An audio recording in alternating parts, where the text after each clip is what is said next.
Alrighty, fellas. Yo. Hopefully y'all doing well, man.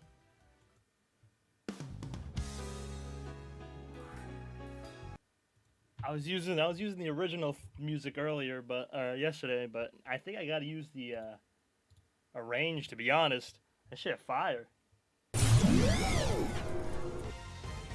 Shit. Stanley, Dylan, Razzie, hope y'all doing well, man.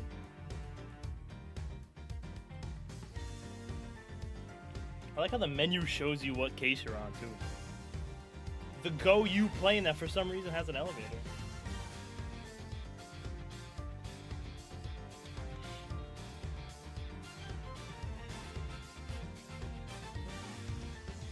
Slow day, as it just slow moving, but W.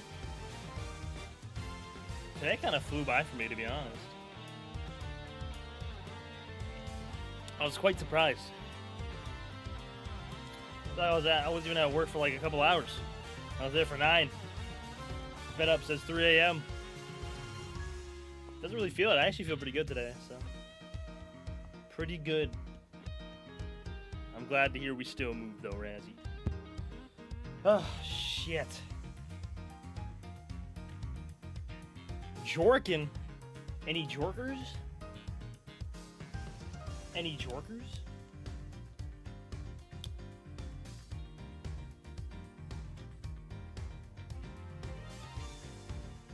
W Jorkers. I don't know why that emote's so high def, bro, but I love it.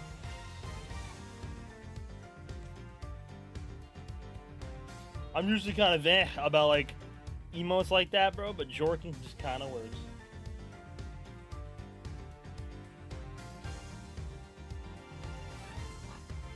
Start watching Castlevania. Which one? The anime? I think, isn't there a couple?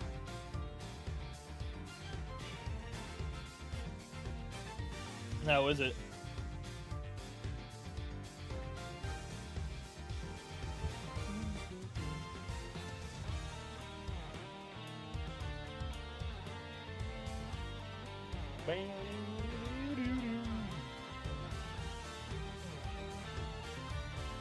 That's pretty good, W. I mean, that's what I've heard. That's honestly actually really good, so.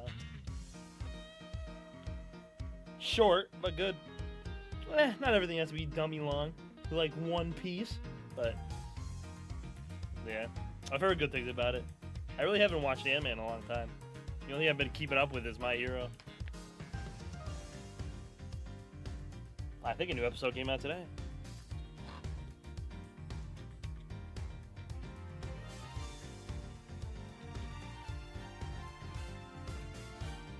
So you DVD players, dog. All right.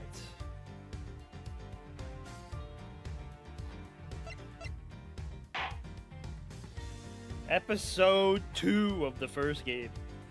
Yeah, I had to turn on the arranged soundtrack. The original's good, but the arranged goes in, bro.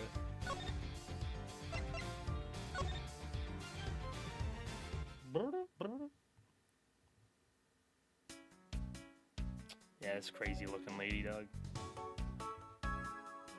All right. Say goodbye to the camera. I'll be back when I'm done.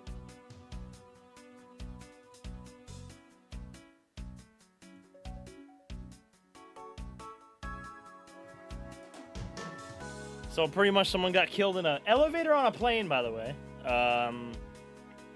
And we got accused for it at first, but now we're just kind of investigating the crime. And this old ass dude, bro, for some reason thinks it's us. From North European Republic of Borginia. Says he's a wealthy art dealer. Time obsessed. Of course her name with the big tits. His name is Cammy. Oh my god. My bottle cap! My PC will not run stream at 1080? Why? It's kind of weird.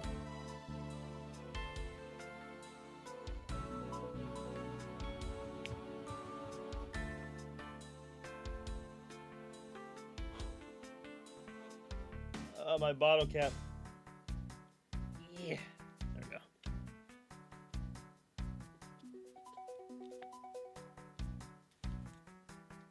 Maybe it's time to go through it and clean it out a little bit. Then you got like unused files or games and shit. Shitty internet. Not the shitternet, bro.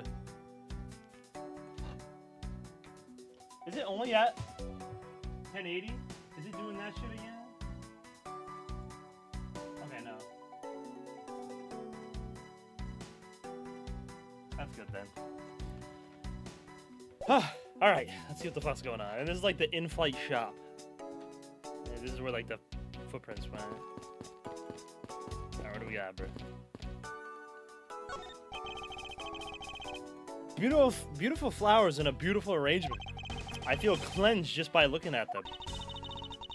But you're kind of stepping on a few of them, you know, Mr. Edgeworth. Oh, excuse me. My fault. I'll talk to you at last. Do they have anything? Does this work? Let me just check if this works. Nope. Okay. Also, Riot refused to let me uninstall Valorant. Yeah, Riot's a little weird with that. It took me a while to find a way to uninstall, like, League and shit. Inside this display case is a row of lifesavers and life vests for sale. We sell a lot of those when there's some kind of accident or something. But some people buy them even when nothing's going on. How about it, Mr. Edgeworth? Care to buy one? I sense that this shop is one shopper away from being sued. Two. What are these? Oh, those are our company's completely original line of suitcases. They're practically flying out of the door. That's how popular they are. You should buy one and see how you like it. You won't regret it. Perhaps that's how things work on this flight, but in the real world, you try, then buy. No way. But either way, it doesn't really matter. True. Either way, why would anyone buy a suitcase after they boarded a plane? Anyway, see that? Just look at all the Captain Ugo heads painted on there. Cute company mascot, isn't he? There. They're painted on with a lot of care. Doesn't he look like he's about to jump out at you? Where? Oh. It's certainly making something jump inside my stomach. Huh? Oh, I guess there's no fooling your refined taste. Look like you really wanted to get one. I thought I was going to finally make my first sale, but you saw right through it. Glad that's done, though. Never make me try to give you a sales pitch ever again, okay? But I never showed any interest in it to begin with. It really is pretty horrible, isn't it? You want to know something? This suitcase was designed by Miss Rhoda. Miss Tenero designed this? Yeah, it was a company-wide contest. Oh, well, it does have a very sharp design sense. Sharp. Like stinky sharp cheddar, maybe. Damn. I really have no idea why the bigwigs decided to go with it. It's so bleh. Miss Tenero designed this? Did she? Definitely not what I would have expected. Damn! You okay? I'm fine. Please watch yourself, Miss Bailey. Oh yeah, suitcase freely rolling around has got to be a safety violation. Here, I'll put it back. Damn. Just says Riot client is still running. Yeah, you have to go in the task manager. You gotta make sure all like the Riot tabs are closed, because it'll still run in the background.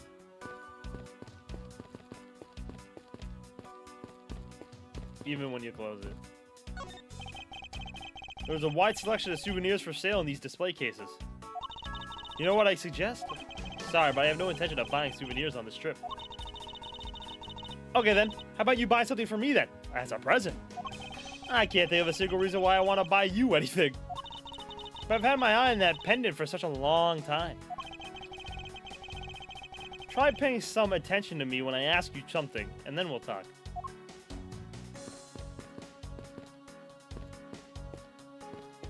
Not surprised, like right now, like I literally just opened up I just turned on my PC like an hour or two ago. I guarantee you, I have not opened up Riot yet, but I guarantee you it's running in the background right now. Yeah, like look. Why is Parsec?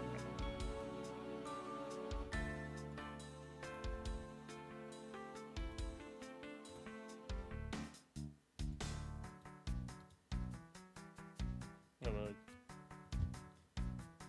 rides running in the background. Even though I did not open it one time since I turned on my PC. So you just gotta go into your task manager and turn it off. Oh shit. You can like click at shit. Oh. It's cute. I like my controller. Yeah, she looks like the slutty type. I'm surprised you look at the skirt and not the tits. Her tits are completely out. The glass from this display case door is shattered all over the floor. It looks like there's nothing on display inside either. Wait, actually, I think there is something. What's this? A mini captain's hat. It's a tiny captain's hat. I swear I've seen one of these before.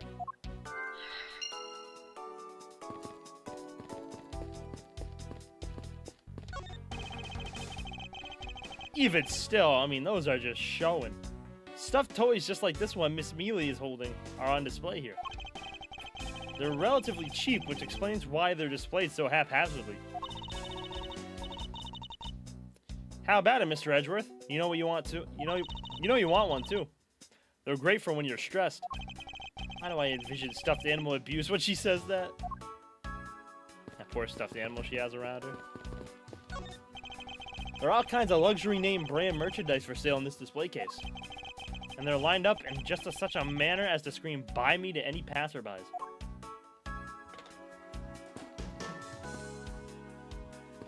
Anything else? Besides talking to her, anything else? No? I don't know much about this shop, but you can still ask me about whatever. So what do you think about what has happened regarding this case? Oh, I don't know. I think you're the killer, though, Mr. Edgeworth. I can assure you that I'm here in this shop to prove just the opposite. She keeps falling asleep. Yeah, but it was me that got you the permission to look around. You know. Don't forget that, okay? How am I supposed to thank you properly if you insist on falling asleep? Well, you know what would really show your things? You see that item for sale over there? Sorry, but you're going to have to make do with my words of appreciation. Can I show you anything? So what is that? You're going to give it up to me? Give it to me? Oh, but I'm not supposed to accept any presents. Unless they're really worth something. Alright. Like I said earlier, I was the one answering people's calls while we were refueling in Shangfa. Mr. Hicks was in his seat at the time. What time was that again? He called at around 5 a.m. You were at your seat around then too, you know. I do recall people calling for service at around that time. Even if it turns out to be a waste of time, I must stand firm. I just know that there was a vital clue or two awaiting me here in this shop.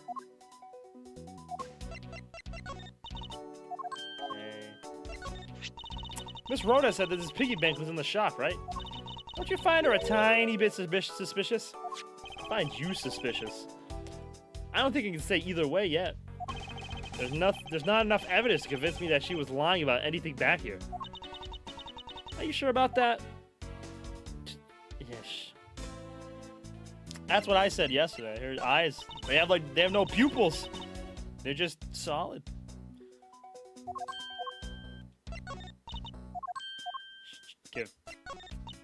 Give a look at everything, bro. Nope. You like my prosecutor's badge? Oh, I'd love to have this piece of jewelry. Can I have it? No, you may not. This is the prosecutor's badge. Pooey, then why did you show it to me? I wanted to prove to you that I really am a prosecutor. And that it's not possible for a prosecutor like me to commit such a crime as... I see that I'm just wasting my time with Cousin Hare here. I don't have an Edgeworth objection sound. I still gotta add everybody. I only have Phoenix, it said Mahi, and Dirk. And Blackwell, technically. There's a lot. I have Athena's, I just haven't put it on here yet. Silence! Objection! Objection! Shut it up! Yeah, nothing. I still gotta add them all. I'll eventually do it. Gorilla, Jiro, Detectives? Nothing. Actually, nothing. I literally just started. I just looked around a little bit. That's it. Except for this, the suitcase was made by the other flight attendant lady. Alright, so I'm gonna guess everything's been looked upon. Guess we have to puzzle this together. Tiny's captain hat. I swear I've seen this before. Is it? Oh, it's on the little guy. Got it.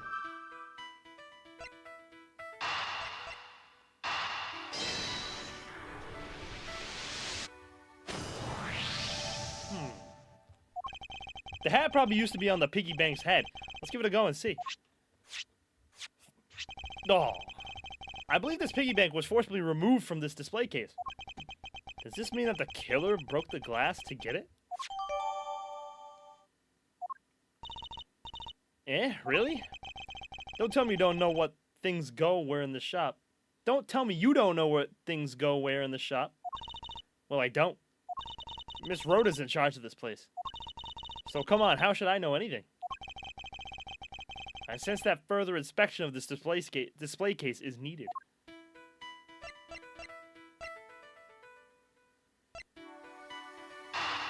I don't think this has anything to do with it, but let me try. Nothing.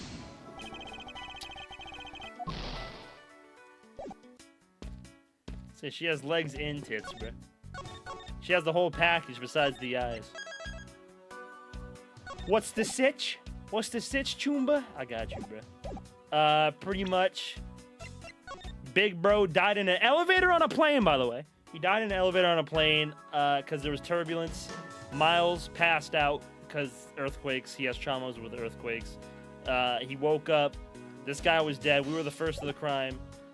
And we're pretty much trying to find out what the fuck happened. And this guy thinks it's us.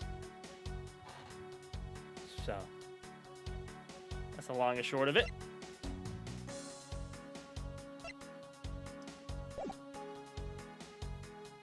Yeah, we're on a plane, so.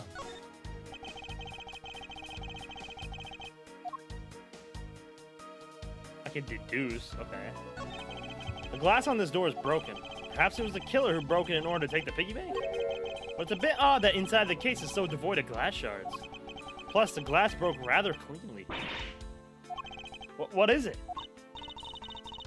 I touched the glass and it cut my finger. Phew! It hurts, Mr. Edgeworth, it hurts!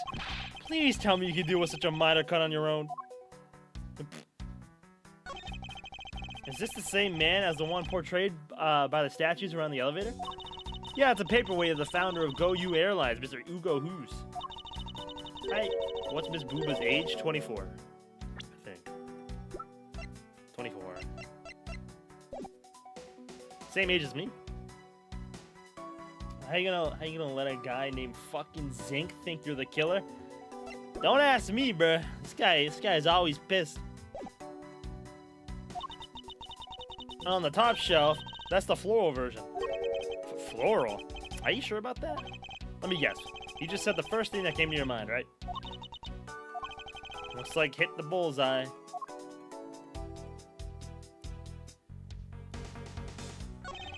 Go You Airlines related books lines this shelf. The history of Go You Airlines, the future of Go You Airlines. The 7 wonders of Go You. Fight on. Go You Airlines. Working name. You Go Airlines. You Go You. Heart. The titles make it very clear that they won't be making the top sellers list anytime soon. Okay.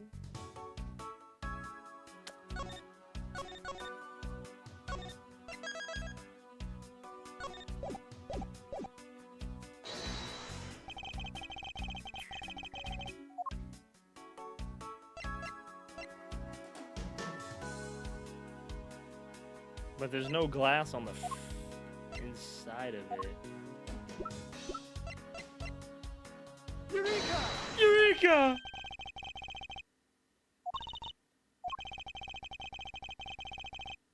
Oh shit, my fault. I thought I got it wrong. There's definitely something very unusual about this. About what? If the killer had broken the glass to get at the Captain Ugo bank, There should be shards of glass inside the case itself. Oh, I see. Yeah, I guess it'd be like that. However, there's not a single piece of glass inside the display case. Nope. No, there isn't. Which means that the glass was broken from the inside out. The piggy bank must have fallen over from the turbulence and right through the glass. Yeah, that's for sure. There's so much glass all over the floor. I'm willing to bet that this hat was knocked off its head at that time, too. Eh? That's nice. Which leads me to believe that the killer took the Captain Ugo bank from here after the turbulence. The plane shook so much during it that it made a huge mess of the shop.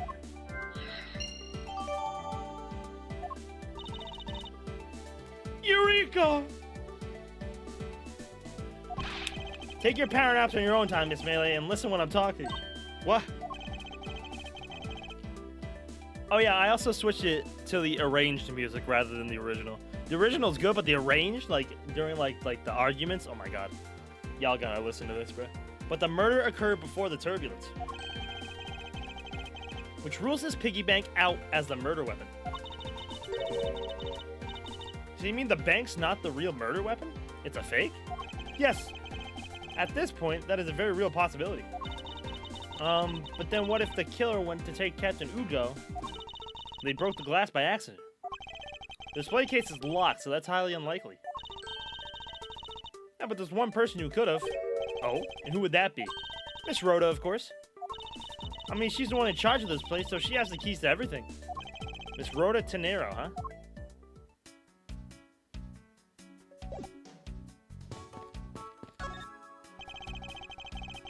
Never hurts to take another look. Alright, so I'm done here.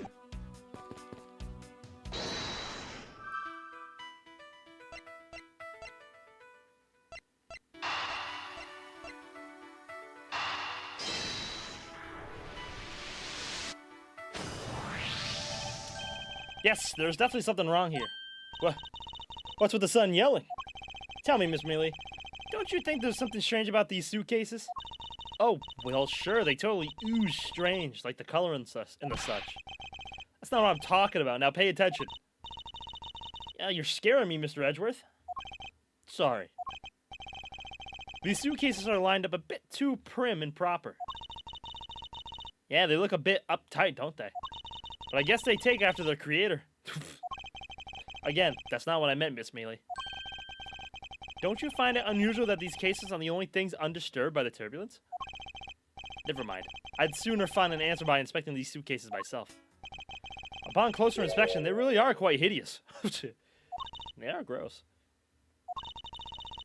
I wonder how Miss Rhoda would have reacted if she heard you what you just said. What's wrong? She makes a good point. It'd be wise of me to watch what I say out loud. What's this? I spotted something that's not quite right. What is so unusual about this suitcase? I mean, there's no stoppers. Yeah, what's good, Desert? Welcome to the stream, homie. How you doing? Or, actually, no. The wheel has pink on it. Take that! There's something very peculiar about these wheels. Huh?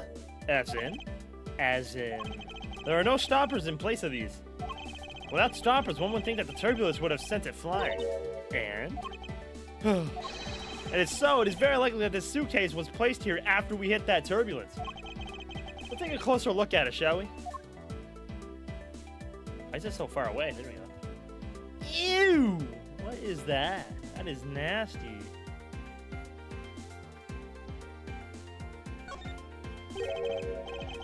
What's this? The wheel is completely covered in something. There's color in this scent, and it appears the substance in question is grape juice. A marsupial. Looks nasty. Whatever it's called. I think you were right.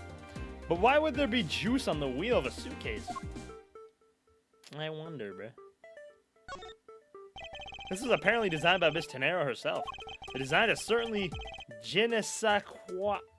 I don't know how to speak French about it. Yes, perhaps that is the best way to put it.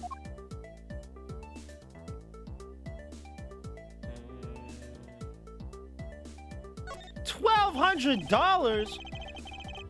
A $1,200 price tag, not exactly priced by someone with a conscience, I'd say. $1,200 for this piece of shit? Hell no. Got me fucked up. It would appear to be unlocked. Let's take a look at what's inside. Oh, a piece of cloth. Wow, what a dummy. It's soaked with blood. Ah, it's blood. It appears that this suitcase is very strongly tied to our murder after all.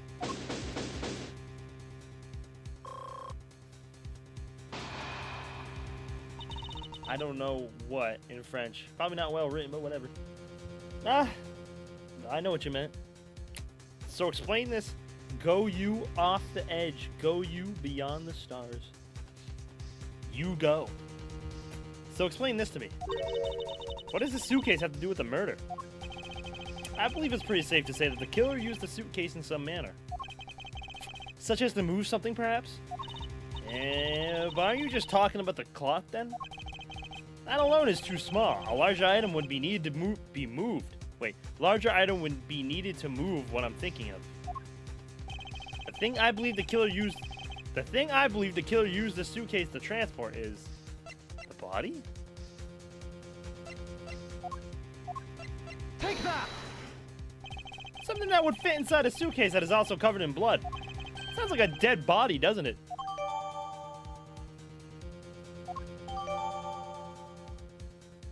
The beautiful pattern has been soiled by blood.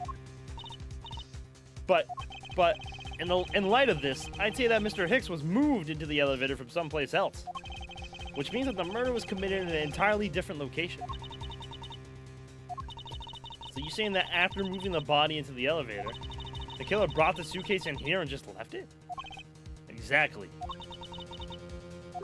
What is it? Nothing. Just that.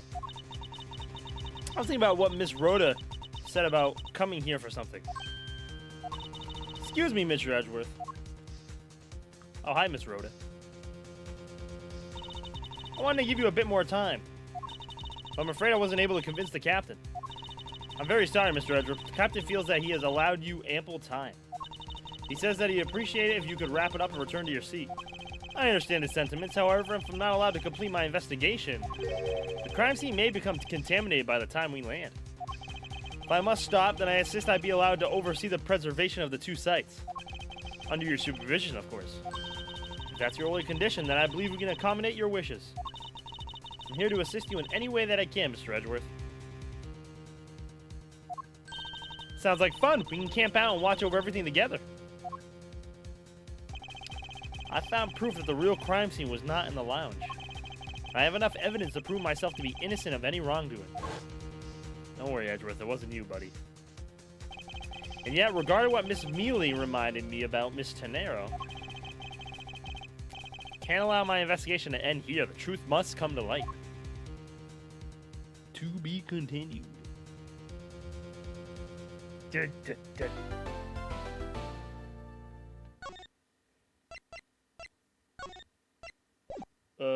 This one. They got beginning, middle, and end. Airport arrival? Oh, shit. What if the killer's the captain? Well, we better see the captain. No, bruh. Yo, look who it is up here. Anybody recognize this guy, bruh? I am. Hope Springs Airport, March 12th, 1 p.m. I know that once we had landed, I'm supposed to let the local police take over. And thanks to Miss Tenero and Miss Mealy, I was able to preserve the crime scene. But I just can't shake it. I wasn't able to talk with Miss Tenero in private. At the time... Oh, not this guy. Fucking Steel Samurai director. So I'm left wondering just what was it she was up to? Why did she do what she did? Must be a way for me to continue my investigation. I've been expecting you, Miles Edgeworth. And here she is, bruh. Hold on, I gotta let the music play for a second, bruh. Beep, beep. Boom, boom, boom, boom. And she's back.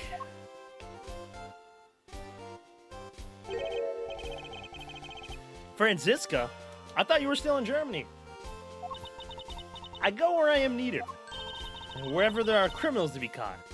Bing, bing, bing, bing, bing, bing, bing. I love this song so much, bro. Bing, bing, bing, bing. Bing, bing, bing. The daughter of my mentor, Manfred von Karma. She is like myself, is a prosecutor. Not the dummy mommy, bruh. Are you heading up this case? It will be a bit of a relief if you are. Don't you try to flatter me, Miles Edgeworth. I'm placing you under arrest. What? Come on. What? Yo. Became a prosecutor at age 13 and lives in Germany. It's quite frustrating, actually. I had hoped to exact my revenge on you in a different venue. But I have to take what I can get. I never thought I'd see the day. When a disciple of the House of Von Karma would become a criminal. Have you no shame? Are we kidding? What about your father? Bro's literally in jail. Wait, it has all been a big misunderstanding. I didn't kill the victim. A misunderstanding? I heard all about the murder over the police radio from the captain himself. Fuck you mean that was a fluke? That was not a fluke. Bro's literally in jail. You wait for the victim on the first floor and then beat him to death. Wow. Franziska, do you honestly believe that I killed a man? I suppose I should reserve judgment until after I have investigated this for myself. I can put your arrest on hold until then. That's as it should be. I don't need a lecture on how to perform my duties from you of all people. To be perfect in every way, the fulfillment of that creed alone is all I strive for. Lost the Phoenix like 3 times. Well, I have my own creed which I must fulfill, so why don't we solve this together? I have to get going. The crime scene awaits. Don't you dare leave town. Trust me, I had no intention to. Detective Gumshoe? Yes, sir.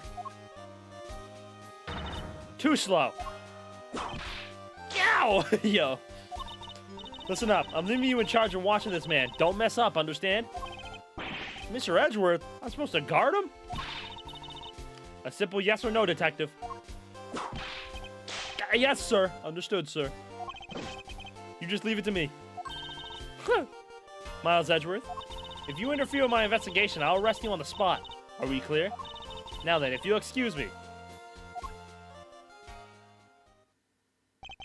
Good to see you again, Mr. Edgeworth, sir. Boy, am I glad to see you're okay.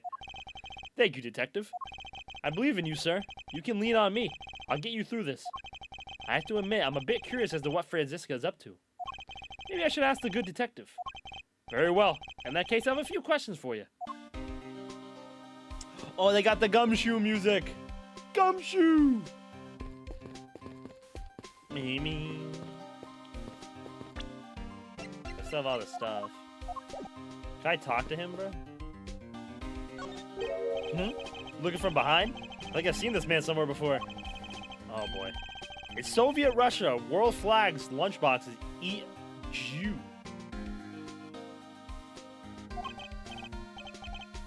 Oh, no. Found it, lol. Ah, I feel... Okay. That's gonna be the Steel Samurai, warrior of Neo-Old Tokyo. Versus the World Samurai, champion of Earth. Oh my god. So the Steel Samurai is finally getting a movie. He didn't have a movie before? What a view of the planes preparing for takeoff. Besides the turbulence, they're really not all that bad as a mode of transportation. Go you! Go me! Lunchland. Not bad. I guess it's gotten big enough to warrant its own branch shops. What should I go with? I recommend our airport special, World Flags lunchboxes, only available for a limited time. We have a variety of lunchboxes made up to look like different country flags. They're aiming to take Lunchland to an international market. Not like with the clown.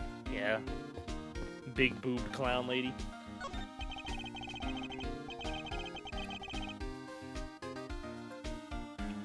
I'll feel pity and jealousy of Gumshoe.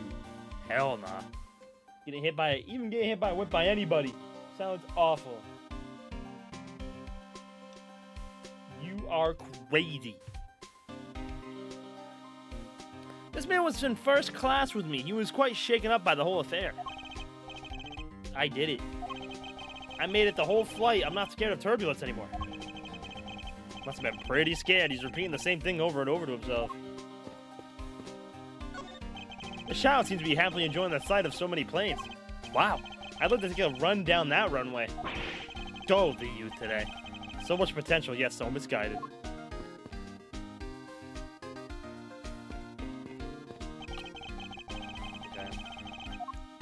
Okay, make sure there's nothing else. We're good. Gumshoe!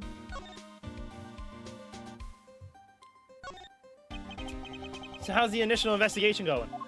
We just shipped the body off to the coroner's office. And we're taking statements now, sir. That sounds like Francisca. She was always good at quick responses to a case. I'd say she was a little too quick, sir. Oh, how so? I rushed over as soon as I got word of the affair, sir. But somehow, when I got here, Miss Von Karma was already here barking out orders at everyone. It was kind of creepy, as though she knew there had been a murder or something. And I'd come in advance to await your flight's arrival. That is sort of odd. She did show up rather quickly, and out of the blue. Plus, I still don't know why she's here in America. There must be some backstory to all of this. Yeah, because did she fly off to Germany at the end of 2? Miss Von Karma! Yeah, she also showed up at the last case of the third game. Miss Von Karma just kind of popped up at the prosecutor's office about a week ago, sir. Something about chasing down leads related to a certain incident. No details? It's kind of top secret, so she can't talk about it, even with me, sir. Knowing her, the only type of talking she liked to do is with her whip. Plus, I doubt the top secret part was what stopped her from talking to you, detective. Although, wonder if her case has anything to do with mine. Anyway, that's about all the info I have, sir. We should find out more as we investigate. Yes, it is high time to resume my investigation. Starting with talking to the people involved in this case afresh.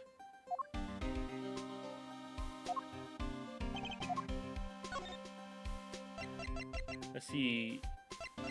I think something just fell out of your pocket. Hmm? What are you? So did something fall out or not? I didn't get a good look, sir. It doesn't concern you, so don't worry about it. My prosecutor's badge, of all things. Gumshoe must never know that I dropped it. This is... Oh, is that for me? Aw, you shouldn't have, sir. But I'd gladly take anything you want to give me. Hands off, detective. This item is related to the case. Oh. So what about it did you want to ask me about? Forget I asked, detective. Guess I'll try everything.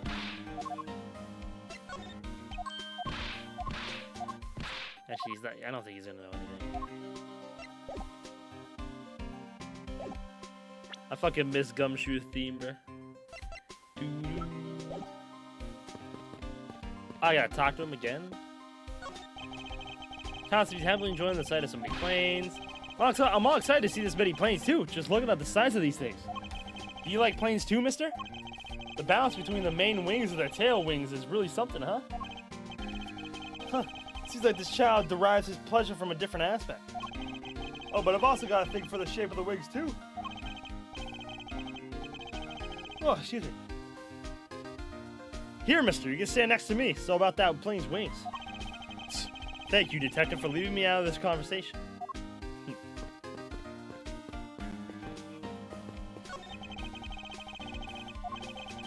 I want to ride a plane someday and go overseas.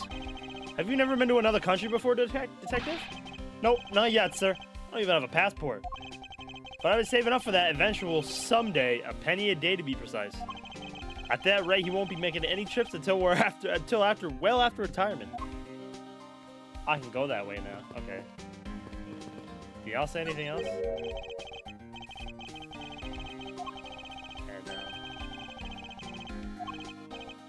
We can finally go inside. Mr. Edgeworth, we gotta... No. No, we're good.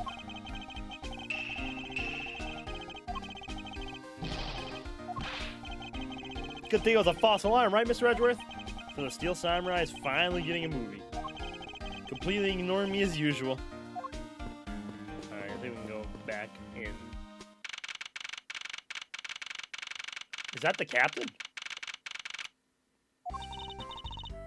Never been outside of Argentina. I've never been outside of America. I don't have a passport myself. I want to get my passport eventually. Take a couple trips at some point. Obviously that costs money, but you know, a man can dream. So you must be the captain. Why, yes I am. And who might you be? I am the prodigy prosecutor, Franziska von Karman. I have a few questions for you. Don't you dare, Captain. Getting friendly with another woman. What? I'll never forgive you if you do. What are you talking about? I only have eyes for you, my dear Cammy. I see. I wouldn't bet money on our dear captain to be much of a reputable person. Sure you don't want to ask the captain some questions, sir? He was in the cockpit the entire time. I highly doubt he would know anything of use. Anyway, I like to leave that type of witness to Franziska and her whip.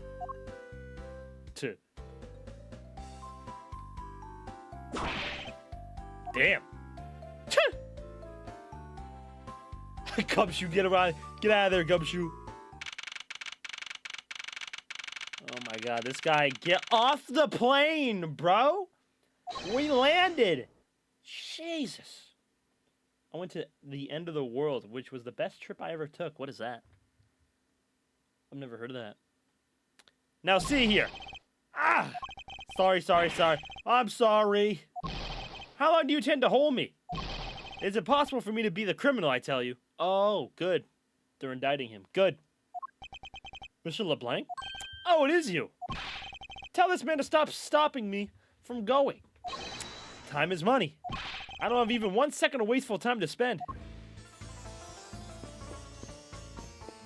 Damn.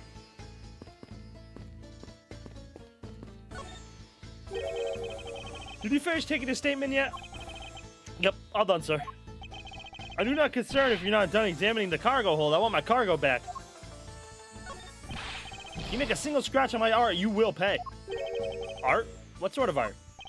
Mr. LeBlanc is an art dealer, so he's got a bunch of artwork down in the cargo hold, sir. There's practically a mountain of them, large and small. From folk costumes to stone statues, they sell all kinds of arts. Folk costumes? Speaking of which, Mr. LeBlanc's hat kind of looks like that other piece of cloth. Oh shit, it does. I didn't even realize. He loves to waste time being angry. True, I should say. Mr. LeBlanc, can you please take a look at this for me? Oh, it's a Borginian cloth. As I suspected, your hat is made of the same material, I suppose. Yes, of course. This fabric is so famous. Orders come from over the seas for more. Okay, Borginian cloth. And this is the cargo you were talking about earlier? No, my cargo this time is much, many gigantic. You, detective, when can I have my cargo moved? You can get your cargo back when we're done investigating, pal. The stubbornness of you police, it is no good. And it is no good that attendant refused to exit the attendance room, too.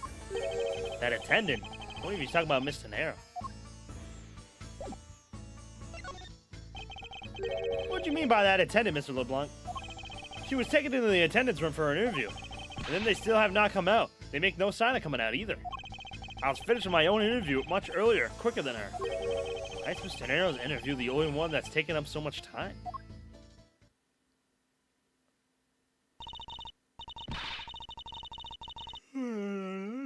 Excuse me. Miles Edgeworth, you were given free rein to examine the plane, weren't you? Yes, I was able to obtain the cooperation of the flight attendants. Speaking of attendants, I'd like to speak with Miss Tenero. I wonder if you might grant me permission to enter the flight attendant's room. Before I do, you still have to clear up a few issues surrounding your own circumstances. I understand. You may have tricked those attendants with your sophisticated talking, but you can't pull the wool over my eyes, Miles Edgeworth. Francisca's logic. It's probably gonna be bad. You're gonna get fucked up by Phoenix and Miles. The end of the world is a train trip in an Argentinian state closest to Antarctica. The name comes from the fact that beyond that city, there is nothing else. Damn. That is kind of crazy.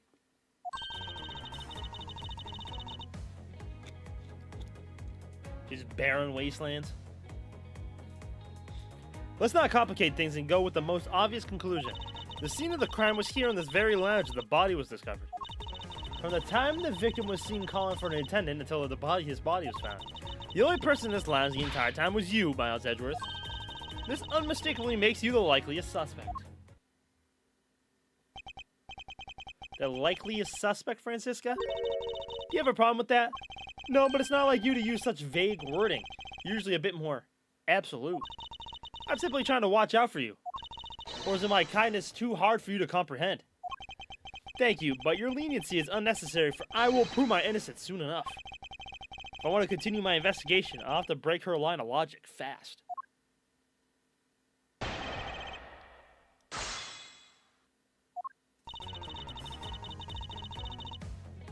Hold it! Hold it? Don't you think you're being a bit rash by simply declaring me the culprit? I like my affairs to be simple and perfect. I'll show you the meaning of both when I finish this whole thing within 3 minutes. Hey, you say that like you're cooking a pack of instant noodles. Yeah! I won't allow even 3 seconds of useless testimony to be uttered in my presence. I see she hasn't changed a bit, but I won't allow her to send me to prison so easily. It's all snow and water. It was pretty cool since I'm a city guy, so it was a new experience. I hate the cold, but I love snow. I like the cold. Snow I can do without, but the cold. I'm more of a cold guy than a hot guy. I was gonna say, if you want snow, it snows up here all the fucking time in the winter. It's abysmal. Oh, excuse me. Hold on. I gotta stretch real quick. Excuse me.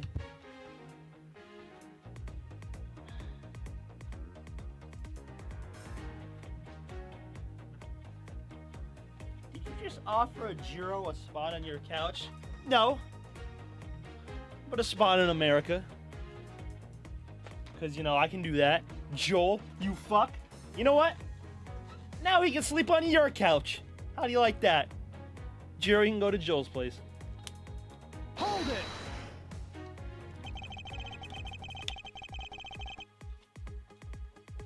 Get Jiro into America. Yep. For legal purposes, that is a joke. So tell me, Francisca, do you know all there is to know about the crime scene? I know that all that I need to know in order to arrest you. And nothing more? Are you saying there is more I need to know? Ew! Me too? Oh, y'all will get together perfectly, bruh. Isn't that just sweet?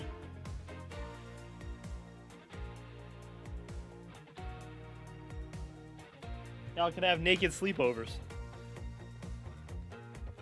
And Gorilla can get in there too.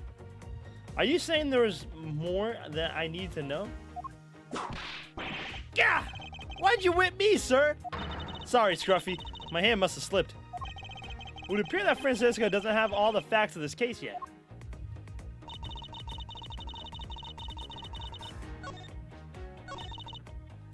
Hold it! I'll sleep on the floor. What do you mean by see it? Please stop pretending like you don't know. It's insulting. Obviously, I'm talking about how Mr. Hicks was seen calling for an attendant at 5 a.m. And then from the time after that call until the body was found, the only person in this lounge the entire time was you, Miles Edgeworth. Hold it! While it is true that I was in the lobby the whole time, the fact alone does not make me the criminal. Objection! The first objection. We'll see about that. We'll see about the conclusion of the investigation. However, there is one thing that even you must admit at this time. What's up, Jorkers? Any Jorkers, bald man? Jorkers? Any Jorkers?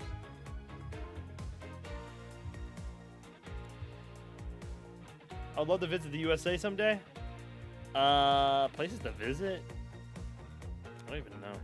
I don't even know what good states to visit would be. I'd say Florida, but Florida's a little crazy. Texas, maybe? I'm Jorkin, brother. W Jork. How you been, ball man? I can finally see the emotes. You weren't able to see the Jorkin emotes, bro? That's true. Depends on what you want to see as well. I mean, New York, maybe. This unmistakably makes you the likeliest suspect. Hold it! Under the circumstances, I suppose I can agree that I am most likely suspect. The most likely suspect. But I believe in you, sir. I don't think you did it. Miss Von Karma's gotta believe that too, right? I mean, you two are like siblings. Yow! Quiet, Scruffy. Even if we were related by blood, that's no guarantee that he's not a criminal. Francisca, I demand to see some proof that you are not guilty party. They're likely a suspect, huh? What a roundabout euphemism. But it would appear that she doesn't know yet. That she doesn't yet know about the new evidence that we acquired and where we acquired it. I'll take care of the gaps in her logic one hole at a time. Open areas, nature, sports. Sports?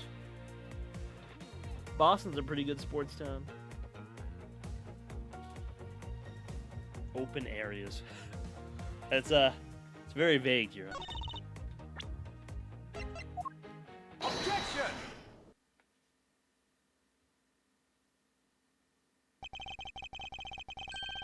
It would appear that you did not have all the information you needed after all. And what does that mean? I found a nice piece of evidence just before I was forced to stop investigating. A piece that proves that the body was moved from a different location. You're gonna tell me this isn't fire, bruh? This is the arranged version. Hold on, bruh. Bing, bing, bing, bing, bing, bing. Oh, this is good.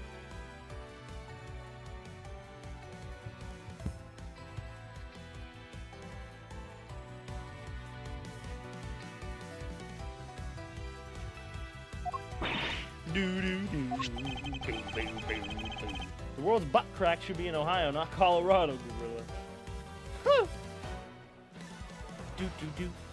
The killer used a suitcase to move the victim's body, meaning that the real scene of the crime is not this lounge at all. Objection!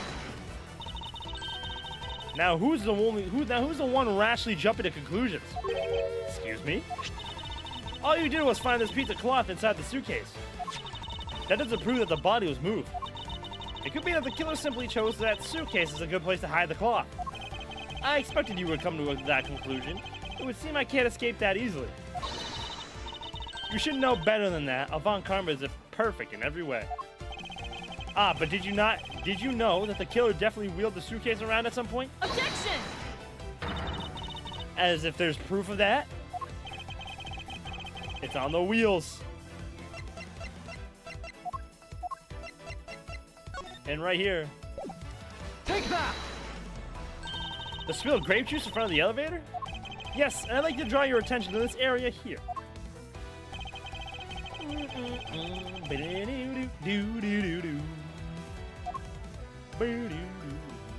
Take that! It stinks. Fertilizer's awful, bro. That shit comes out in Florida. I'm from Florida. How is the fertilizer? It stinks. Really just cow shit. Or any type of shit.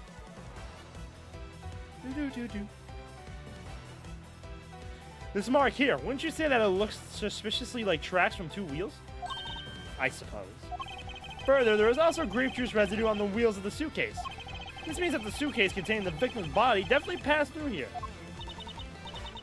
I suppose this means that the killer did move the victim's body from somewhere else. I'm glad you've come to your senses. Objection! Not so fast. This still doesn't put you in the clear. Not by a long shot. Francisca's Logic Part 2. You prepared yourself and acquired the piggy bank before the plane hit that turbulence. And then you were waiting here for the victim in the lounge where you beat him to death. Then while you're in the elevator with the victim's body stuffed into the suitcase, the plane hit that patch of turbulence and out flew the body from the witnesses from within the suitcase. With no way out, you hastily put the suitcase back where you had taken it from. Pretend to be the discoverer of the body. Not a bad bit of logic for something you thought of on the fly. Just what are you insinuating? That you smell. That will show you exactly how flawed your logic is. No matter how strong of a face you put on, not even you can hide your fears from me. I'll expose the flaws in her logic in one fell swoop.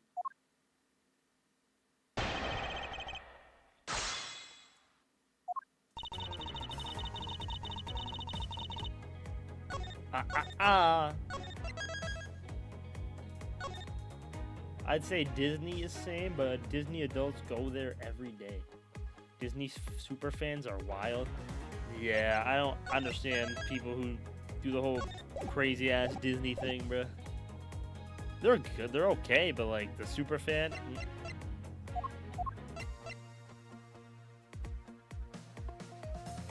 Objection! That was fast.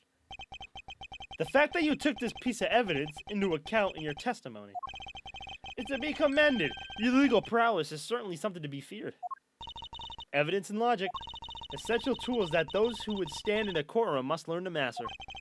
But what if there was a fake piece of evidence thrown into the mix? A fake? This Captain Ugo Piggybank is just such a fake. It is not the real murder weapon. What? The timing of when the bank was taken from the shop is important.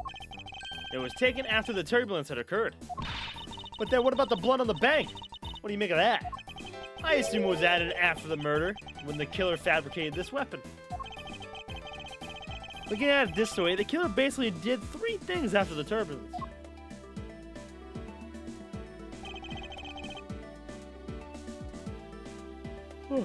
After exiting the elevator, the killer brought the suitcase to the shop and left it there. Then the killer proceeded to pick up the bank from off the floor. And took it to fabricate a fake murder by hitting the victim on the head. Finally, the victim's wallet was planted on my personage in my pocket to be precise. Everything was done so that I would be framed for the murder of Mr. Ackby Hicks. You there! Yes, ma'am? Other than this piggy bank, was anything else resembling a murder weapon found? We didn't find anything in this lounge or in the shop that could be used as one, ma'am. Most of the items that could have been used were broken during the turbulence. The remaining items all tested negative for any trace of blood. I see. Well, Miles Edgeworth, it appears your stall tactics are at an end. But it's possible that it's just hidden somewhere, sir. If the criminal had wanted to hide the weapon in a safer place, I think the weapon would have been hidden in the same place as the bloody cloth. I've gone there like 7 times in my life. What, Disneyland? I've never been to Disneyland. I've been to Six Flags like 3 times though. Six Flags is awesome. I remember I went one year during the Fright Fest, and I got onto a ride with a zombie. Because during like Fright Fest at Six Flags, they have like people dressed as like zombies and shit running around. And some of them go on rides. So. Disney World. Yeah, I don't know which one's which. I always get Disney World and Land mixed up. World's in Florida, Land's is in California. My fault, motherfucker.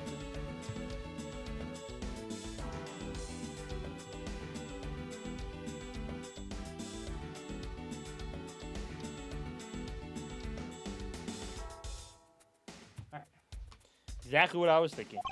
Because the cloth was hidden inside that suitcase, it signals to me that the killer had not prepared a more secure place to hide the evidence.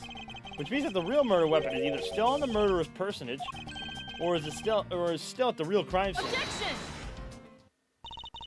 There's one more possibility, and that would be that the piggy bank is in fact the real weapon. But didn't we just... Let me finish. The killer took the bank out from the display case before the turbulence by opening the lock on the display case door. It was at that time the glass pane in the door was broken. I'd say that's a perfectly reasonable line of reasoning, wouldn't you? Let's see, so that means that the killer had the key to the display case. Francisca, the person you're talking about, Not so fast, I'm not finished. The person I'm talking about also committed another sin. She tricked the captain, and granting you permission to conduct your investigation. Yes, it is the sin of lying. Speaking of which, I recall that you also wish to speak with her. Yes. Very well, permission granted, but only if I can sit in on your interrogation. Do we understand each other? I have no intention of interrogating her, but you are welcome to accompany me if you so wish. And Booba's definitely the culprit, bro. She's too weird. It's definitely not this girl. Miss Tenero is in the flight attendant's room. Let's move. This guy, bro. Chill out.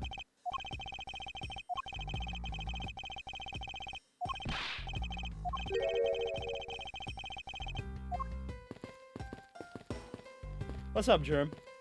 What's up, Uncle Germ? How you doing, homie? Miss Tenero's in the flight attendant's room. Let's move. That blue door over there leads to the flight attendant's room, sir. Alright, let's go see what Miss Tenero has to say for herself. Should have nothing else here. 2 copies of Sky Magazine in the magazine rack. This month's special. Oh, looks like an English trivia quiz. Oh, I've got one. What starts with I, it means boldly rude and disrespectful.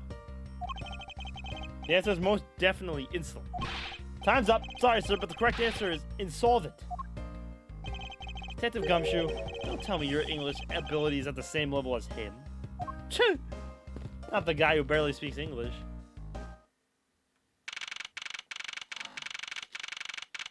Damn, look at this room.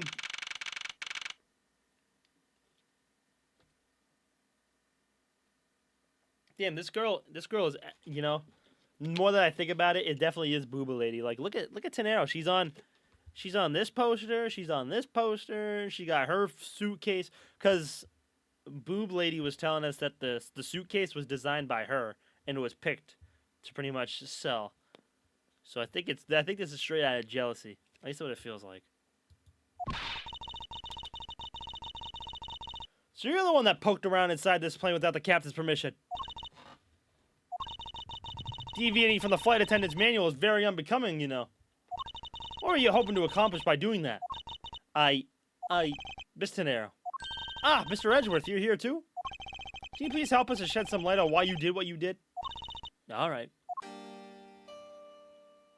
After I look around. It's pretty easy to tell who sleeps in which bunk just by looking. I'm almost certain that well-kept one up top belongs to Miss Tenero. Ew, this bottom one's a giant mess. You slow-fed, squalid scoundrel of a man. You dare to scrutinize a woman's bed and invade her privacy? Ow! There are some things in life best kept to yourself, detective. This is sure to be a clue of some sort in this trash can. Detective Gumshoe, if you please. Yes, sir. You just leave the rummaging to me. Scruffy, how dare you go through a woman's trash without her permission? Have you no sense of honor? I'm sorry, I'm just doing what Mr. Edgeworth told me to do. Yow! Yo. Forgive me, detective. Sorry, Gumshoe. Just got Gumshoe whipped. What is all this junk inside these boxes? There's no rhyme or reason to any of it. That's our lost and found, Mr. Edgeworth. Gold crowns and swords and necklaces. It's like a treasure trove in here, sir. The fact that these were left on the plane implies they were carried onto it to begin with. Something tells me it's time for Goyu to send its metal detectors out for repairs. It's one of those suitcases designed by Miss Tenero. You can tell it's hardly ever been used by the lack of even a single scratch on it. So these are the attendants' lockers, huh? Let's hurry up and examine them, sir. Why must men always be so rude? Besides, who exactly gave you permission to search through the attendants' lockers? Wait, detective. It would be uncouth of us to look in a woman's lockers without her permission. Yeah, I guess so. Plus I feel this murderous draft and I can sense a whip not far behind.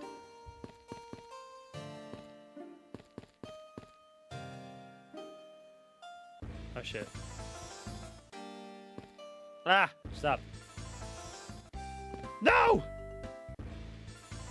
Yee. What exactly is this panel for? Oh, that's the emergency control panel for the elevator. We use it to stop the elevator on the first floor and it keeps its doors open. Fucking, oh my god, my fault. Fucking elevator, dog. Well, go on. Let's hear how troublesome attendant out. In due time, I do have one thing I'd like to ask you. Yes? Do you plan to continue using that whip for the foreseeable future? Of course. I've wrangled many a testimony out of people thanks to this. Yeah, probably a whole 10 of yelps. Yeah! And I'm willing to bet that the majority of them came from you, detective. Bro's back is probably bruised as shit. Miles Edgeworth, isn't there something that you should be doing right now? Of course. I should be asking Miss Tenero for her side of the story. That's right. How does that have anything to do with what's over there? Nothing really. I already knew that, then why don't you hurry up with the interrogation already? Because I want to investigate, lady. It's part of the game's name. Investigations, bruh. Why'd you lie about receiving the captain's permission like that? Miss Tenero, god damn you! Because I didn't think I'd be able to get his permission. What do you mean? The captain, he only has ears for Cammy. Well, that makes sense. I spoke with the captain a little earlier myself. He definitely seems to be rather taken with Miss Mealy. Yes, and on top of that, I had mistakenly accused Mr. Edgeworth of being the killer. I wanted to make amends. In that case, please allow me to thank you for what you did. Thanks to you, I was able to clear myself of all charges. Really? You were able to prove your innocence? Oh, thank goodness. Miss Tenero, is it? There was one more thing I'd like to ask you. You were in the in-flight shop just before the turbulence, weren't you? Please answer honestly. Yes, I was. And why were you there? Well, Why the sudden hesitation? Francisca seems to have struck a nerve. All I did was go check up on the shop like I always do. You're saying that it was for work then? Yes, I'm in charge of the shop, so I have to keep an eye on it. I don't have any reason to go there otherwise. After your visit to the shop, you paid a visit to this room, correct? Yes, I came back to freshen up and adjust my makeup. I'm sorry, but there isn't much else to tell. Miss Tenero claims to have no reason other than duty to go to the shop. But is that all there is to it? Maybe you should ask her about that thing. About that thing.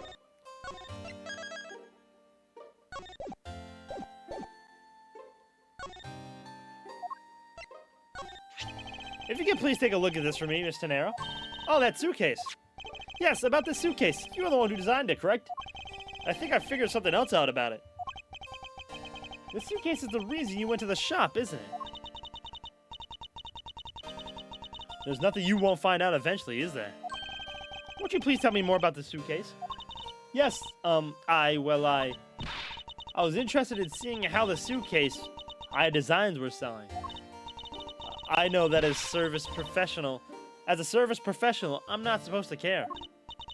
But I really wanted to know. Yeah, and it hasn't sold anything because it's $1,200, bro. Take that shit down. I was glad to see that it was the last one there.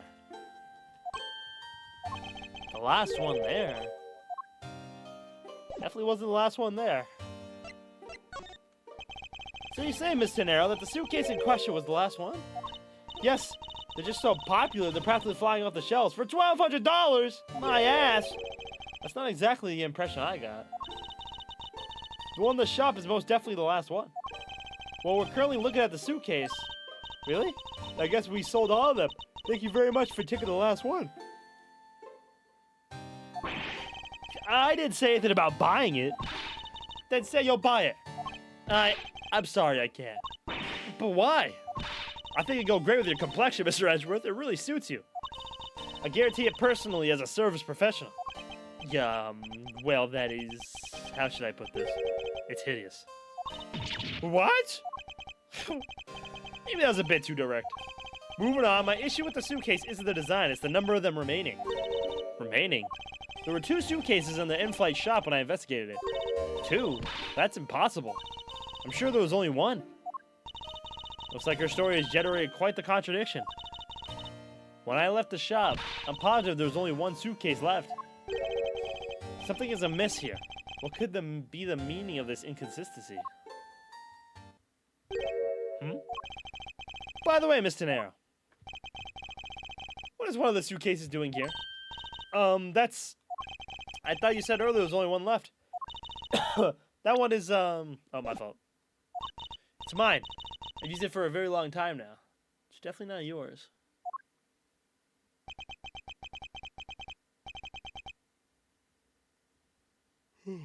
For fucking $1,200? Hell no. Mr. Nero, I appreciate if you wouldn't lie to me. Excuse me? I don't believe for even 1 second that you've used this for a very long time.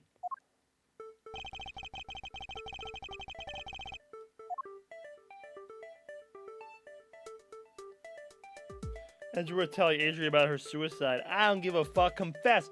Edgeworth telling the assistant that her suitcase is disgusting. It's, hideous. Yeah. I don't care if you die. Alright, Edgeworth, calm down, buddy. Take that! Take that! Yes.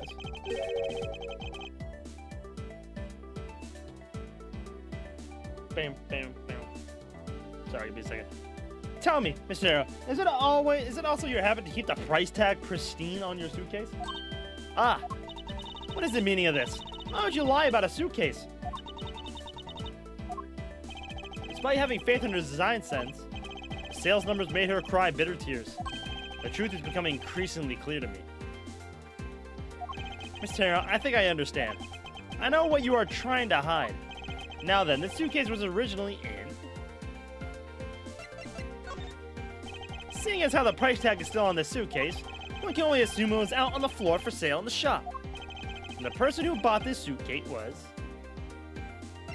you! Take that! It was you, wasn't it, Mr. Nero? I hate to say it, but this suitcase that you designed looks like shit. I mean, who wants a marsupial on their suitcase with a nice little bow on it? Blech. I want to puke. It hasn't sold very well, has it? Man, $1,200. You paid $1,200 for your own design? Hell nah. You saw how poorly this design that you poured your heart into was selling, and you were deeply hurt.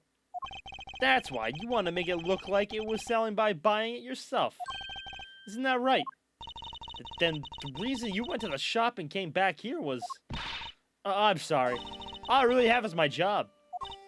I was overjoyed when my design was chosen. Oh, did she steal it? You thief, you didn't buy it, she stole it.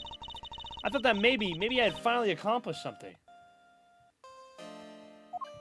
But the suitcase didn't sell. It's because of design, isn't it? All because it's, as you put it, hideous.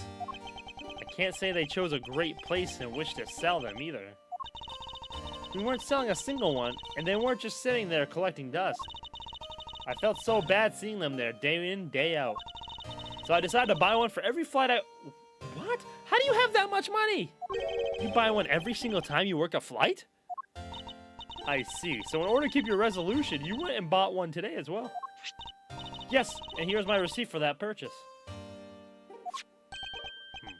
This receipt is clearly timestamped 5:40 a.m.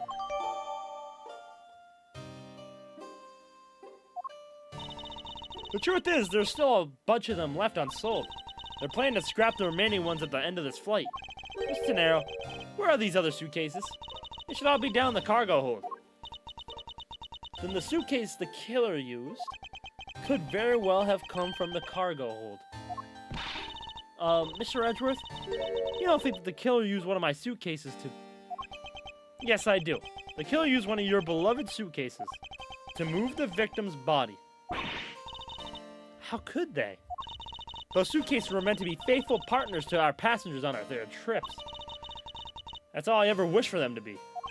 Mr. Nero, is there any other way to get to the cargo hold other than the elevator? The only other way is just through that door there. What about security? The door has no special lock installed because, just to enter this room, you need a special key card that only crew members have access to. Which means that the culprit is someone who can enter this room, either you or Cammy. Eliminating the passengers and leaving only the crew members as potential suspects. I can't believe it. Yes, Francisca? Going on these wild goose chases, you're a disgrace to the Von Karma name. And what do you mean by that? The suitcases came from the cargo hold. That fact alone tells the whole story. Yes, which is why I said the culprit must be a crew member who used their key card. Miles Edgeworth, you're proposing that the killer rode the elevator from the cargo hold, correct? Yes, that's the only realistic possibility. The other attendant, Miss Mealy, I asked her earlier, she had this to say. Francisca got information out of Miss Mealy? In order to make the elevator go down the cargo to the cargo hold, a different key card is required. Different one? Yes, and the only person who holds that particular card is you, Miss Rhoda Tenera. And only you. What? Is this true, Mr. Tenera? Edge is gonna buy them all? Hell no. Make Gumshoe buy them all. I kept that key card in my locker at all times. Could you please show us that card right now? Yes, hold on. Well, it's gone. Head ass. I don't believe it. What's wrong? The key card, it's gone. What? Gunshot. You called him Gunshot. Still poor. He's very poor. Very clever. Pretending that your car was stolen when in fact you're just trying to hide it from us. You really thought this through. Well, wait, it's not like that. Herb, blame the app. Find it funny how they auto-corrected Gumshoe to Gunshot. You can tell us all about what it's like down at this station. Officer, arrest this woman. Yes, ma'am. Wait. Hold it. But Mr. Edgeworth. You're not gonna hold it? You're not gonna hold it? Edgy! What the fuck? What's wrong? There's disbelief written all over your face. Francisca, I know that you are the lead investigator on this case. However, hold it. Don't even think about wasting any more of my time. You know the rules as well as I do. Evidence speaks louder than words. Even if this isn't a courtroom, that basic tenet still applies. I intend to investigate the cargo hold now. What will you do, Miles Edgeworth?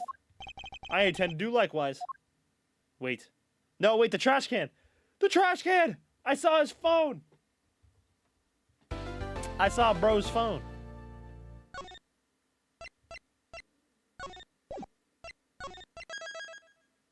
Ladder. Decisive evidence. Why are they all staring at me, bruh? Stop staring.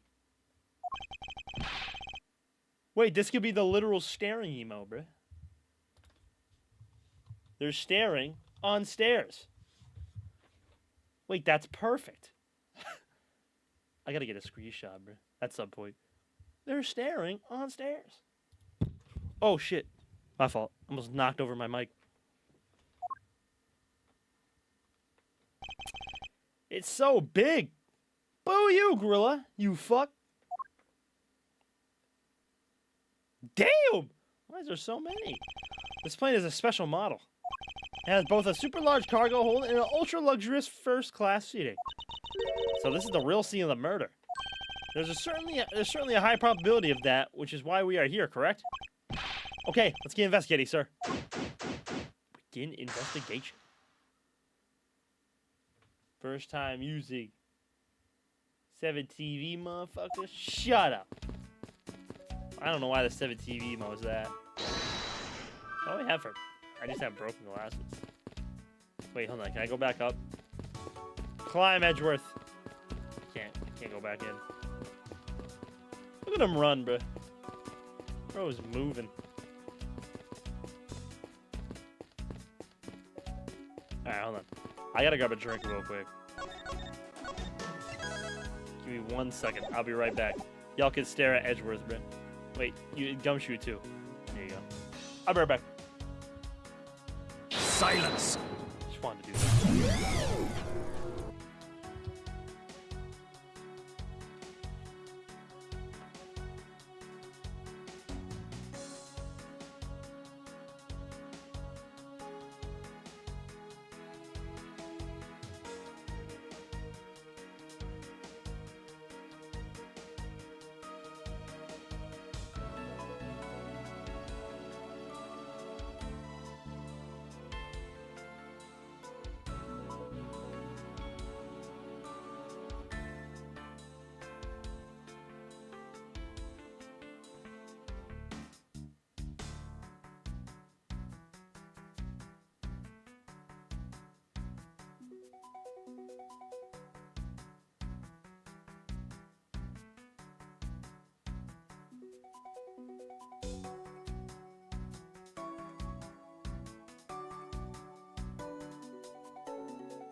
garage.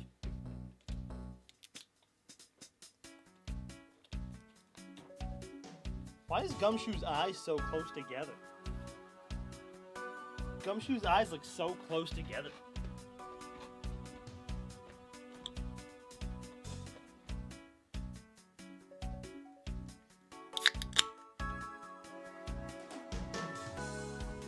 Bing, bing, bing, bing.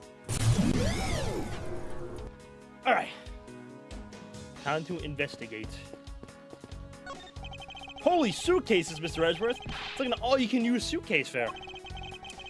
These must be all the leftover ones they couldn't sell.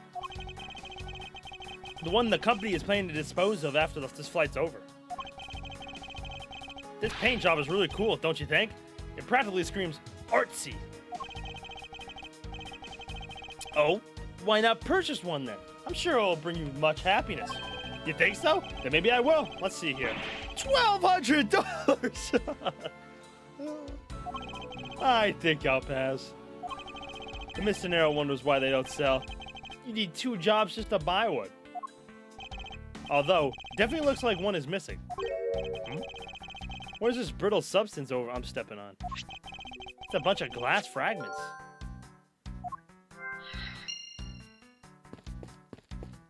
Aha! Nah, what, bro? I thought they were under 100. You didn't see, bro. I said it a couple times. You didn't see, bro. Look at this. Look at this fucking price tag. 1,200 smackaroos, dog. Look at that shit. 1,200 smacks for a marsupial suitcase, bro. That looks like shit. Right, I can actually put 2 together. I think, right? Yeah. I think we can safely conclude that these fragments are from a pair of glasses. And the victim was wearing a pair of broken glasses. Exactly what I was thinking. I'm sure that the shards would match up perfectly with the remnants of his glasses lenses. Ergo, the victim was here, just as I suspected. So you're saying that the real scene of the crime was here, sir? Isn't that what I've been saying for a while now? Oh, is it? I didn't know that.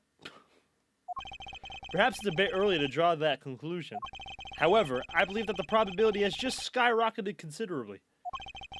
All that's left was to find the murder weapon. Murder weapon. Oh, murder weapon. Hey, what's with the suitcase, pal?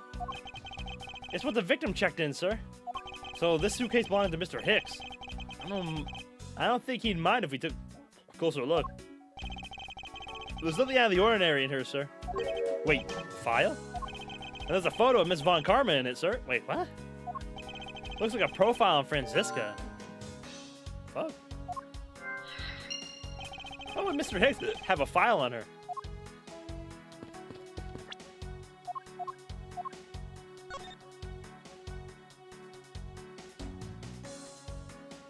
God, look at that. Look at how smooth it moves, bro. Smooth. Just as Mr. Nero said, the timestamp she says she bought the suitcase at 5:40 a.m.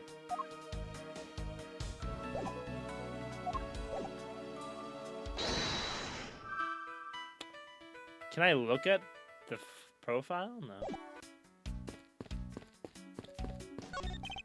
All sorts of boxes are piled up here. This one says flammable. This one says it's pharmaceuticals. This one says for exorcism use only. What kind of operation is this airline running? Oh, I just love pushing the buttons on elevators and crosswalk signs.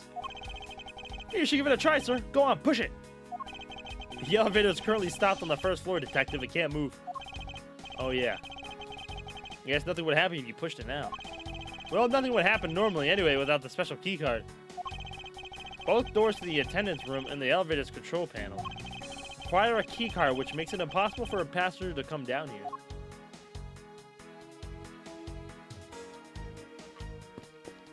Is the one that stole files from your office? But that happened. This is before. This is before that. This is 2 days prior. This is on our way back to the office. And bro's dead. Maybe he was working with whoever was stealing it, maybe?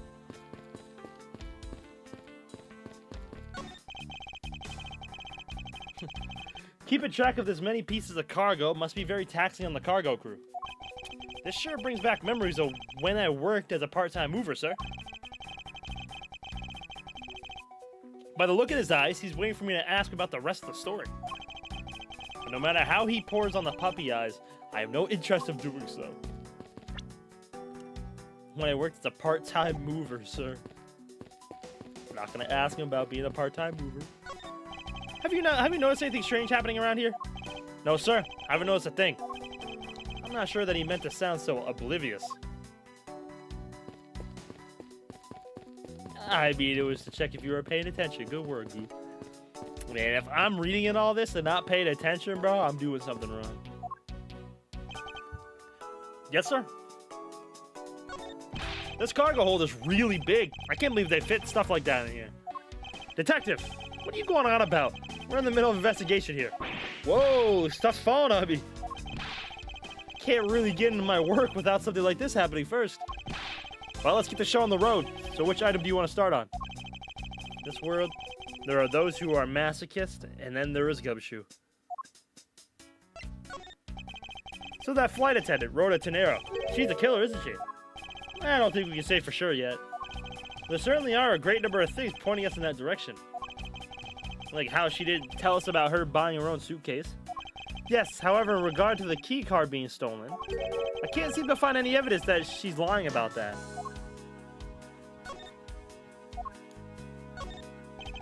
Okay, never mind.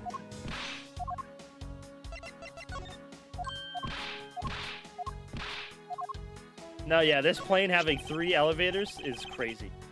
So, this design, it's so postmodern, sir. Postmodern, you say? Yeah, especially this alien-shaped handle here. You can really feel a connection. A connection? Right. Detective, please stop with your horrible impression of the art of an art critic. I was only telling you my honest feelings, sir. Detective, stop being a dumbass. You arrived at the scene of the crime before Detective Gumshoe, correct? And you then immediately began to direct the investigation. It seems to me that you were already here at this airport for something besides this murder. Yes, I was. I've been following a very large and involved governmental-level international crime. But it's a much too large for one person to take on alone. So it was decided that I should form a joint investigation with Interpol. Well, would you look at that? Interpol shows back up. This was also in Apollo, the 4th game. Fucking romaine lettuce. Interpol is involved? It's a top secret operation, so I can't really tell you any more than I already have.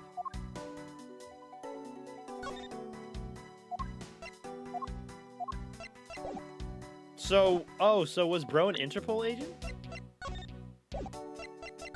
He must have been an Interpol agent.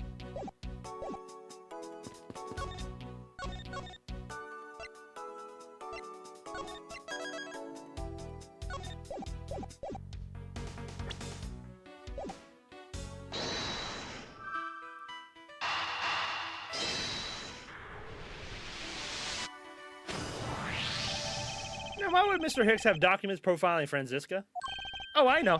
But he's a big fan of Miss Von Karma, sir. Franziska said that she had to come to this airport as part of an Interpol investigation.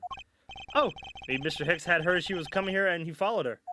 Detective, I think it's more likely that Mr. Hicks was, in actuality, Interpol Agent Hicks. I think Franziska has some explaining to do.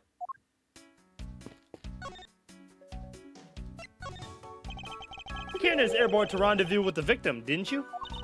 Nonsense. What are you talking about? We found a profile detailing information about you in the victim's luggage. I suppose it was prepared for him so that he could recognize you when he landed. Which makes him not Mr. Hicks, but rather Interpol Agent Hicks. Isn't that correct? I should have known you'd figure it out, Miles. But it looks like they got to him first. Who's they? So you really did come here to receive an Interpol agent then? Yes. Agent Hicks was on the trail of a very large international smuggling ring. He went undercover to investigate this crime. And it was I who put him on this case. I was supposed to receive a call from him on his cell phone once he had landed. I never expected to receive a call about his murder instead. I think we now have pretty definitive evidence. The Agent Hicks came down here to the cargo hold. What was he doing down here, sir? There's nothing but luggage. Oh, I get it. Maybe he forgot something in his suitcase and came down to get it. Ow! Agent Hicks came here for a work-related reason. Of that, I'm sure. The one that Portman asked of his victim. They're definitely all connected. Yes, I'm sure he was here to investigate the smuggling operation he was observing. Francisca, do you know exactly how he intended to pursue his investigation? No. Unfortunately, I was going to find out from him after he landed. I see. But this raises another question. A normal passenger can't access the cargo hold on their own. Agent Hicks must have identified himself to a member of the crew and entered the cargo hold with that person who let him in. Yes, and then he was murdered here. These glass fragments and his broken glasses are a testament to that. And then the killer put Agent Hicks into one of the spare suitcases and they entered the elevator, but while they were riding it up, the plane hit that patch of turbulence. Because of the intense shaking, the suitcase popped open and Agent Hicks' body flew out. At the same time, his wallet fell out of his pocket, spilling its contents everywhere. Which explains why there was money scattered all over the elevator floor. I think it's pretty easy to say who the culprit is at this stage. What? Really, sir? It's not who you think, Francisca. I know what you're thinking, Miles Edgeworth. But the killer can be none other than Miss Rhoda Tannera. Here we go again, bro. Definitive evidence. So I bet that big boo-boo was a criminal in Borginia and she killed Hicks because she thought he discovered who she was. Probably. Well, we know she's Borginian because she translated the Borginian dude. That Borginian dude might have also did it too. He might also be in on it. Because they're talking about a smuggling ring. And bro had a lot of stuff on him.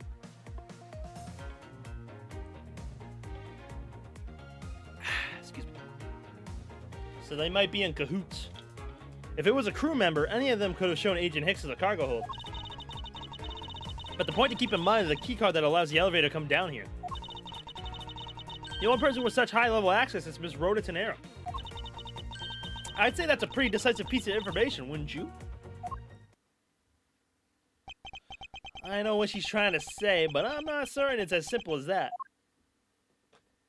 I would love that you were right. Please don't let Big Booba be the culprit. Yo, bro. I mean, the last couple of times we've had big boobs in this game, they usually be the culprit. Hold it! That might be true, but then it could be anyone, including Miss Mealy or even the captain. Don't be a fool. Playing without a pilot in the cockpit is like a horse without a rider, crop in hand, much like Scruffy over there. Yeah! I can't disagree with her on that. Detective Gumshoe does always need a guiding hand. Very well then. What about the other flight attendant, Miss Mealy? I thought you might ask about her. Hold it! But it's highly likely that the key card was stolen from Miss Tannera. Objection! It's highly likely? Is that possibly the best you can come up with? And you call yourself a disciple of my father. Yeah! Yes, well, while I don't have any evidence, Be quiet. You're a disgrace. Damn. There's more evidence pointing to Miss Rhoda Tannera, you know. It's not just the key card that gives her away. Are you talking about the murder weapon, the Captain Ugo piggy bank? Yes, she was also the only person with a key to open that display case.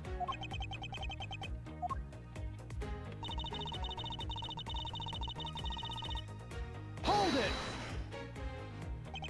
But that is a fake. Objection! Stop right there, Miles Edgeworth.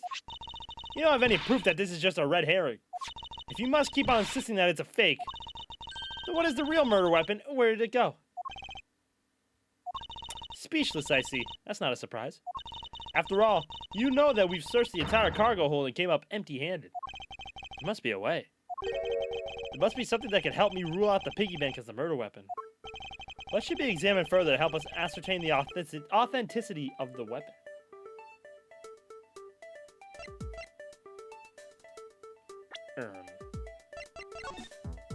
This fella?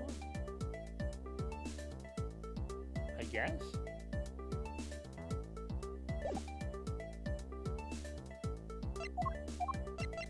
Oh, the body. Francisca, I think you were too quick to jump to your conclusions. Oh, was I? Yes, we don't even have the autopsy report yet. How can I say that you not made up a snap judgment when you have yet to even see if the wound on the Agent Hicks' head is consistent with the murder weapon? Scruffy? Yes, sir? Contact the medical examiner's office at once. I wish to hear the results of Agent Hicks' autopsy. Yeah! Yes, sir. Run, Gumshoe.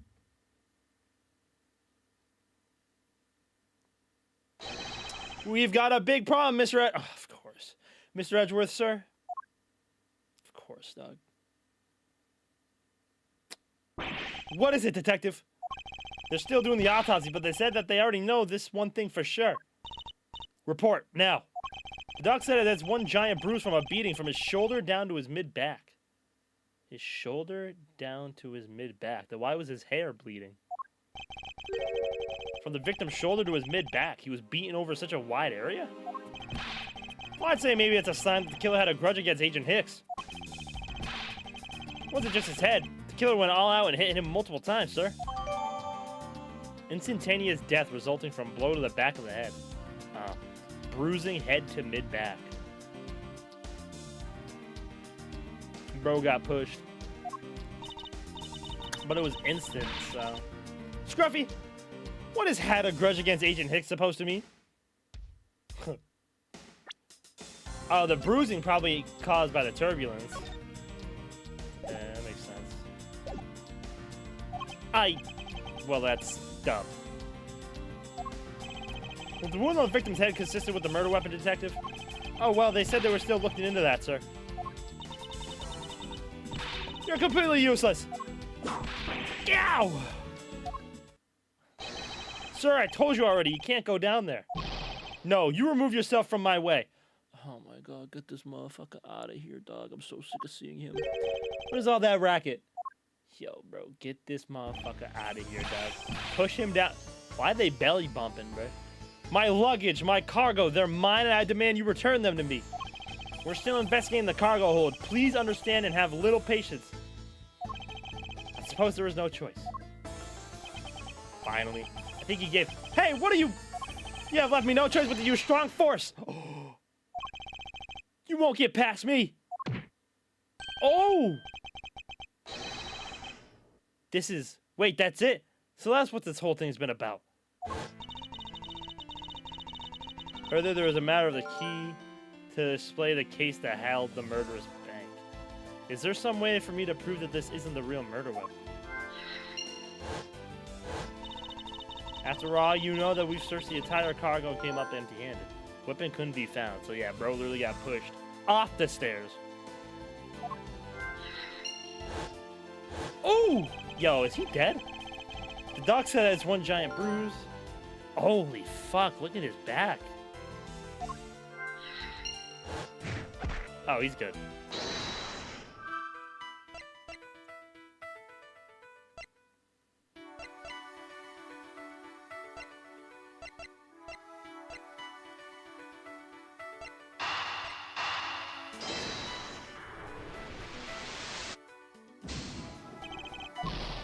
Okay.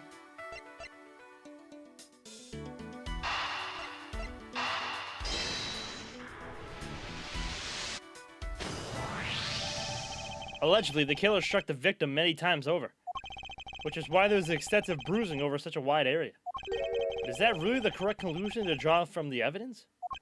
The bruise from his shoulder to the middle of his back is one continuous mark, which is more suggestive of a single blow to the back. If that's the case, that the piggy bank is much too small to have caused that. Therefore, the murder weapon must be something far bigger. A sizable weapon.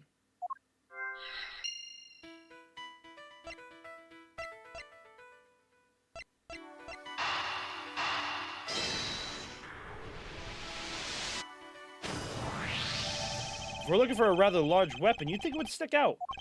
But so far, we haven't found anything that resembles a weapon of any sort. Perhaps, just perhaps, it's something we all overlooked from the very beginning. Because normally it's too impossibly big to be taken into consideration. What was that all about? Was he trying to jump his way down here? Franziska. What? What do you want? I found it, Franziska. I found the real murder weapon. You did? He really jumped. Yo. Yeah, we literally don't care about the guy that just jumped, but we didn't realize it till now, but the answer has been right in front of us this whole time. He might be hurt. We should go check up on him, sirs. There's that pompous attitude of yours again. You should learn to drop that habit. Yo, Gumshoe's the only one that cares, bro. It's coming from a prosecutor with a habit of whipping everyone she comes across. Anyway, if you really are a prosecutor, then you'll back yourself up with evidence.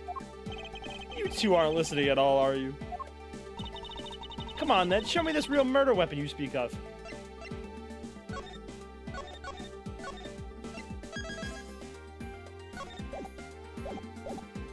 Yeah, I don't think we have it on us.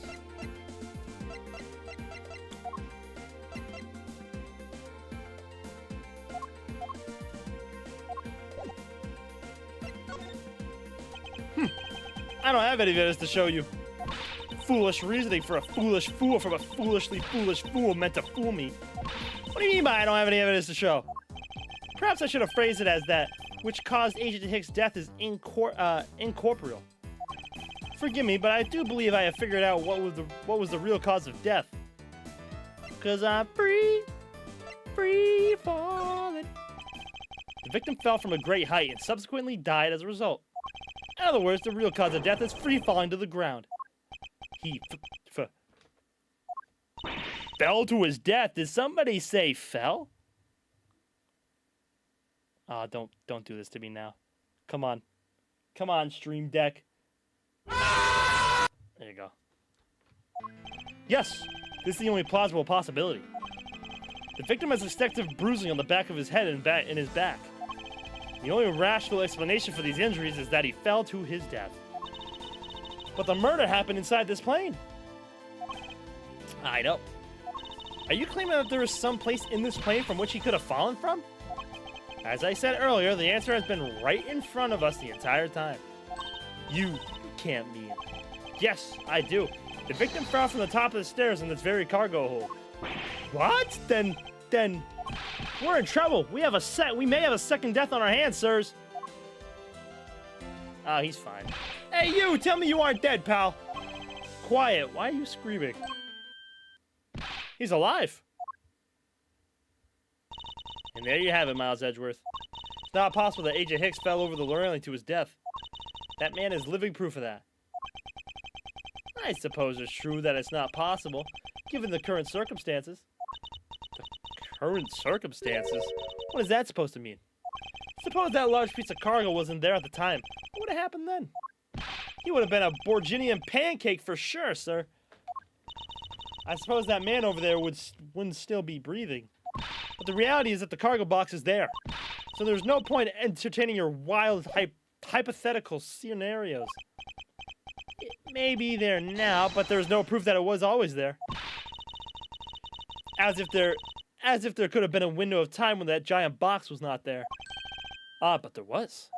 What? What can I use to show that it's possible the box was not always there where it is now? Turbulation! Whoa! Real question is, how do I show it?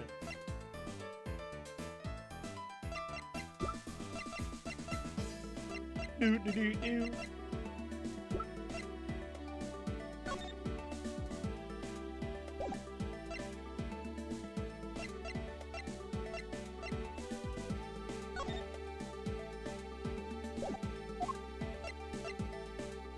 Was there to see when we took off at 5 a.m.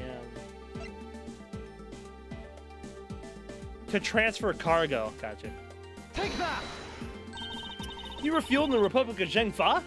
Yes, this flight had a short layover in Zhengfa in order to refuel. But that wasn't the only reason for the layover. We also transferred some cargo. What if the box in question was only transferred out on the plane at the time? To further prove my point, let's take a look at what's next to the box in question. Ah, it's labeled Zhengfa Express. Correct. Meaning it was loaded onto the plane in Zhengfa.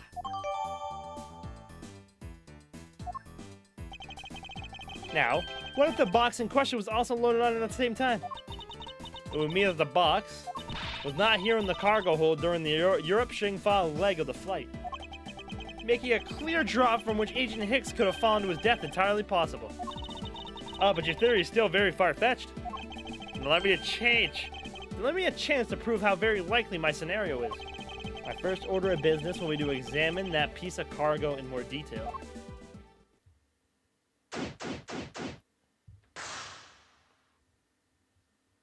Examine that piece of cargo.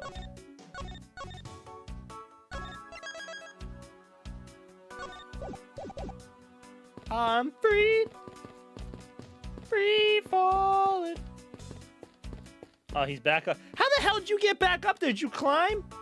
Man, what? Keeping track of this many pieces of cargo must be very taxing on the cargo crew. This sure brings back memories when I worked as a part-time mover, sir. Okay. Yeah, we've already done this.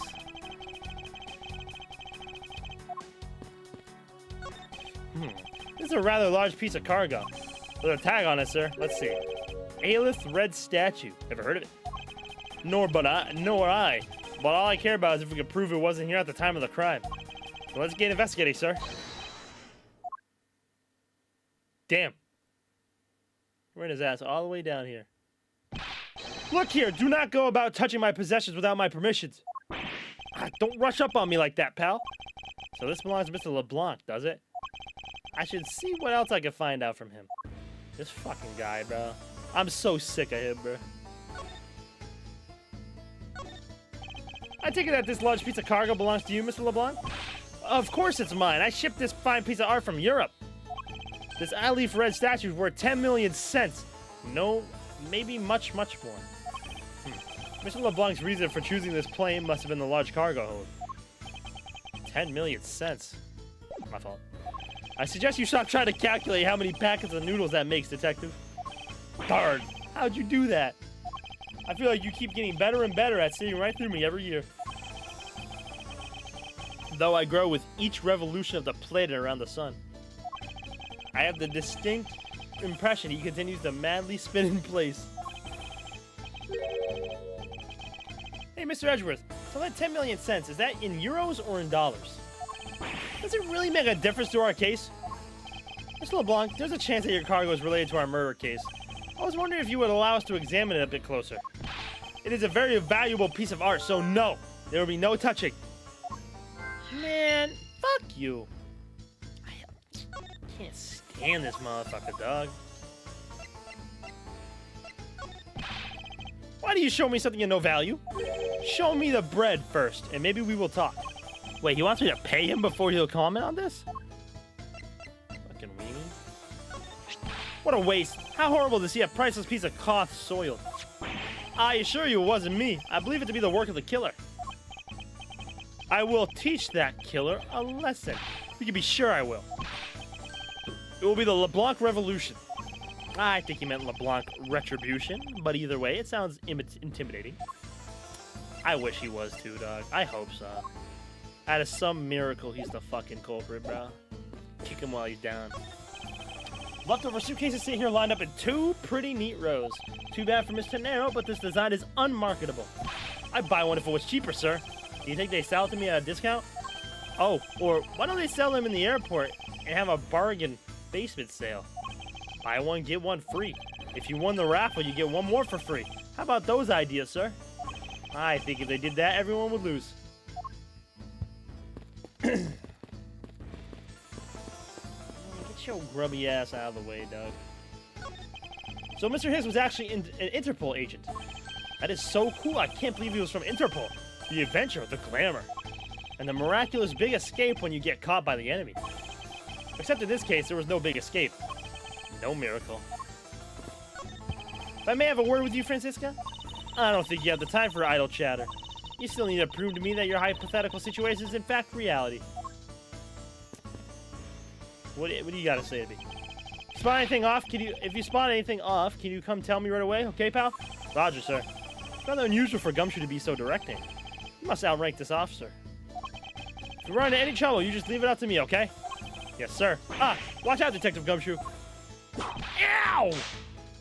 Scruffy, I think your ego is in need of some deflating. I was following in your footsteps, sir. I want to try patronizing my subordinates. Cruel and unforgiving to the detective, even in front of his own subordinate. All sorts of boxes are piled up here. Okay.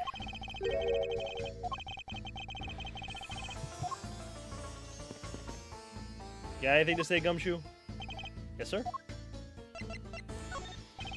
Man, I can't believe Mr. Hicks fell to his death. I never would have guessed in a million years. That is still only a hypothesis. However, the investigation should prove it to be true. Speaking of falling, I'm glad that Art's okay. That Art guy's okay. He took quite the spill. Yes, he was lucky to have landed on top of that piece of cargo. I can see it just now. Passenger pays price for police foul-up. The prosecutor Edgeworth add fuel to the fire of the first murder with a second death? Yep, I'm willing to bet that it'd make the front page. That's not funny, detective. What exactly is an extremely valuable piece of art, sir? Is it like stuff you see at country fairs? Somehow I get the impression that it's worth a lot more than you can comprehend. So this thing's worth more than I can imagine, huh? Whoop. Kind of makes me want to try collecting expensive art. Collecting expensive art. Interesting. It seems there are people out there besides Mr. LeBlanc who know the true value of art. Are you talking about me, sir? Of course not. Where'd you get that idea like that?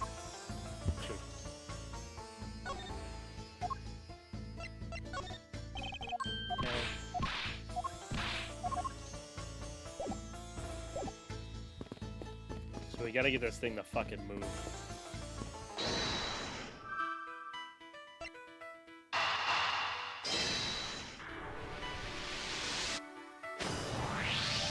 Mr. LeBlanc has something to do with the smuggling ring, and it's possible this fake statue was brought on board in Zhengfa. I think I need to question him a bit further. Yes! Let him be the culprit! What about your statue, Mr. LeBlanc? I wonder if it might be a fake. What? How dare you say my art is a fake? I suspect that your statue might be the target of an international smuggling ring. Don't say such fantastical things. Those thieves would not dare. I have the certification of my cargo right here. Do you mean the cargo certification document? Mr. Zinc LeBlanc, why didn't you say so earlier? Please show it to us at once. Oh, wow. I can't read this. What does it say? It says, as plain as day, the cargo was put onto the plane in Europe. And there you have it, Miles Edgeworth. Too bad for you. This statue was brought on board in Europe, just as it states in the certificate. No, that's... Which means that there was never a window of time in which the statue wasn't sitting there. I respectfully disagree. We can't discount the theory until I see the statue for myself. Then you can have your wish. Look at it yourself and see I am right. Oh, this. I know I've seen this somewhere before. This is Aleph Red? It gives off such a feeling of art, I can practically smell it. This statue has a high amount of historic value. After it was unveiled at a museum in Europe. I brought it to this country to exhibit it. Piece of art being shipped by Mr. LeBlanc, who claims it to be worth 10 million cents. Yeah, that's the photo. I believe a closer look is warranted. Yeah. But the eyes are different. This one's gold. This one's red. This one's definitely smuggling something. So is the infamous Aleph Red statue. What is it, Mr. Edgeworth? Did you find something? There's something wrong with this picture. We should examine it in more detail. I swear I've seen this somewhere before. No wonder this thing's worth 10 million cents. Look at how it sparkles, sir. I wouldn't call it sparkling, detective. Maybe more along the lines of dully shining. Are these eyes made of some sort of gem? That's a real nice shade of orange. For a second, I couldn't even tell if they were jewels. Oh, but they kind of remind me of the eyes of this stray cat that lives near my house. The guy's supposed to be this color? Is it possible the statue is a fake? Fake? Oh, hell nah. Eureka! Eureka! These eyes are awfully orange, don't you think? Yeah, pretty. They remind me of sunsets when I was in grade school, sir. I don't think you see what I'm talking about. No, I do, but it's really like the color of the sun when it's setting, sir. Ah, the memories. I remember standing out in the field spinning with my arms out until I fell ill. I don't care about sunsets. Focus, detective. What colors are the eyes in this photo? Huh? Oh, sir, they're red. As I thought, this statue's a fake. Mr. LeBlanc, what do you want? Do you know I'm a busy man? Do you not know I am a busy man? I allow you 2 seconds for your answer. And I'm already done. The Aleph Red, I suppose this is your pride and joy, is she not? It is the biggest trophy on this European trip. Do you know why I wanted to possess this statue? The trigger started 17 years ago. Better grab a chair, sir. Sounds like this is going to be a long story. Mr. LeBlanc, I regret to inform you, and you have my heartfelt sympathy, but what is that, sympathy? For what? You'll see. All you did compare the eyes. That large fellow there has very bright and pretty eyes compared to you. I wasn't talking about the two of us. I meant the eyes of the statue in front of us and the one in this photo. Why the sun yelling now then? Oh. It is a photo of the statue on display in the museum in Europe. What? Now do you see, Mr. LeBlanc? The statue before us is a fake. I made some food. Did I miss the reveal? No. Not yet. No reveal of a killer, at least. This guy has fake art, though. A fake? I believe that even further examination will be required. Now that we have confirmed that this is indeed a fake, there must be some sort of proof that this was brought on board in Zhang-Fa. I will present you evidence that will resolve the remaining contradiction. Eureka!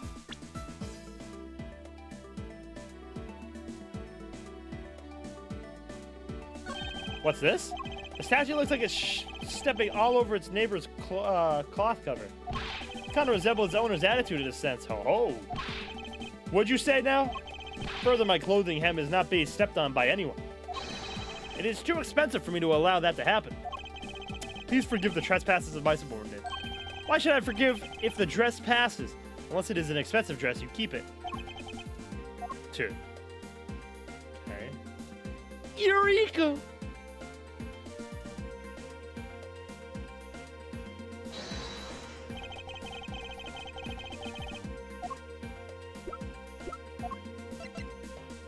Eureka!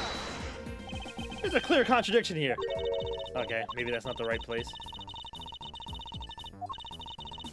Wait. It's just a simple case of cargo getting stuck under another piece of cargo. Ah! That's not possible. But it is.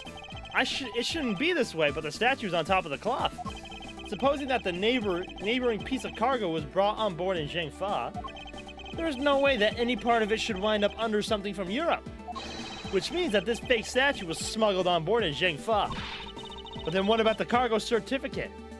Let me ask in return, what about Agent Hicks? Why did you come down here in the middle of the flight? There's only one reason why, to secure the proof of smuggling activity aboard this flight. So you say, but I don't believe he had to do that mid-flight. We could have just as easily inspected all the cargo after the plane landed. It may be true, however you have it backwards, Francisca. Sure, Agent Hicks could have waited until after the plane had landed, but he had a reason for coming down to the cargo hold. Suppose he had found the fake at the airport. It would have been after the swap had occurred. At the time, the suspicion would naturally fall into the statue's owner, who would have no way to prove that the statue was switched without his knowledge. Which means there was someone involved who was forging or modifying cargo certificates.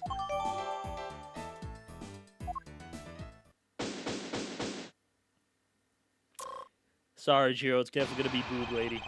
I guess the victim knew the real version of this was gonna get nabbed, huh?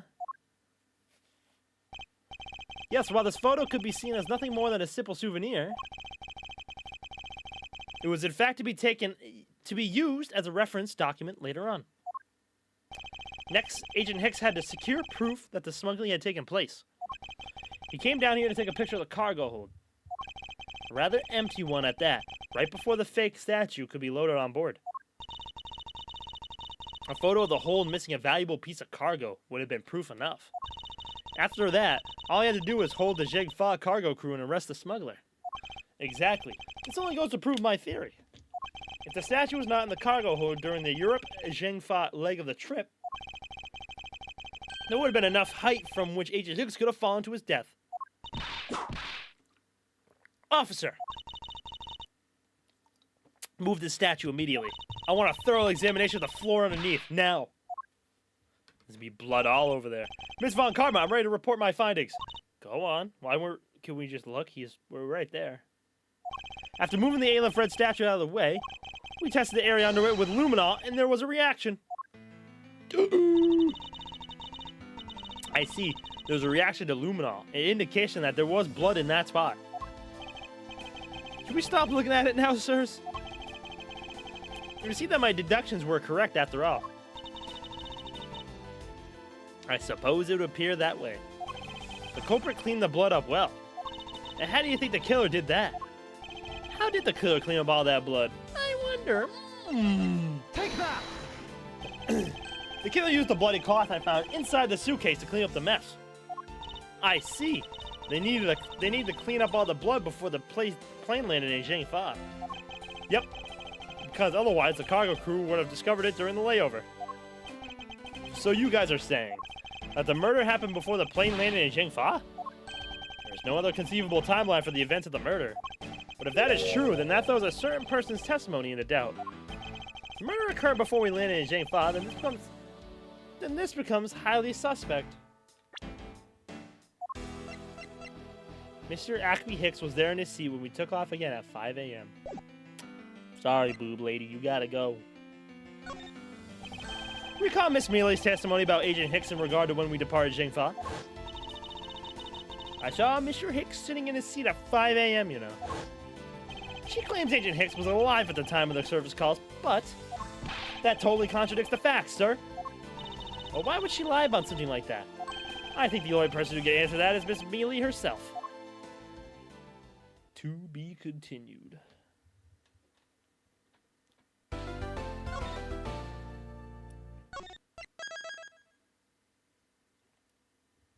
Confrontation, Cammy Mealy.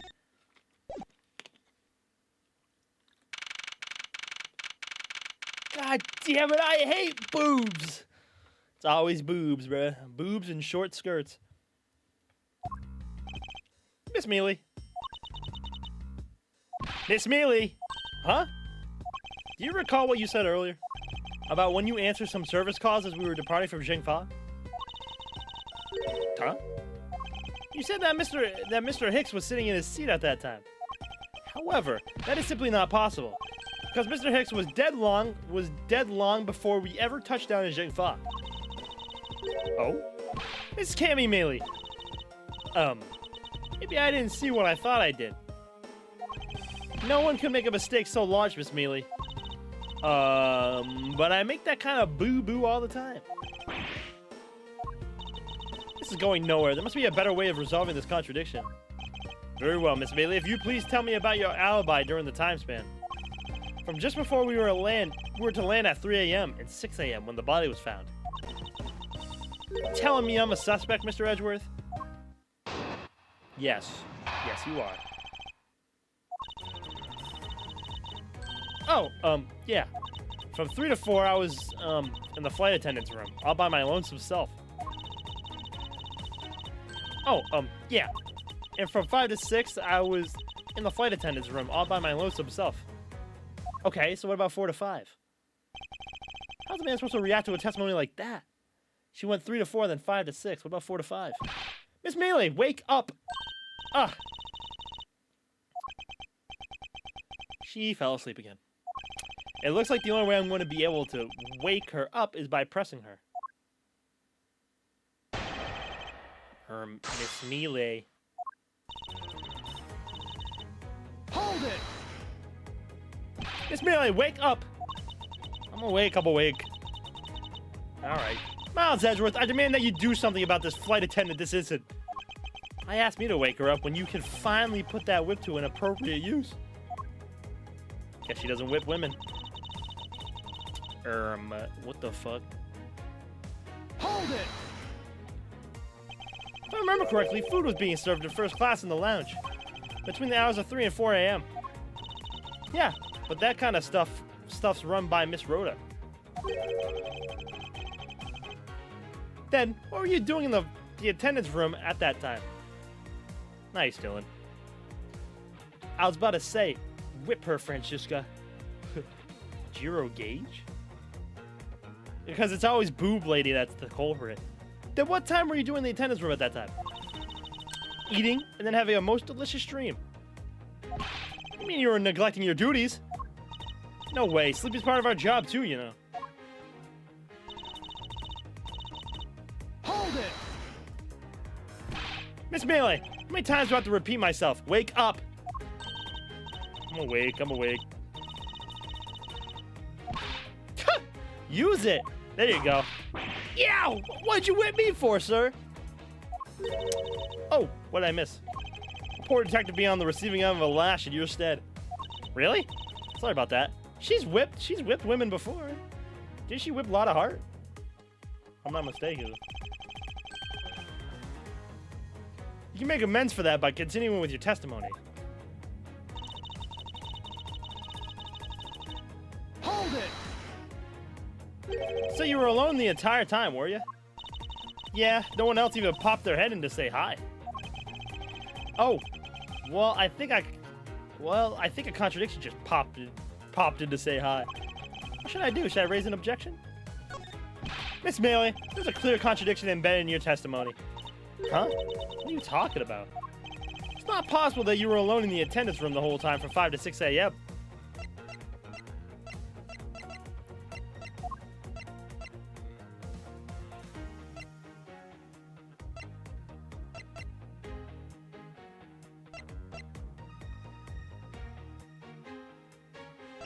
Take that!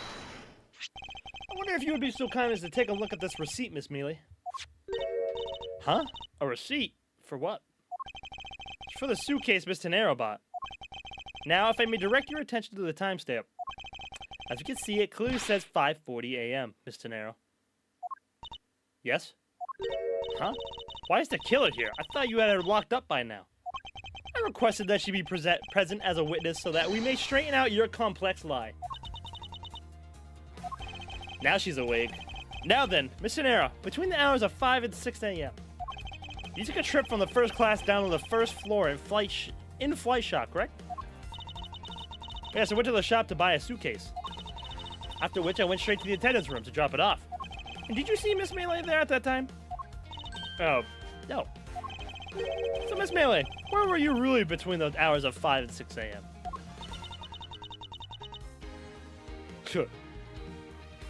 Miss Cammy Melee! Huh? The bathroom? I'll be the one asking the questions here. Yeah, maybe that's it. I probably just missed her. Nature calls, you know? You take me for a fool. That's a little too convenient to be true. But it's the truth. Cross my heart. I don't have enough conclusive proof to counter-argue her at this stage. You don't believe me, do you? Oh, please, won't you give me a chance and hear me out? Oh my god. Look, I know you're suspecting me because I'm one of the crew. But you think then maybe you should also suspect Miss Rhoda too? She's the one in charge of the elevated keycard in the shop, you know. If you ask me, that makes her super suspicious. Please leave Miss Tenero out of the conversation. Only you are under suspicion for now. I don't get it. Why are you covering for Miss Rhoda all of a sudden? Oh, now I get it. Maybe you've got your eye on Miss Rhoda. Of course I'm keeping an eye on her. I can't very well let her escape, can I? Never mind. But you want to know something? Miss Rhoda actually kind of like... I have absolutely no interest in people who can't appreciate my sense of design. Oh, Miss Rhoda likes us. Boom, boom, boom, boom. Boom, boom, boom. Burn the fuck out of my finger. I was burning some boxes, heard some popping out of the fire, went back to look for it. Let's just say I found it. Damn. That sucks. Ow.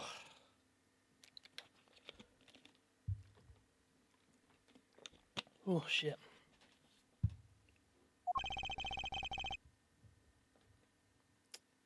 Yep. And then it hits you in the finger. God damn it. Yeah, that'll do it. That'll definitely do it. Now's not the time for this sort of talk. Reason for suspicion. Hold it! I bet. I haven't burnt myself in a long time, but yeah. No, it's not the only reason I have suspicion for suspecting you. Your statements regarding Miss Hicks also turned out to be a bunch of lies. Ah, but say I wasn't an attendant. You wouldn't suspect me then, would you? Yes, I suppose that's true enough. Hold it! Also, one would think that an airplane with an elevator would have cameras. True, there's like no cameras. She is already being detained for further questioning, or have you already forgotten? Oh, yeah, I guess I just forgot. Cammy, don't tell me you suspect me too. Sorry, can't help it. I mean, other than you, there's no one else who could have done it. I can't believe you would think that. I mean, me, killer? Miss Melee, what do you mean just about by no one else could have done it? Hold it! It melted and it dripped on me. That is pretty dumb. That is pretty dumb. And what are you in charge of, Miss Melee? I take care of the attendance room. That doesn't count. Oh, but I spent so much time in there. Might as well be my responsibility. Mr. Edgeworth, Cammy is very talented in languages. So she assists passengers who may not speak English. Especially those who speak Borginian. She is the only one on this flight who is fluent. Oh, there it is. Bingo. Get her out. Oh, you mean that kind of what I am in charge of? Why didn't you say so in the first place? What else could I have meant? Yes, I'm really good at Borginian. She's fluent in Borginian. Then I suppose you're in charge of processing documents in Borginian? Yeah, I take care of anything that has to do with Borginian. I mean, it's probably just a made-up country they thought of. Very interesting. If you ask me, it makes her super suspicious. No, I think Borginian's a real thing, isn't it?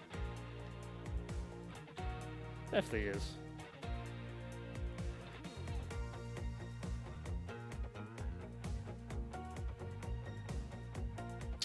Yeah, Borginian's a real thing. I think. Nope, it's an Ace Attorney thing. Nope.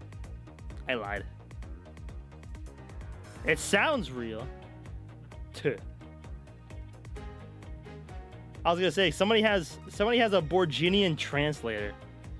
So like if I put fuck you Jiro on it. You wanna see what fuck you Jiro and Borginian is? Hold on, I got you. Shit.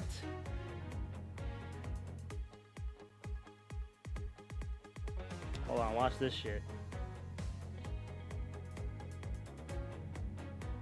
Yo, Ace Attorney fans go stupid with some of this shit, bro.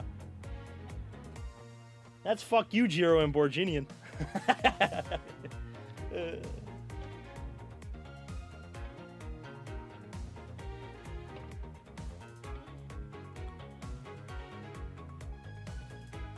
It sounds real but made up. There's also, I mean, there's something close to that, isn't there? I can do that in Spanish without a translator, you SOB. Son of a bitch. Well, there you go, Jiro. If you want to tell yourself to go fuck yourself, there you go. Because they have the objection thing too, and then they have the Borginian. I might just start typing in Borginian, bro. If you ask me, that makes her super suspicious. Hold it! Okay. Actually, your on-the-job behavior makes you super suspicious in my eyes. Huh? But why? Well, Miss Tenero is busy with the passengers and all of her other duties.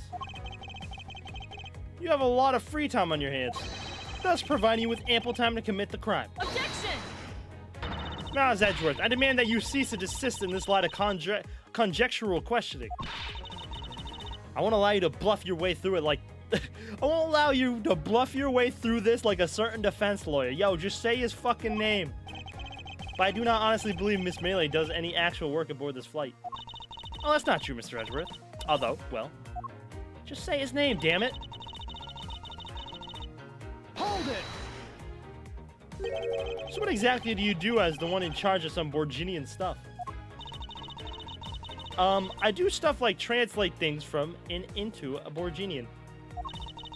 Tammy is the only member of the crew who understands Borginia, Mr. Edgeworth. Miss Melee, I take it then that is your job to process all of the Borginian paperwork? Yeah.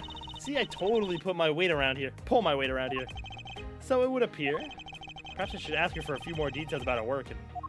Miss Melee, it's very unladylike to push suspicion onto someone else. That's not what I'm doing at all. I'm just saying that Miss Rhoda is very sus. There you go, pushing everything onto her again. I don't get what you're saying. Must be a really abstract concept, huh? The only thing abstract here is the landscape inside your head. Okay.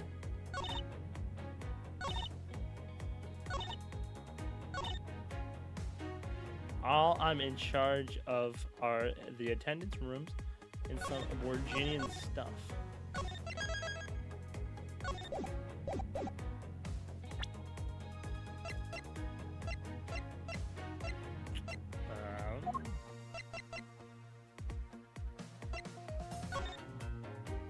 Yes, I'm gonna guess this was her.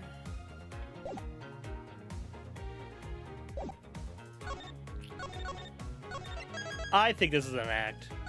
I mean, she looks like a fucking zombie, too. Objection! So you're the only one in this flight crew that speaks Borginian. Is that correct?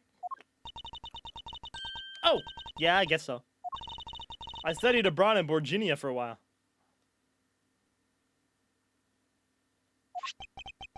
The brain is fake, but the booba is real. Unlike some other clown lady that we knew, it was the other way around for her. If that is the case, then the signature on this document belongs to you, doesn't it? Oh shit, hold on. Let's go. Fucking music goes in.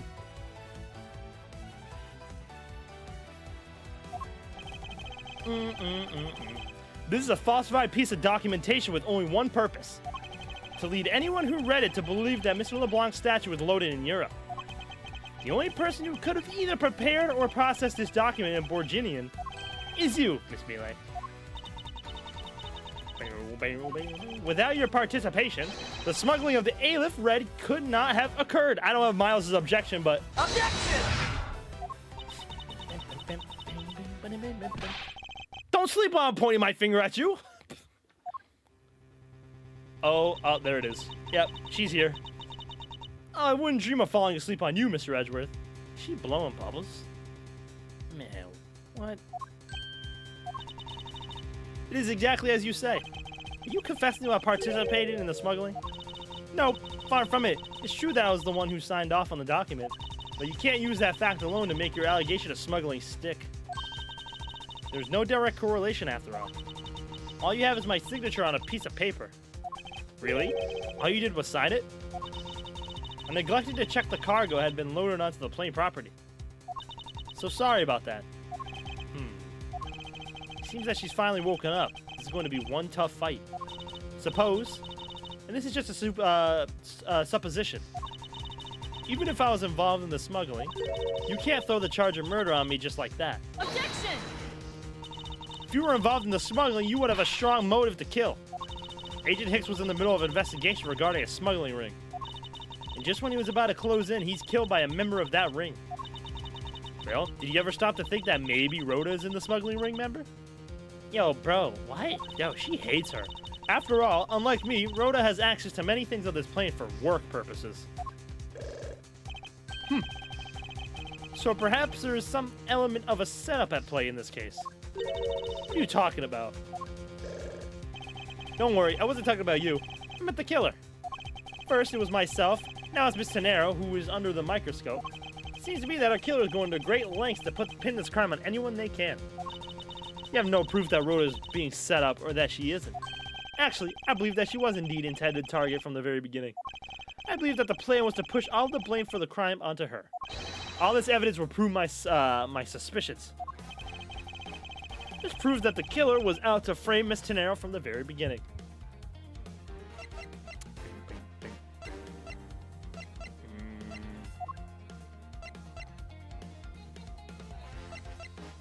I'm gonna guess it was the suitcase? Because it's her suitcase. Take that! The killer could have hidden the body anywhere, and yet they chose the suitcase. Why is that? Perhaps it was to move the body up from the lower deck to the first floor. However, why go through the tunnel to do so? She's using it like a... She gotta rip that poor marsupial's head off! The only way all of these actions make sense is if the killer wanted to frame Miss Tenero for the murder. Miss Tenero buys a suitcase on every flight she works without fail. But should her suitcase be switched with the one containing the victim's body, that would put her in a very tight spot. Unfortunately for the killer, the turbulence put an end to that plan. There wasn't enough time to put the body back into the suitcase.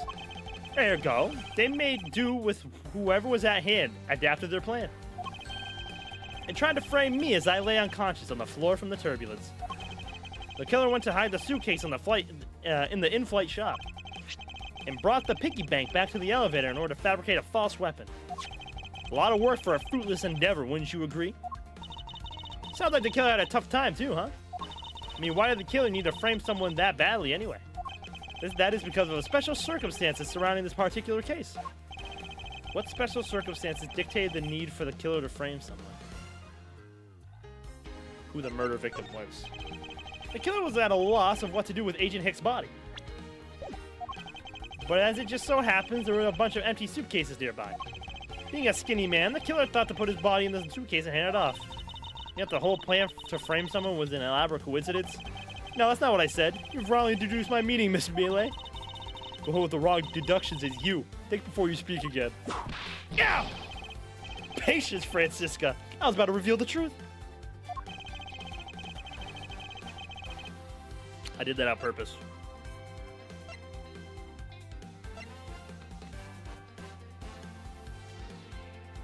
Killer to frame someone.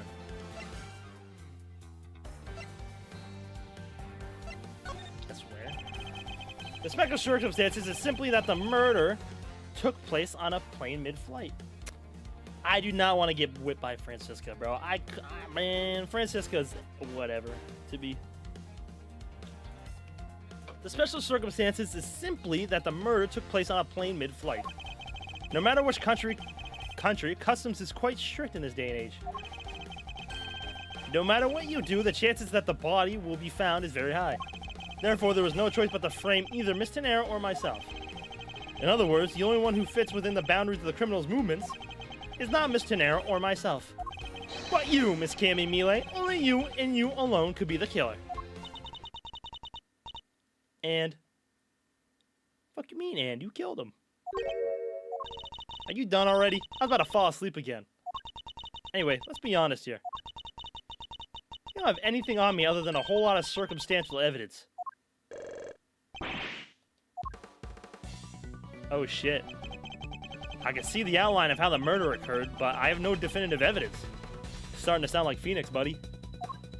And isn't there a piece of evidence that's still unaccounted for?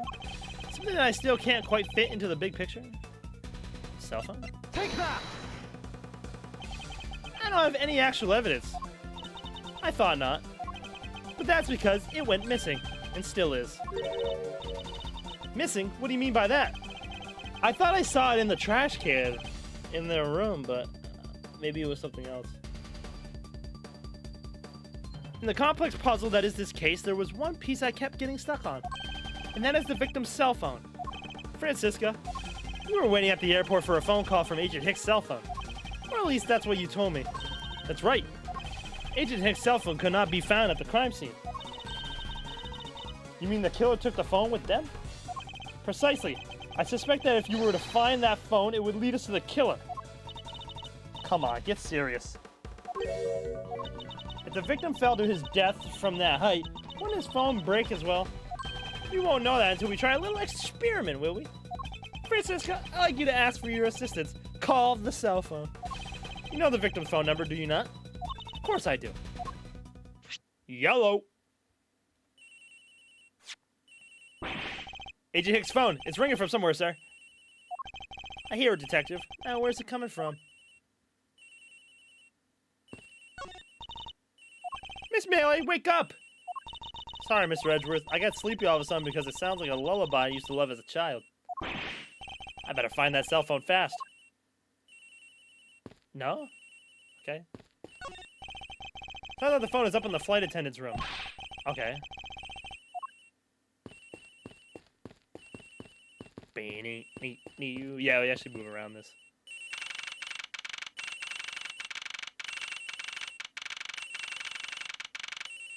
I knew it! It's right there! I saw it! The ring is coming from somewhere in here, sir. Leave no stone unturned, Detective Gumshoe. We must find it. Yeah, but Francisca wouldn't let us go through her trash for some reason. Wow, wow. Couldn't have thought of a better place for it. It seems to be over here. Wait, what? Is that not it? Okay, guess not. The ring is coming from in here, sir. What? No, it can't be. This has got to be this victim's cell phone. Just whose locker is this, sir? It's Mr. Nero's. What?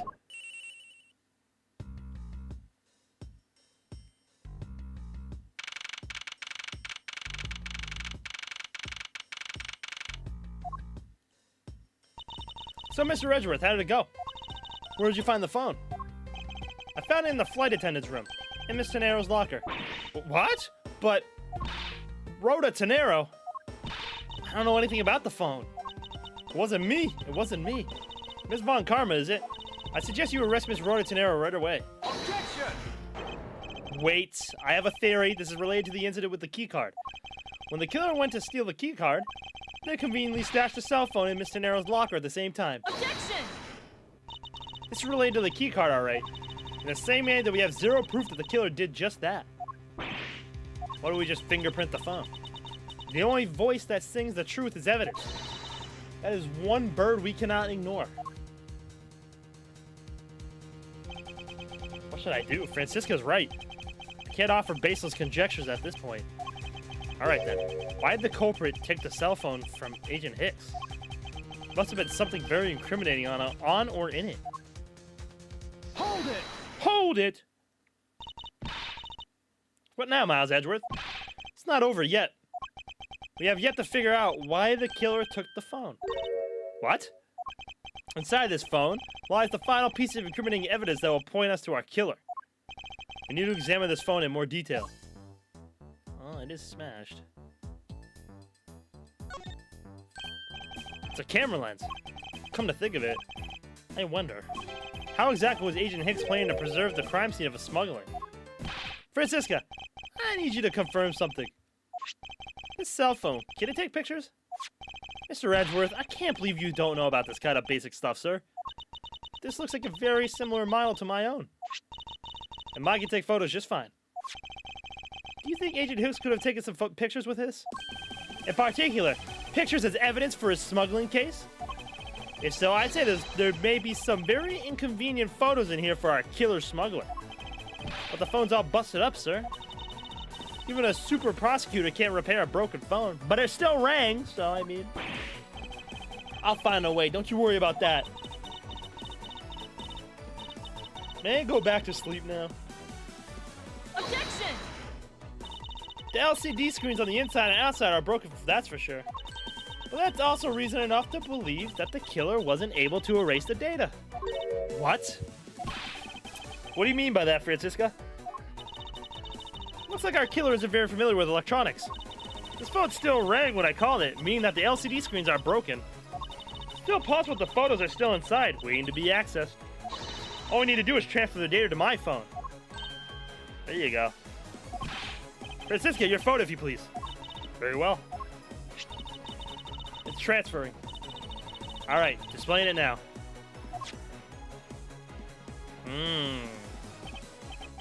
This is... Agent Hicks was most certainly trying to obtain some evidence for his smuggling case. Hey, the A-list red's nowhere in this picture, sir.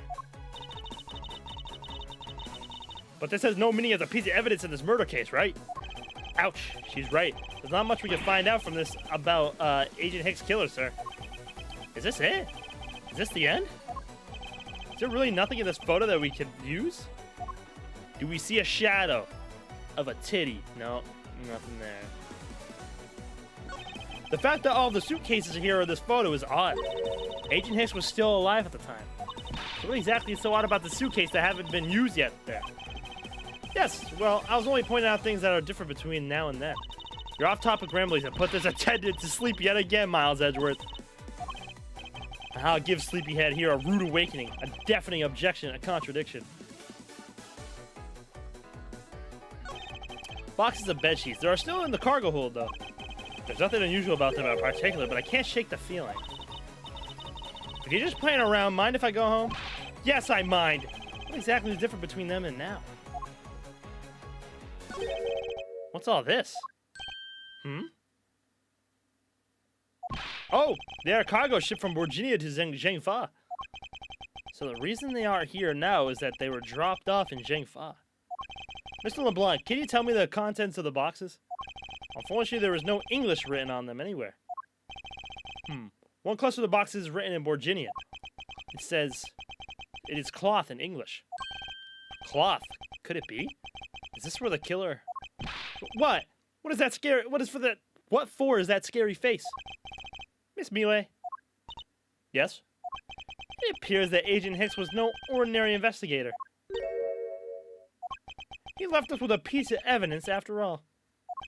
A striking piece that will point out who his killer is. Ah, here we go again. Maybe you should enforce your mistaken reading of a simple picture, Mr. Edgeworth. The Borginian cargo in this piece of evidence will point us straight to the killer. Take that! And what is that supposed to prove? The killer used this piece of cloth to wipe off the blood they had spilled. But there was one thing that bothered me this whole time. Where did it come from? And now I have finally found my answer in this very photo.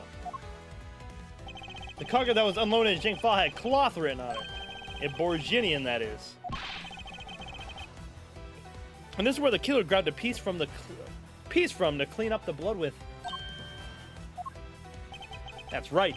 The killer was someone who could read and understand Borginian. The only crew member that fits that description is you, Miss Cammy Mealy.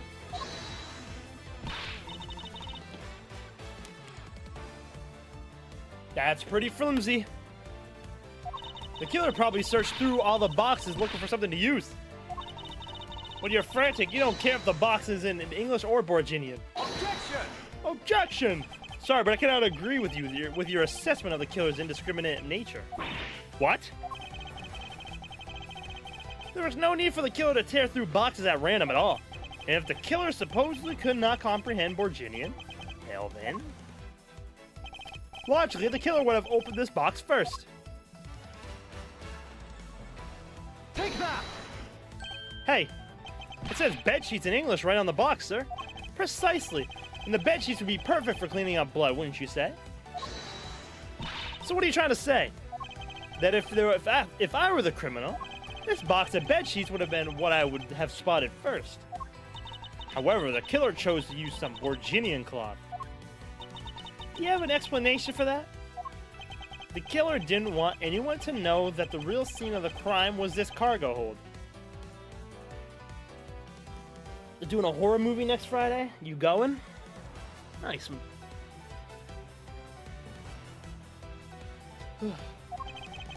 Stretch.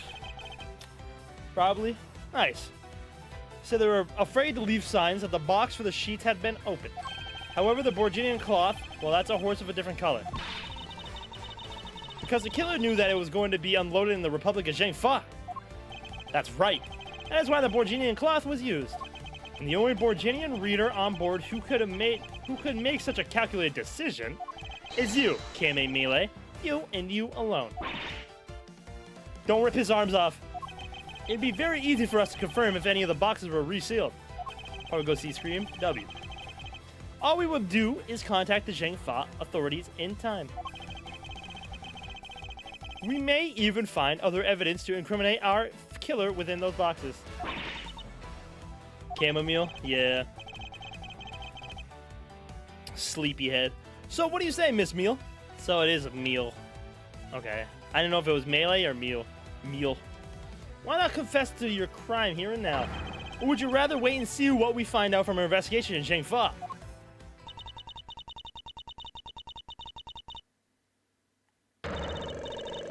Ah, there it is. Damn! Damn! Damn, damn, damn!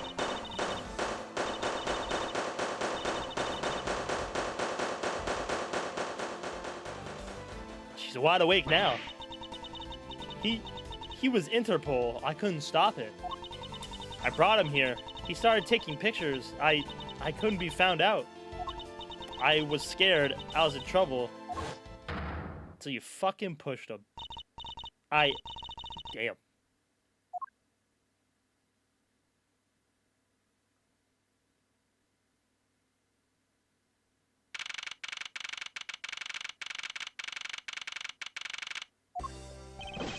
We finished making all the arrangements to take the suspect in, sir. Very good, detective. What about the smuggling route? Did she say anything about that? They're taking her down to the precinct now. Hopefully we can get more out of her there. Whenever we can approach, whenever we even approached the topic, she just started foaming at the mouth. It was scary, sir. She probably wasn't prepared to commit a murder all of a sudden. One thing is for sure, the ring behind this whole mess means serious business. Looks like there's a lot more to this case than meets the eye.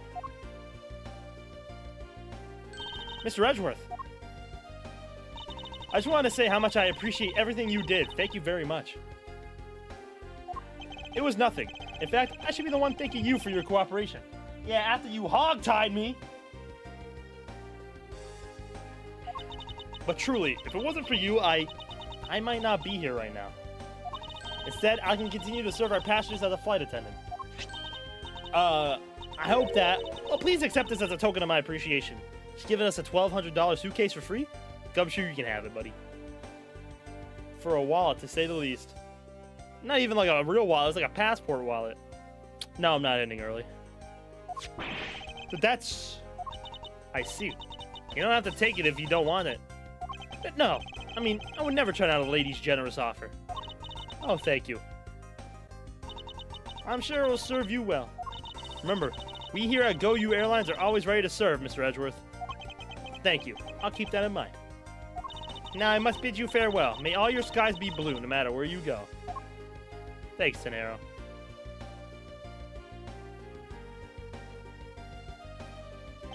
I can't believe we wound up investigating the whole day, sir, but boy, it was fun. Speak for yourself. My day was filled with earthquakes, elevators, and false charges. By the way, where's Francisca? Oh, she's filling out some customs paperwork for her departure. Departure? Yeah, Miss Von Karma's always really busy, sir. She's been flying from country to country to chase down some leads regarding her case. Detective? Can you cancel the car I had you reserve earlier? You got it, sir.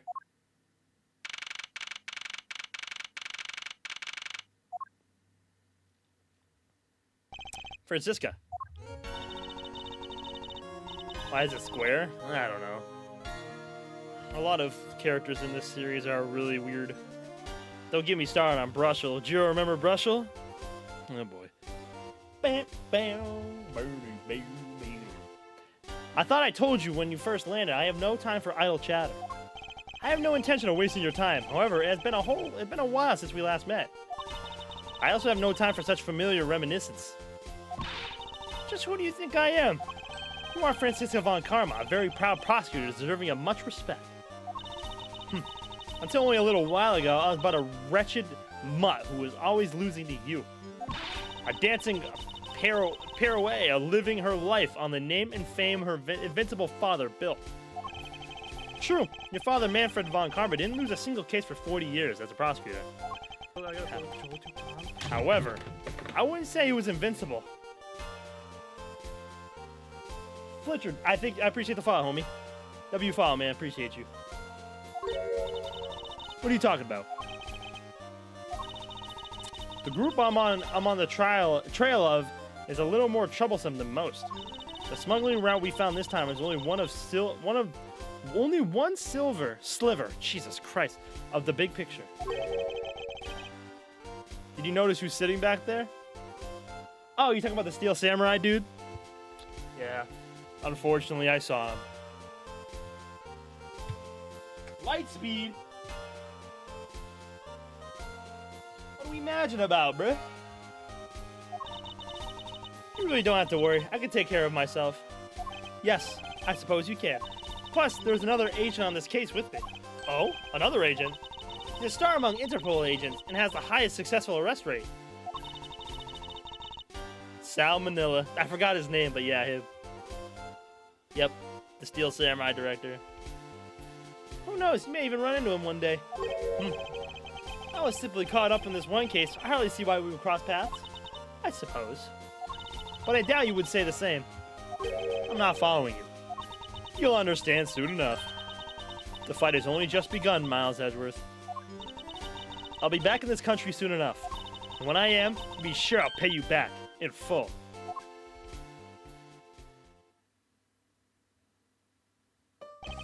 The whip is crazy, I mean. Yeah, she likes to whip people, so that's her thing. Fucking salmonella. I wish I never had to see him again. And just like that, she's gone, huh, sir? Thank goodness, I can finally rest easy knowing I won't have to watch out for her whip. Detective Gumshoe, I want to thank you for all your help and cooperation. Aw, it was nothing, sir. I was just happy to be able to work with you again. Aw. I think I'm gonna celebrate by adding a little extra salt to my instant noodles tonight. Just how much did you cut his salary by, Francisca? Oh, you're the one to talk. Chamomile nighty-night. Detective, I was wondering if you might give me a ride down to the prosecutor's office. Sure thing, sir. I'll even fly down the road in the patrol car if you want. Oh, make me remind you, Detective. Safety first. Aw. Oh, is that it? Nighty-night. Thus, I solved the first case upon my arrival home. Francisca von Karma, the smuggling route she was after. The leaders of the ring had already put their trump card into play. And the players on the other side of this war, they would begin to make themselves known through the next incident. Which was the one at our house. Oh, the one at the prosecutor's office, right? Edgeworth speaking. Ah, finally. I called who knows how many times earlier, but I couldn't get through. And you are? Ah, have you forgotten my voice, Miles, my boy? Is it Manfred? Mr. Amano? Ernest Amano, correct? Ah, so you do remember me. No idea. I know it's rather sudden, but I can't ask this of anyone else. There's been an incident, Miles. My son, he's been kidnapped. Oh, shit. Not nabbed. Bro's been nabbed. Who? We don't know. No clue. Ernesto Amano. The kidnapped turnabout. Nice.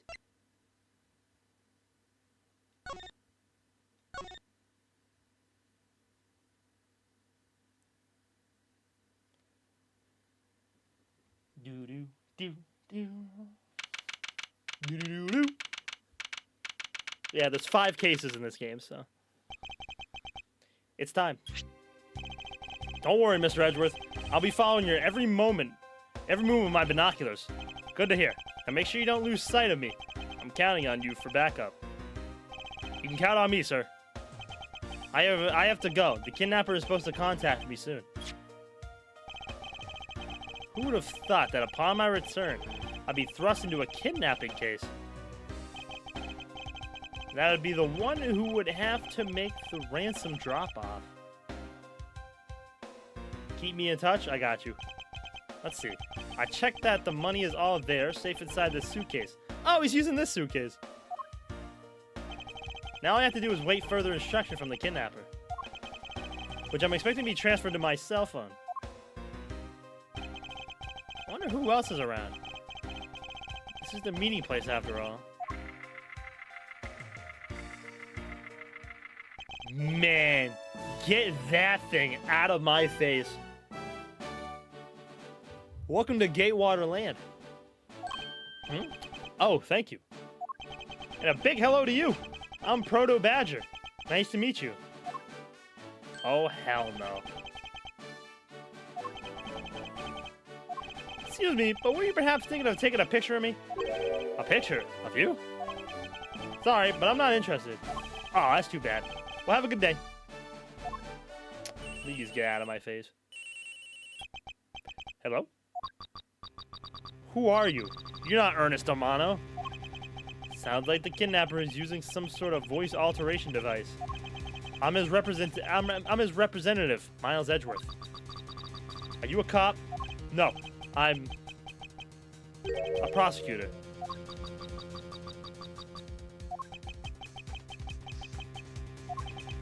I know what you're wondering, and yes, I have brought the ransom money with me.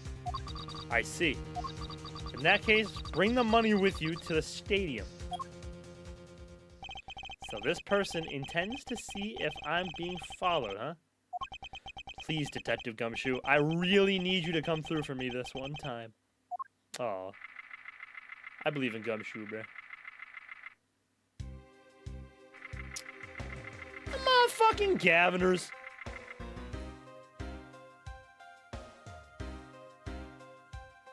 Battle of Magicians. Max Galactica versus Troop Gamare. Oh my god, bro. They're all blending into one, bro. And this was before we knew who Troop Gamare was. Was this when they were all still like a big... This was still Max Galactica was a... No. Oh, because... And then we did... This was before we knew who Gavin was. Edgeworth speaking. Next, come to the haunted house. Just how long do you tend to have me wander around for? Depending on Gumshoe's ever the right move. I trust in Gumshoe. I trust. That's for me to decide. You don't have much of a choice here, my friend. I suppose not. Good old Troop... I highly doubt we'll see, like, Clavier or any of the Troop Gamare people, but... That's cool. It's a cool little Easter egg. I've arrived. Go inside. Tuh. It's the haunted mirrors, bruh.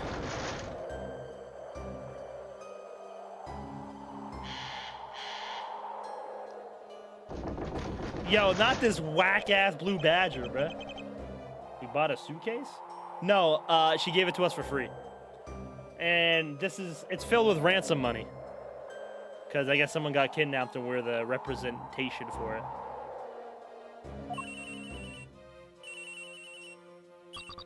That's it. Go through those doors.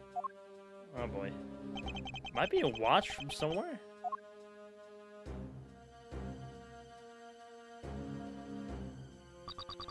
Leave the money and go now.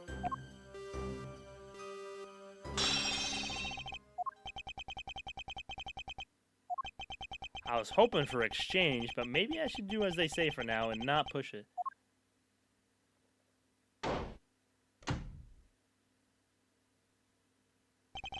Couldn't catch even a glimpse of the kidnapper. Perhaps I should keep an eye on this haunted house until police backup arrives.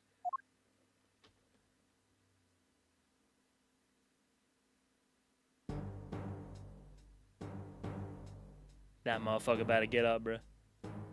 Oh my god! Edgeworth, turn around! Turn around! Oh my god! Tackle him, Gumshoe! It was a trap. Yes, yes, yes.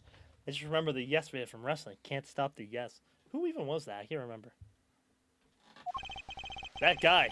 Betrayed. No, can't be. Then the deal. Who is that?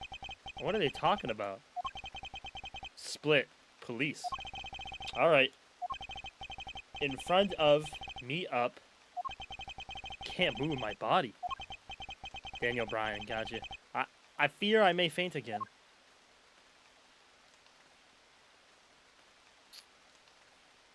Yo, bro. So far, Edgeworth's gotten beaten up, bro. In this entire, like, 3 cases, bro. The first case, he was accused of murder. Second one, he was accused of murder. Third one, he got beat over the head by a blue badger. Where am I? How long was I out? Brian Danielson. How long was I out? It wasn't raining like it's now when I made the drop-off. This was supposed to be a simple affair. So why have I been taken hostage as well? I can only assume Detective Gumshoe lost sight of me at some point. The only reason I agreed to be a drop-off man was because of that phone call. It was from Mr. Ernest Amano. Ew, why is his ears like that? That's nasty. The director of the powerful Zaibatsu, the Amano group. But aside from that, I also owe him a great debt of gratitude. His only son, Lance, had been kidnapped.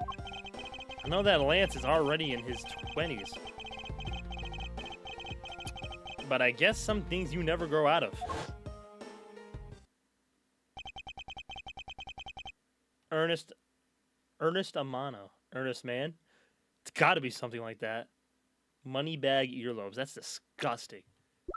Blech. Blech. That's nasty. I can't sit around waiting for someone to come help me. I must escape somehow. I love his facial expressions, bruh. Was that you making that funny sound? Who's there? How dare you laugh at a gentleman's plight? Oh, it's her. I've seen her. I don't remember her name, but I've seen her. Who are you? Are you one of the kidnappers? A kidnapper? Me? No way. I'm not into such petty crimes.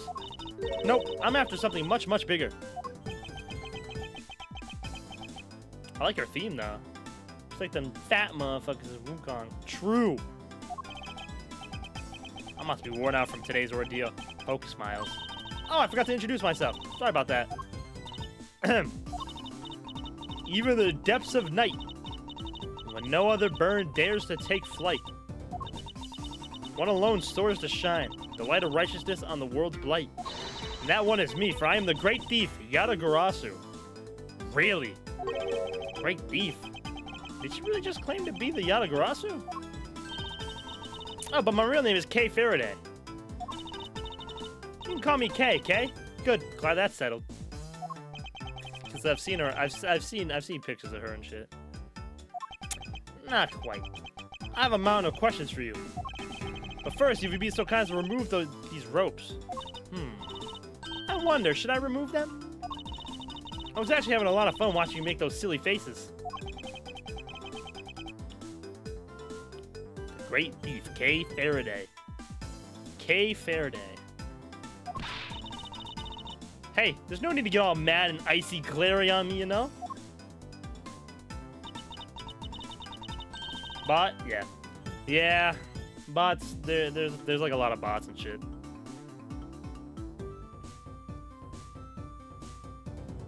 Okay for a day. K Faraday. That makes sense. I can see that. This rope goes through here, and there you go. What a relief. I owe you my thanks. Ah, it's okay. You can pay me back in full later. Now then, what cushion should I start with? Unfortunately, I can already tell nothing is going to be easy with this cheeky girl. You call yourself a great thief? Yeah, are you really a thief at all? You doubt me? I get it. You think a young lady like me couldn't possibly be such a big-time thief, right? That's not the part I have a tough time believing. I am a real genuine Yatagarasu, you know. Yep, I am a pure-blooded great thief. It's a little something I inherited from my predecessor. In that case, you wouldn't mind if I arrested you then, right? What? Of course I'd mind. I haven't stolen anything yet. Seriously, I don't know how you could say such a horrible thing to your savior. That's true. Technically, she hasn't stolen anything in front of me. Yet. When you say you're the Yatagarasu, do you mean you are the Yatagarasu? Yep. The most righteous of the righteous. The legendary great thief. But I inherited the title only recently. So I haven't had a chance to steal anything yet as the second Yatagarasu. I'm not aware that thieves could pass down their titles like that. But don't worry. I've got some big plans in the works. Big plans, huh? They wouldn't happen to lead to a big arrest, would they? I knew it. There's just no reason with a prosecutor. No reasoning with a prosecutor. I'm not the problem here. I'll have you know that the Yatagarasu has no interest in stealing petty trinkets. There's one thing and only one thing I want to steal. Only one thing? What would that be? That's gonna have to wait until we find our way out of here. Well, at least there's one thing we agree on. I'm sure I have plenty of time later to learn more about you.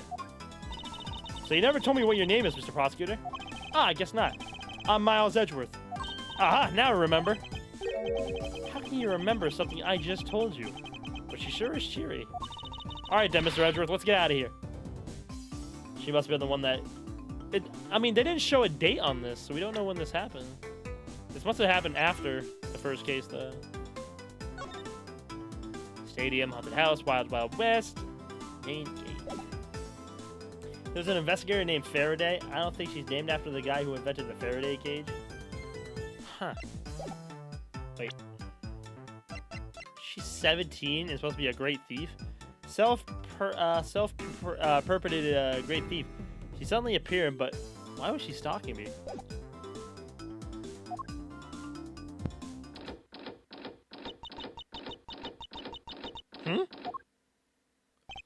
It would seem that we are locked in from the other side. What? No way! I don't hear you. La la la. Kate, you remember where you came in from, right?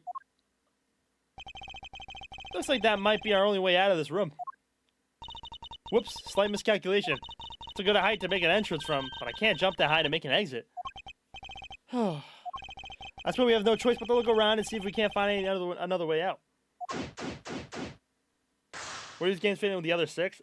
This is right after the first trilogy. So this is like a month after Trials and Tribulation occurs. 1 and 2. And then it's, after these 2, it's Apollo Justice. They came out with like a whole ass timeline. Hold on. I have it on me.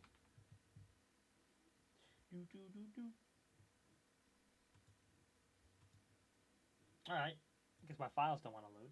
Oh, there we go.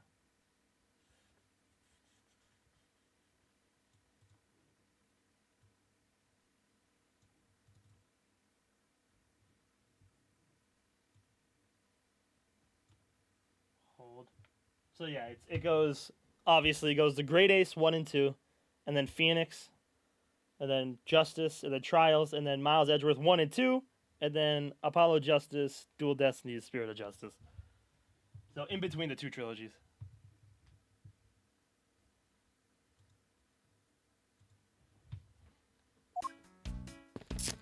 You yanking on that door ain't gonna do nothing, Faraday. Alright, hold on. I gotta piss really badly, so let me go to the bathroom real quick. And I'll be right back. Y'all could look at Kay try to struggle opening this door. I'll be right back.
Alright, I'm back. I'm sorry. I'm back. After the third, before the fourth? Yes.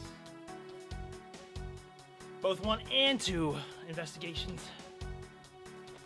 Alright. My fault. I used the bathroom.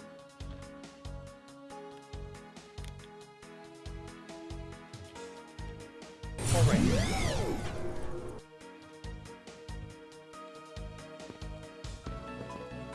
Let me start over here, bro. Man, why did they put the window so high up anyway? Also, welcome to the stream, homie. How is a thief supposed to make her daring escape? I suppose we would make our way out if we were able to climb on top of these lockers. Huh, that's pretty clever. You make a good thief. You'd make a good thief yet, Mr. Edgeworth. Please don't ever place my name and the word thief in the same sentence again. Let's see. I wonder if I can jump and grab the top of the locker here. You're not even close. Man, why have to make such ginormous lockers anyway? Even if we wanted to use these lockers, we need some sort of foothold. I'm gonna bleed out because Billy cringe, not the Dead by Daylight magic. Bendy! Hey, Bendy. Maybe we can use this paint to help us escape. And what exactly do you have in mind? Well, we can paint HELP in really giant letters. And who, pray tell, would see these giant letters? We're inside a building. Okay, then how about we light the paint on fire and send out colored smoke signals? Anyone who saw one thinks some crazy arsonist was about and call the cops. Actually, that may not be great for me, seeing as I'm a thief and all. Let's try to find something other than this paint dust to use, shall we? Not all the blue badger shit, bro. Get this stupid thing away. This third one, bro, it's creepy as hell. My fault, bro. I'll just play Overwatch 2. No, you're okay. You keep playing DVD, bro. I actually deleted Overwatch 2 a while ago. I haven't played it in a long time. No, I know the Blood Hunt's active. I know I'm probably not going to play it, though.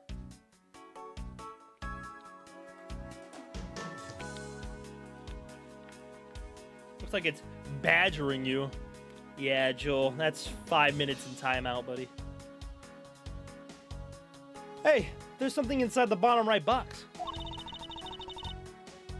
Oh, I think it's a pink badger costume.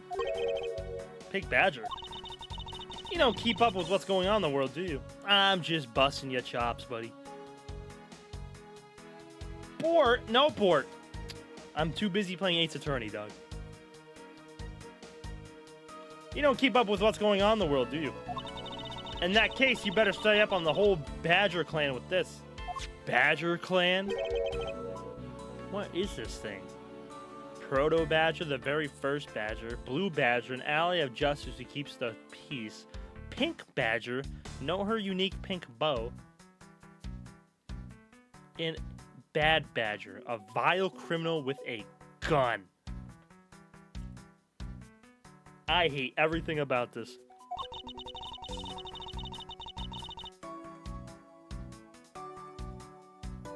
Gun. For his special, he uses gun. Think of it as a Bible of all things you'll ever need to know about the clan. Whatever, I suppose I can keep it as a reference guide or something.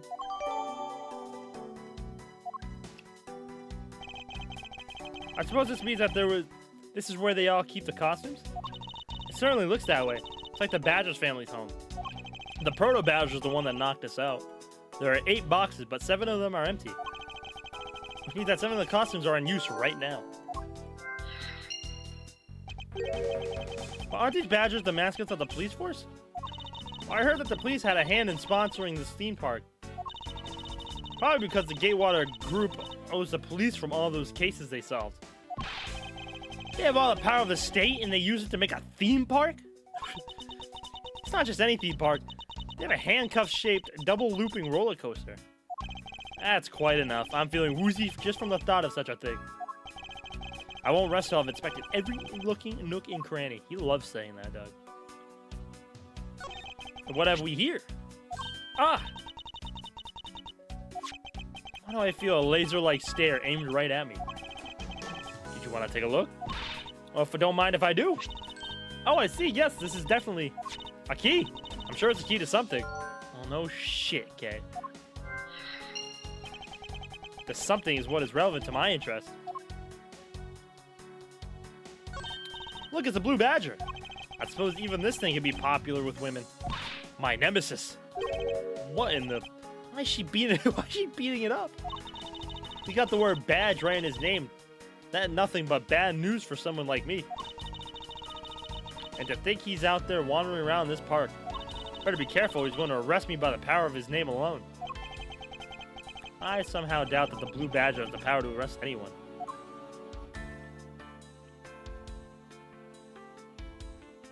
Join me party uninvited. Well, if you have it open, that's all you, bruh.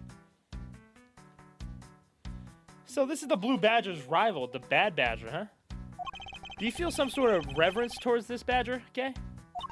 Huh, I can't believe you would be so stereotypical when it comes to thieves. Surely you must think also there are much cooler and cuter ones out there, right?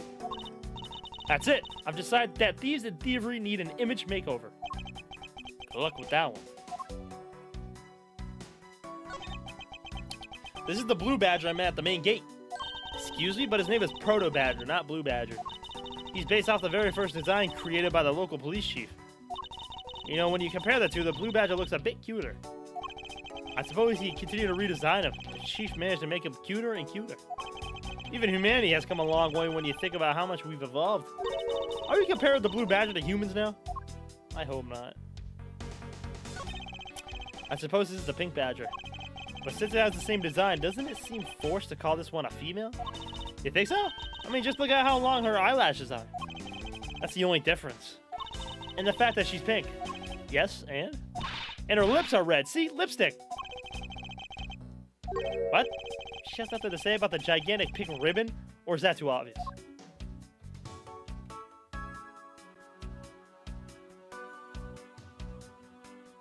Is that everything here? I think so. What is this? Looks like the bad badger and it's looking as bad as ever. Looks like a costume head to me. I guess the bad badger's costume is at the very least a two-piece, huh? The real question is, why is only the head sitting out here on the floor? Costume separated into head and body. This head was left in the isolation room. Isn't this my phone? You're stepping on it. It looks like it made through the ordeal intact. Well, there was a way for us to contact someone on the outside. Oh, but we do have a way, right here. Ah, there was a cell phone here this whole time? If I'm right, Detective Gumshoe should have contacted the precinct for backup by now. Mr. Edwards, sir, are you okay? I was so worried, sir. I'm fine. I was knocked out unconscious for a spell, but by a kidnapper, that's all. I'm sorry, sir. I'm such a failure. Aw. If only I hadn't lost sight of you. I mean, you did go inside into a room. Detective, we don't have time for this. Have the police set up a perimeter right now. You don't have to worry about that, sir. I already got the boys working on that. But in doing that, I sorta... What's wrong, Detective? Oh, shit. Sorry to butt in, but I'm afraid you're going to have to make do with me. Who is this?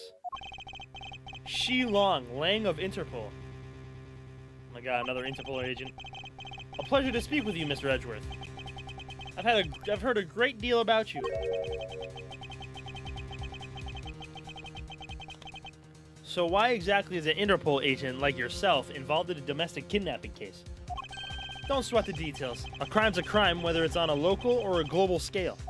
Besides, you're the one who's in a world of trouble. And why would you say that? Lang Shi says, the pack that runs together stays together. Catch my drift? You caused quite a ruckus by running blindly into a situation and then getting caught. You should have contacted the police from the very beginning. Yeah, so his son might die? Yeah, no. I'm sorry that this happened because of a lapse in judgment. However, I humbly request that you please help me out of here, post-haste. Sorry, no kid do. What? We're hunting the kidnapper now. What the fuck? Hold on.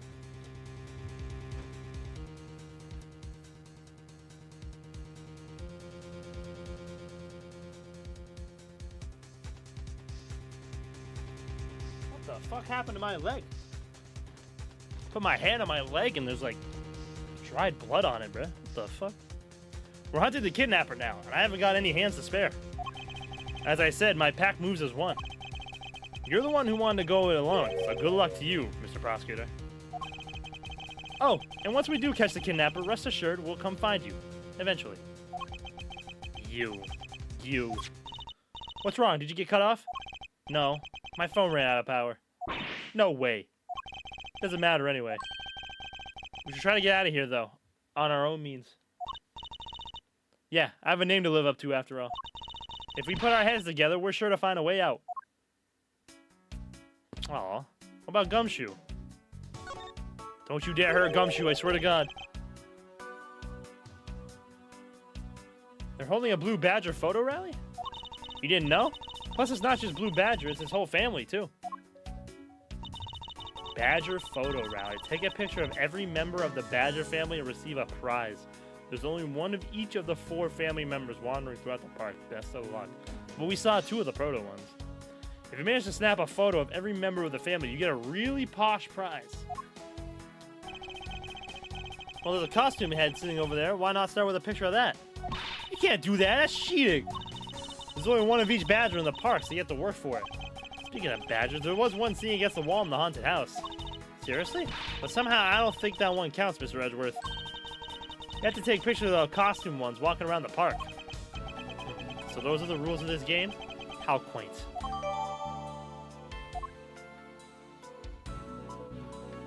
Alright, I think that's everything for right now. Oh, wait. Do you know where the person who kidnapped me went?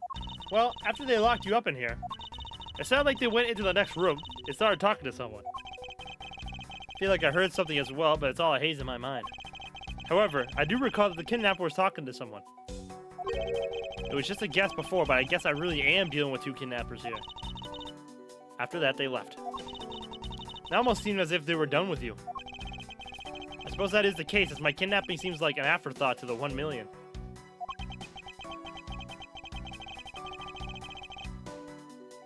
Well, if they went into the next room, let's see what we can find out through the slot.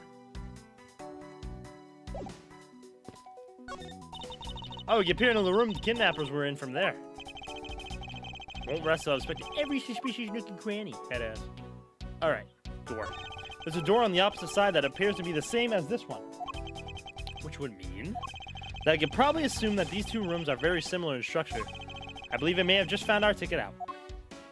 Yeah, if you can somehow get out, buddy. Can't investigate the chairs? There's a beam in the next room identical to the one in this room. There's even a hook on the on it to hold a propped up floor panel in place. Which reminds me, did you find something useful, Mr. Edgeworth? Perhaps. May have found a very handy hint to how we'll get out of here.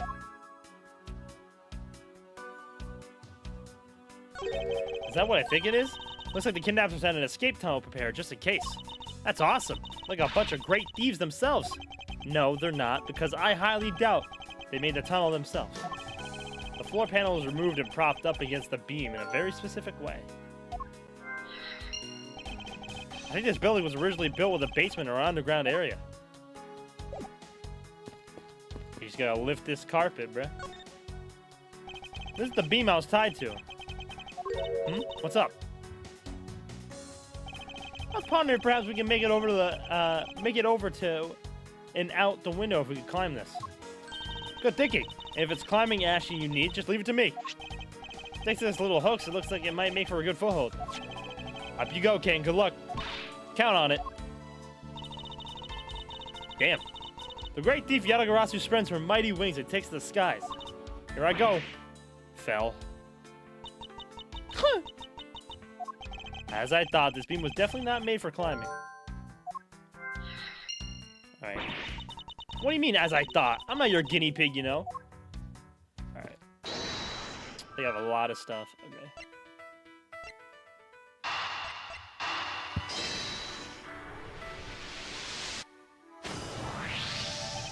This hook on this beam. Now I already tried, and there's no way I can jump from this hook to the window. Alright, even you have to admit when something's just not possible. I wasn't about to suggest that again, rather that it's here for a different purpose. Really? Like what? As you saw in the adjacent room, it's clearly for keeping a floor panel propped up. Which means that there should be a panel in this room that we can open as well. Oh, I get it. Didn't notice its existence this time because it was being hidden by this tarp. Alright then, let's fold this thing up and see what's underneath. Now this is what I call a treasure.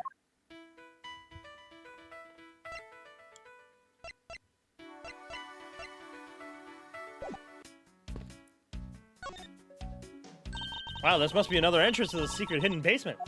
I totally smell treasure. The scent I wish to smell is the sweet fragrance of freedom. What are you waiting for?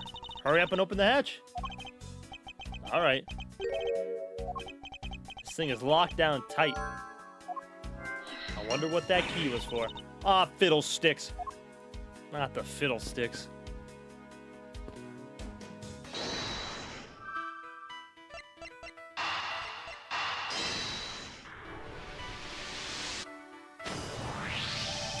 I believe you're up, Kay. Huh? Why me? Because we need to use this tiny key that you've taken quite a liking to. Oh, gotcha. Just leave it to me. I love the tense feeling of these moments when you're about to uncover something big. I believe the feeling of freedom would be much more satisfying right about now. Alright, I got the secret door open, and now... Ah, wait! Damn, she just jumped in. What? Oh my god. Are you alright, Kay? I'm fine, the ladder just slipped is all. Thank goodness she's alright. I about had a coronary. There's a lot of really large machinery down here. What about an exit? It's really dark and cramped down there, so I really doubt there's an exit. I can't believe that happened. You have only yourself to blame for leaping before you looked, you know. No way. I mean, how was I supposed to know that the ladder is removable? Well, just... There we go. Up and at him. First hag in a while. Ew, not hag, bro. I figured out how we will escape this prison, Kay. Oh, so how are we going to bust out? It seems that your reckless actions were of use after all. Are you actually praising me? More of a thank you for giving me an idea regarding this ladder. The underground ladder? What about it? This ladder isn't just for those who wish to go down. Oh, I see. If we use this... Yes, I believe it's long enough to reach the top of those lockers. Well then, what are we waiting for? Nice, get the hell out of there, bro. Everyone died in basement. Yes. We spent entirely too much time in here. Kidnappers who held me hostage and a mysterious Interpol agent. This case is only getting started, and I'll be the one to bring it to a resounding end.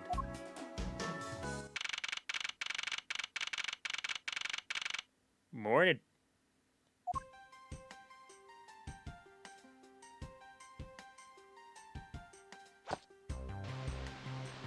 Okay, Edgeworth, look at you. Looks like it stopped raining for now. Yeah, and thank goodness.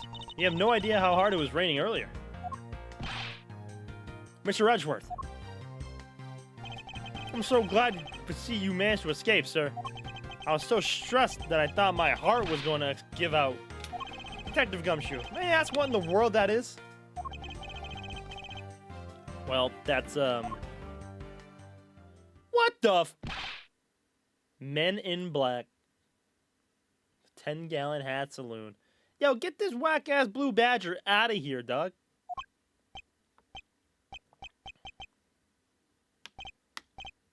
$99. Shifu, all 99 members are here and accounted for, sir.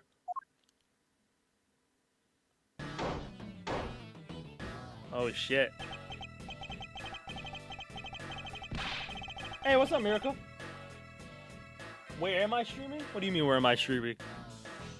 I'm streaming on YouTube and Twitch. Streaming on both.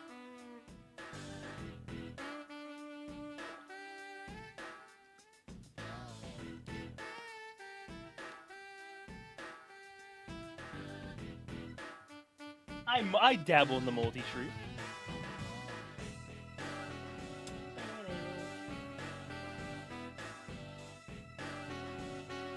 This guy's theme's kind of fire, though.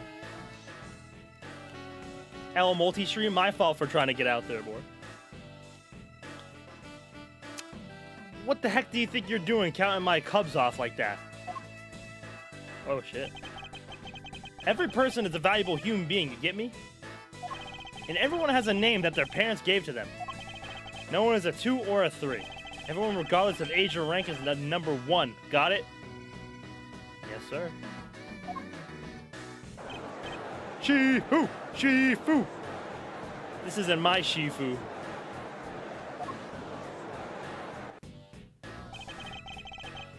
You are Agent Lang, I take it.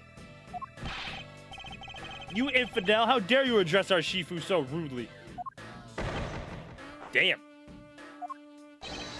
Lang Ji says, a cub who disrespects others soon feels the disciplinary bite of an elder. So don't you ever forget to show the proper respect towards another person. Sheena. This isn't much, but please accept my card. Shi Long Lang. So this is the guy that he was... Okay.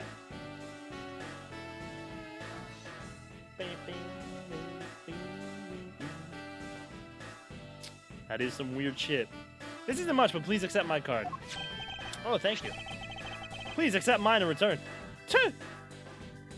These two guys are just holding cards out to each other. Japanese way of offering a card. They're both just staring at each other, holding cards. Hugh Jackman. You all see that just now? That is the proper way for two people to show their respect. Keep that in mind, you'll get far in life, got it? Ah, that's right. Francisca did warn me. Something about an elite Interpol agent from the Republic of Zhengfa. Apparently this man has the highest successful arrest rate in the organization. Agent Lang, why exactly is the Interpol agent involved with this clearly domestic case? That's none of your business, Mr. Prosecutor. How is it not? I've heard a rumor or two about you. You've solved a murder that occurred during your flight home recently, right? Huh. But you sure took a while just to arrest one little flight attendant. How pathetic. Wow. How dare you say that about Mr. Edgeworth? Are you saying you could have solved it faster, pal? The comedic relief jumps to the aid of his master. How cliche. Look, what I'm getting at is that if I'd been there, no one would have died. Okay. I would have solved the entire case and Agent Hicks would still be with us here today. Agent Lang knew yesterday's victim, Agent Ackley Hicks. So this is still before him getting back to the... This is still him before getting back to his prosecutor's office. Bro literally had 3 cases in 3 days. Jesus Christ. Oh, shit. Hicks was like a brother to me, so now I'm out to take my revenge. Agent Hicks was investigating a smuggling ring with Francisca and a third person. This must be the man she was talking about. In that case, you should understand how I feel as the kidnapped is someone I know. So he asked that you please allow me to participate in the investigation. Not so fast! Not so fast! What the hell? That was kind of cool. Not so fast! This isn't your neatly trimmed courtroom of Eden, you know. Wait, this is just Wolverine. I think that's why Fletcher said Hugh Jackman.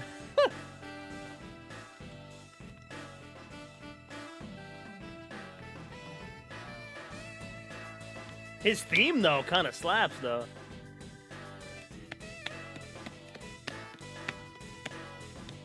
I like this. Like, hates prosecutors. He never used their lingo. Not so fast. That was cool. You're out in the wilderness now, Mr. Prosecutor, and you're way out of your league. No hard feelings, but why don't you go on back to your courtroom now, pretty boy? Damn! Pretty boy?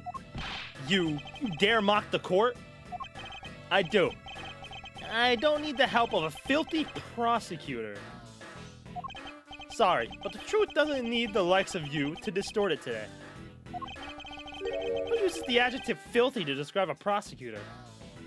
Defense lawyers. And why? Why do I feel such intense loathing emanating from him?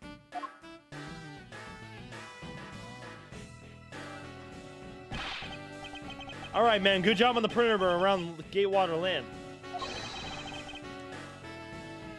Now just find me the kidnapper and bring the punk to me. Dismissed. Bro, like he's cheating. He's using like a whole police patrol, dog. Now then, Mr. Prosecutor, you just sit tight here and don't cause any trouble, understand? Shi Long Lang. Lang Shi says his name. One's called Speak Up Pup. I'll keep that in mind. Wait. Mr. Edgeworth. Yeah, you can't kill specific people. That'd be too easy. It's been a while since I last met someone so disagreeable. Why, of all places, did he show up here? And completely out of the blue at that? I suppose I'll have to ask Detective Gumshoe to fill me in on that. Excuse me. Run. There's no running around here. It's do or die. Beginning. A lone wolf saunters in.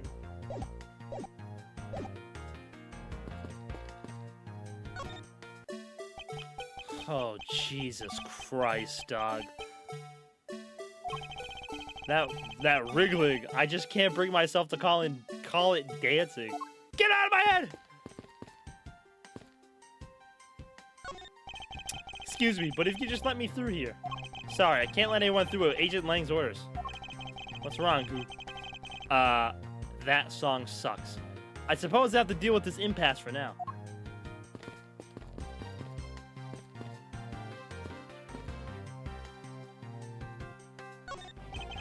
Some sort of tracks were left in the mud here thanks to the rain. They look like tire tracks. Too bad they're destroying the Wild West atmosphere they worked so hard to create. The tires on whatever made these probably got pretty muddy as well. Horses are painted on this garage door to complete the Wild West theme. They almost look like they're ready to jump out into the real world and gallop away. Almost being the key word.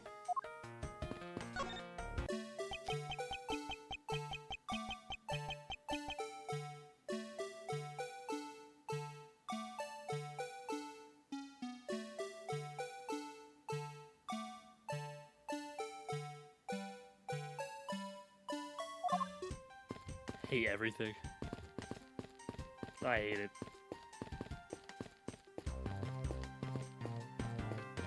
The only reason most people hate it is because of a certain case back in... What? Was it the first game? Was it the first game? I think it was the first game. Yeah, they made you fucking play, made you watch like a non-skippable video like 12 times with that song blaring each time.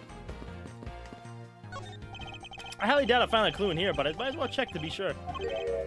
This barrel surely is heavy. You there! Do you know what's inside of this thing? It's the emergency water supply for putting out fires. I see. Well, they certainly are well prepared. Okay, nothing there, nothing there. This horizontal bar is used for tying up horses. Apparently, you can ride real horses at the Cowboys Ranch area just up ahead. Is it possible that the culprit have already escaped with the help of a stolen horse or two? Under Agent Lang's orders, we already rounded up all the horses. And every last one has been accounted for. Agent Lang is good, although I won't go so far as to say I'm impressed just yet. Man, I can't calmly do any stealing at all with that detective around. I suppose it's not easy when there's this many members of law enforcement in the vicinity. It's alright, it's not like I'm in a hurry just to steal any old thing. Which is it? You plan to steal something or not? Quite the mystery, this one. Maybe I should talk with her a bit more. I'm all out? You would want money. So what are you going to do about your investigation into the kidnapping? Good question. Since Agent Lang holds the authority to investigate this case now, this makes things a bit more complicated. Oh, come on, you can't let that stop you. I'll even lend you a hand, so let's go. But you're a self-purported great thief, are you not? I don't believe I can let someone of an unlawful nature participate in an investigation. You don't like to listen, do you? What is that face? I'm not just any old great thief. I'm the Yatagarasu. As I said earlier, the Yatagarasu is after one and only one thing. What is this one and only one thing you're after? The Yatagarasu is only interested in one thing, and that is the truth. I see. It was 7 years ago. There was a vigilante who threw the business world into panic. Labeled mysterious and phantom-like, the Yatagarasu appeared and vanished at will. Though we still don't know much about the thief's ultimate goal, we do know the targets. The Yatagarasu would like to find and publicly disclose evidence of corrupt dealings of all sorts. Once a target was chosen, no dramatic calling card or announcement was sent forth. Instead, the chosen corporation was infiltrated without even the target noticing. Some days later, the evidence that was found was sent out to the mass media, along with a card with the mark of a three-legged raven. Looking back, I suppose you can call what the Yatagarasu was stealing the truth. Could this child really be the successor to the original Yatagarasu? That can't be, can it?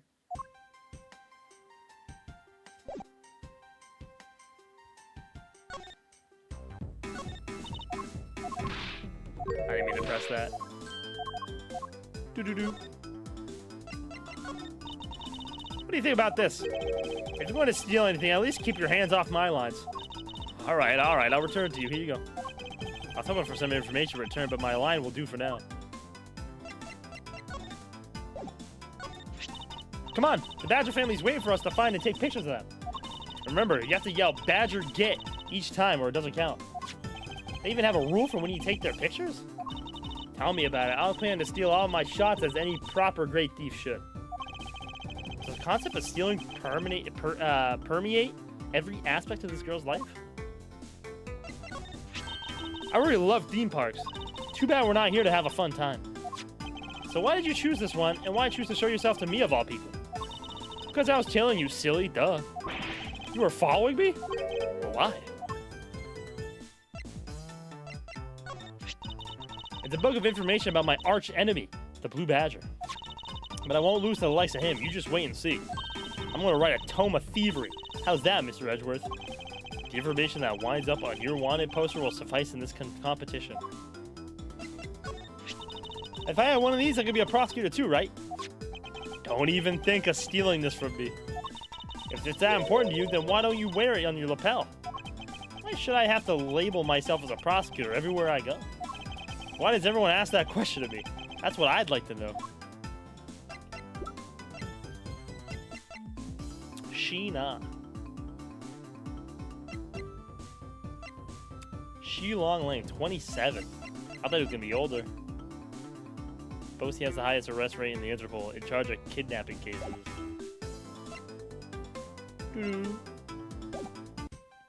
Alright, Gumshoe, what do you got to say?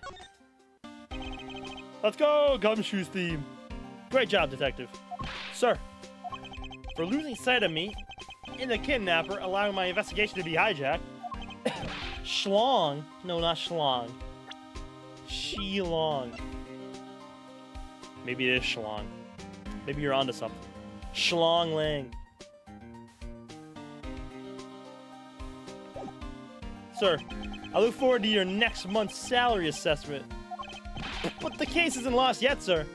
I'm going to show you just how much of a man Dick Gumshoe can be. Shall I prepare the 21-gun salute now or later? Detective, are you sure it was the precinct you called for backup? Of course, sir. I think I would know the number to my own precinct like the back of my hand. Why didn't an Interpol agent show up instead with an army of his own agents? That, I have no idea. About 5 minutes after I made the call, that Wolfman showed up out of nowhere, sir. Agent Lang definitely has an agenda, so the question is, what is he after? Mr. Edgeworth, I was wondering if I may ask about one thing, sir. Yes, what is it? Who is that? The girl over there, I mean. I'm Mr. Edgeworth's assistant, Kay Faraday. What? Funny, I don't recall making you my assistant, Kay. Yeah, I'm Mr. Edgeworth's assistant. Me! It's been like that since forever. Sorry, but I just stole your supporting role. How can you say something so serious with that giant grin on your face, pal? Mr. Edgeworth, we got a thief on our hands, sir. She stole my role, sir. I'm taking her in, getting her convicted, and making sure she serves out her sentence. Oh, come on, it'll be fun, like musical chairs. You better stay fast on your feet. No way. I will not lose the spotlight to you, little girl. Yeah. Lance, where are you, son? Oh, it's this guy. God, look at those fucking earlobes, bro. Mr. Romano? Oh, Miles, my boy. I'm sorry to involve you in such an affair just after you returned. For you, Mr. Romano, I gladly offer my assistance. After all, I have you to thank for how well things turned out during my time abroad. Wasn't for you, I might not have been introduced to that law office. I had the chance to study the inner workings of another country's judicial system. Okay, so we're just not gonna say it? No. Think nothing of it.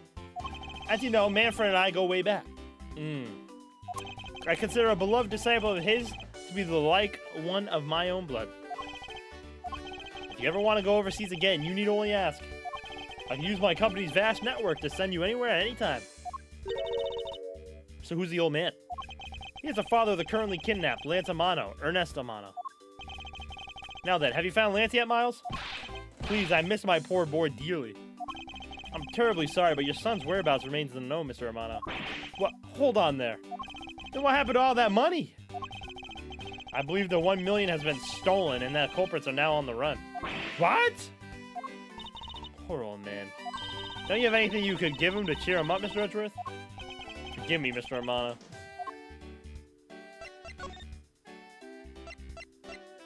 You want a blue badger head? Aww.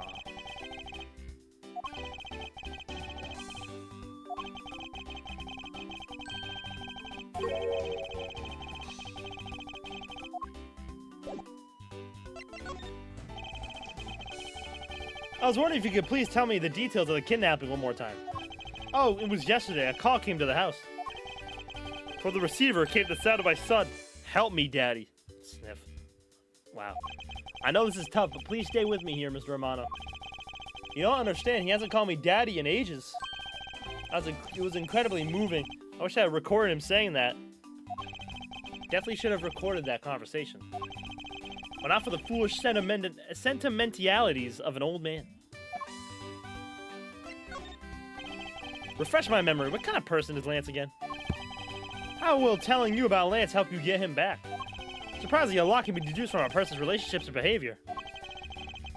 Very well. Then Lance is my one and only son. He turned 21 this year. He's very much like me when I was his age. Kind and very attractive. I'm sure women simply can't keep their hands off of him. Is there anything else about him you noticed of late? Now that you mention it, I haven't been able to get in contact with our butler, Oliver. Your butler? Yes, his name is Oliver Deacon. He's been with our family for years now. He gets along so well with Lance, so I thought maybe he would know where my son is. Mr. Romano, could you please tell me a little more about your butler, Mr. Deacon? As a butler, he's outstanding. He even serves as Lance's personal private tutor. He took a brief leave recently, but even after it was over, I haven't been able to reach him. You still haven't spoken with him since his leave? What about his family and friends? They said they hadn't seen him. I've tried everything I could think of, Miles. Do you think this could have something to do with Lance's kidnapping? It's possible, but I can't say anything for sure quite yet. So even the person closest to the victim has gone missing. Oliver Deacon. Sounds like one name I had better keep in mind. Oliver Deacon. Detective Gumshoe. Yes, sir. Let's begin our investigation. Oh, yeah. Oh, yeah. Hey. Age 50. Do. Even if that Interpol agent holds the authority to head this investigation, we can't allow ourselves to stand idly by twiddling our thumbs. I'm with you 100%, Mr. Edgeworth, sir. I, Dick Gumshoe, pledge to stick by your side through thick and thin. Mr. Romano, it was my fault that the culprits escaped, which is why, with your blessing, I vow to return the Lance to you myself. Oh, I've never seen you so passionate before, Miles. Good luck to you, my boy. All right. Well, what are you waiting for? Let's do some investigating. If you think I'm losing to you, pal, forget it. Someone's a little jelly. So what should we examine first? Thanks to Angel Lane, we can't leave this area. Well, the culprits were here until only very recently, which means we may be able to find some clues that will tell us how they escaped. Okay, let's get looking.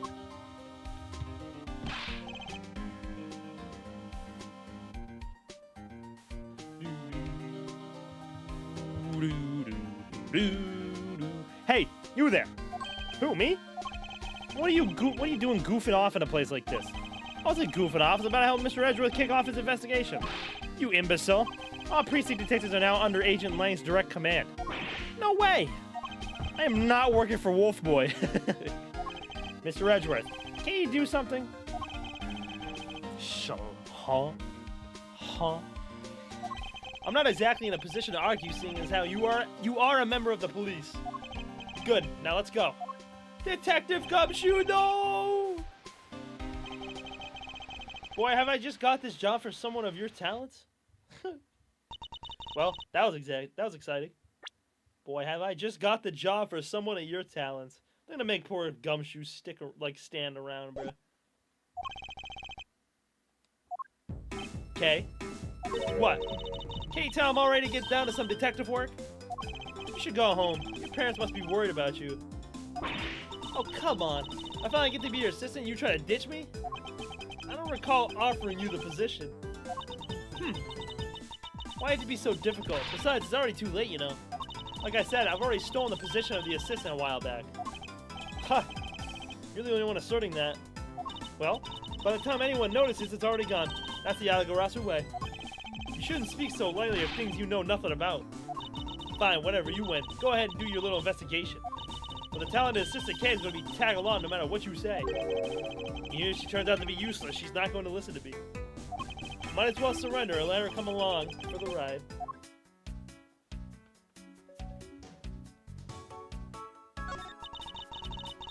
If these were real, I wonder what you'd put in them.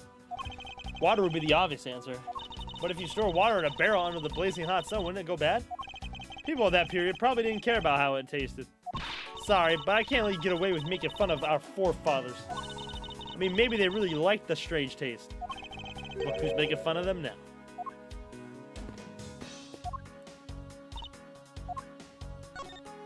Okay, what do you think about the kidnapping? Well, I don't know anything about the victim. So actually, I was hoping you could tell me. Ah, that's right. I never did explain the situation to you. I got involved because of a phone call I received. It was from none other than the director, Amano Group. Director of the Amano Group, Mr. Ernest Amano. His only son, Lance, had been kidnapped, and he wanted me to be the drop-off man. Little did I suspect that I would be abducted myself. And that's when I found you tied to a pole screaming, "Can you please drop that already?"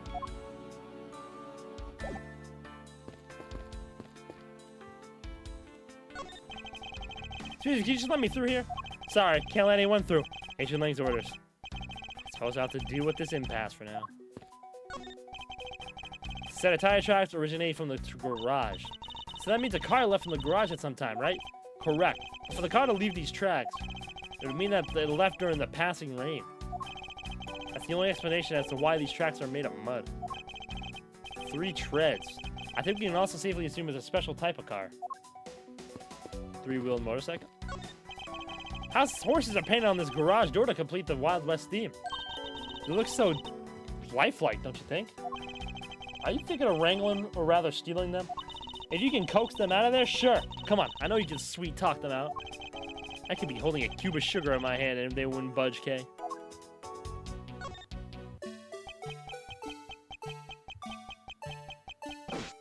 Nothing else? Is this Meekins? I realized that salute.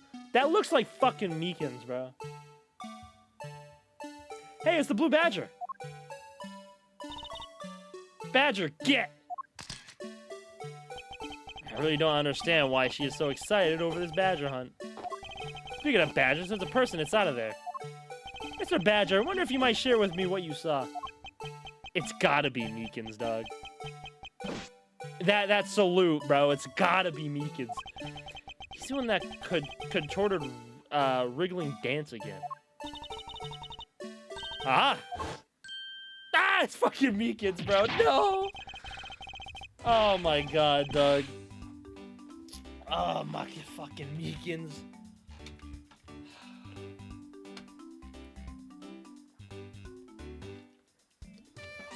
I've seen this guy 3 times too many already, Doug. Ah, you've uncovered my undercover identity, sir. I was to remain under that head, sir. Aren't you Officer Meekins? Sir, Mike Meekins reported for duty, sir. This man was a witness in one of the cases I hated 2 years ago. About the only thing I remember about this officer in that, he often spoke and acted before he thought, which gave me a great deal of headaches. And like I said, this is before Apollo Justice, so this is before like all like the Zach Romare beacon shit. At least his hand isn't injured anymore. True. Is he a friend of yours, Mr. Edgeworth? I met him in the courtroom once before. Why was he so upset when he unmasked him? Does he have something to hide?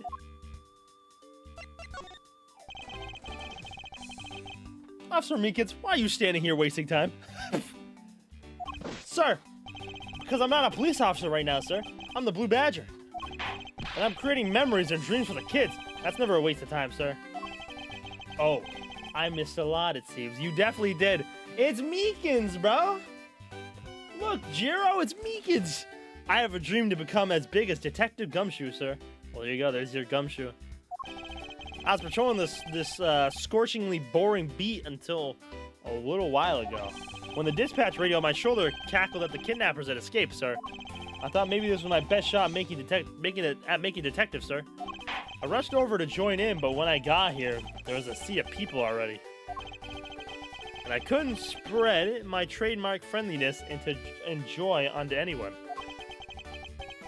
It would seem that some people never change. This guy. Yeah, we finally met Ernest. We met Kay Faraday, who claims that she's the Yatagarasu from the first case. This is still before the first case, by the way. Meekins. He's the same age as me. Oh boy. And then these two. Shi Long Lang and Sheena. More Interpol agents. So why exactly are you in that ridiculous outfit? Sir, that's because, sir. Yeah, sure, what's up? Yeah, if it's not a spoiler, by all means. I'm here to keep the visitors in good spirits, sir.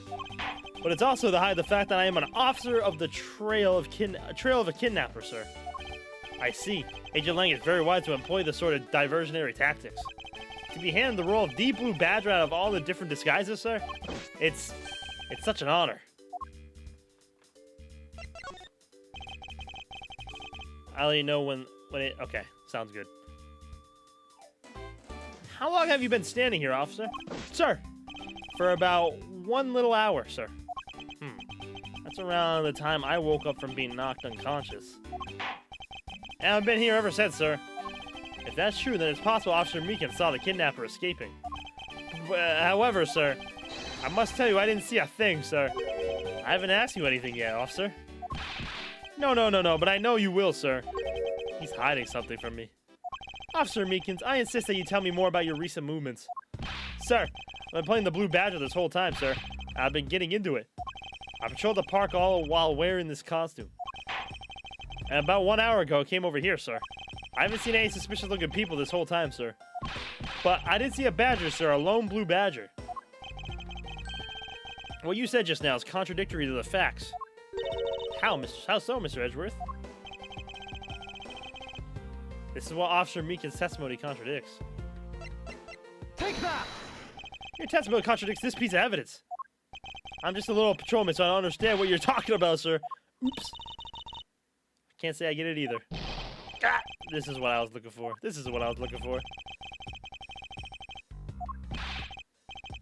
Look at Edgeworth's seat in case 2 after Gumshoe arrives to join you. Damn. I guess I missed it. I did see the Gumshoe in the hallway. I didn't do it, but I saw somebody else do it. For almost a whole little hour, I didn't see any suspicious-looking people around, sir. But I did see a badger, sir. A lone Blue Badger. So I thought you said just now it's contradictory to the facts.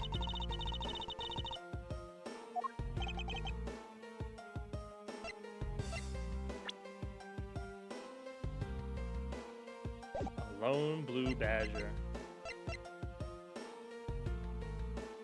Take that! Officer Meekins, let's back things up. I'd like to ask you about your last statement. Sir, of course, sir. If that's your wish, Mr. Prosecutor.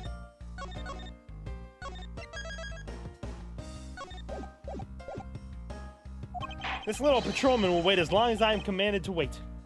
You said that you saw a blue badger, correct? And yet, if you take a look at this, what you saw was not supposed to happen.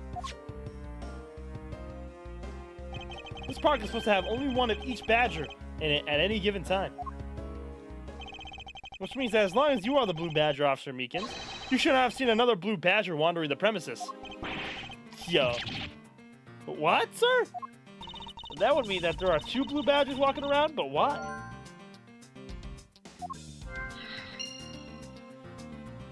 What? I'm undercover as the blue badger now, sir. I must pretend not to know anything about anything, sir. Okay, I mustn't respond to that. It would be like shooting fish in a barrel. Shoot.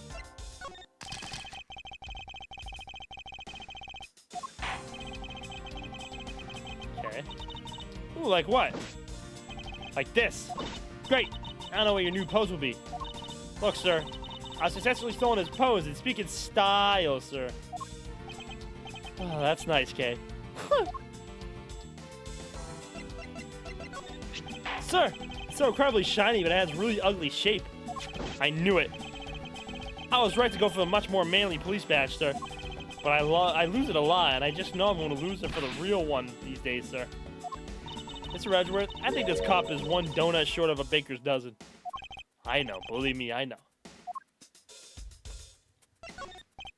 Okay. Sir, you have a copy of the Blue Badger's Bible too, sir? That was written by experts on the Badger family, sir. It's very, very thorough. It doesn't matter that I was made the Blue Badger only a little while ago, sir. That book helped me memorize every name of every badger, sir. It's not that hard to remember 4 incredibly obvious names.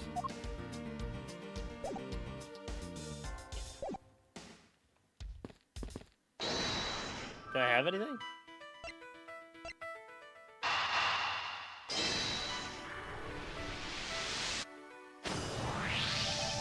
A second blue badger that shouldn't exist. Clearly the true identity of the person underneath is... Oh, I know. It's one of the kidnappers, right? The person wore a costume to get away. Precisely. After all, the costume that went missing from the storage area are a blue badger, a proto badger, and a bad badger. Yes, those 3. So there are 3 phony badgers running around in the park somewhere, huh? Stolen costumes.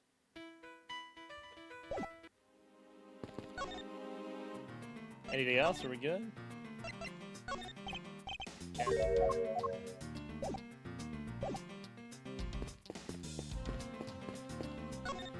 Hey, Mr. Edgeworth, isn't this one of those things that this horse is tied to?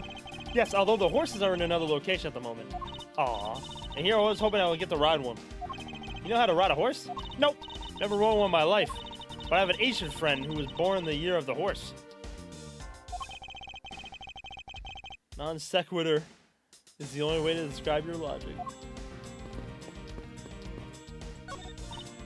Ha! Got you now, you vile criminals! I think the kidnapper would have better sense than trying to hide in these. Oh, come on. Light it up, will ya? I was only joking. What? What? Chicken butt?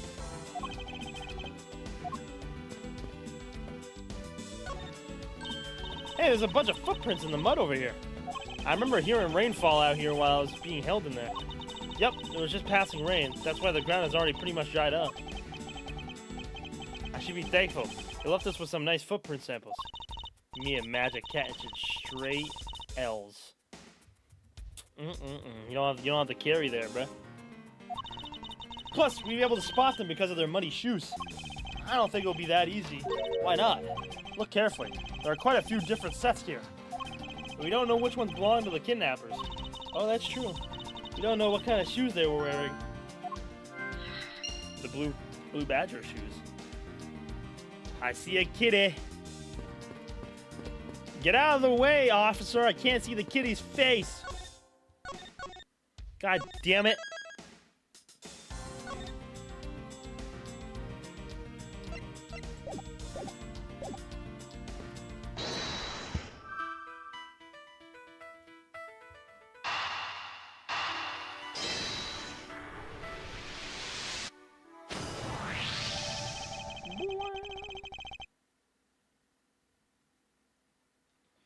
Now that we know that the kidnappers were wearing badger costumes,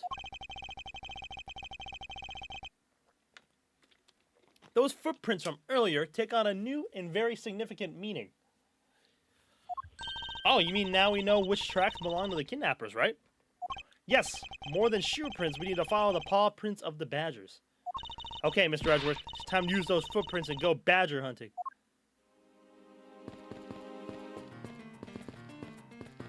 Can I get in here, sir?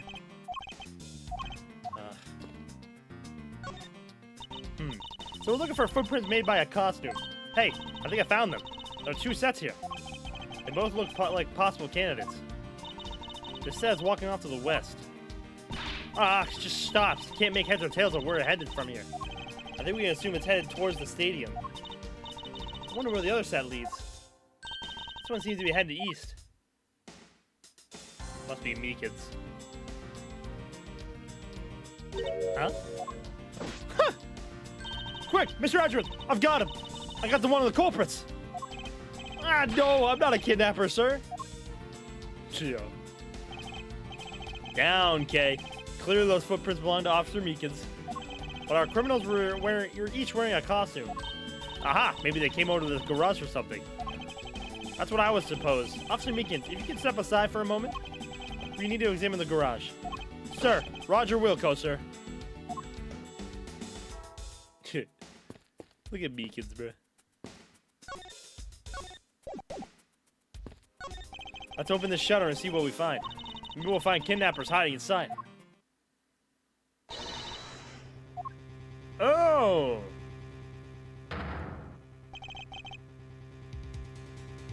What in the...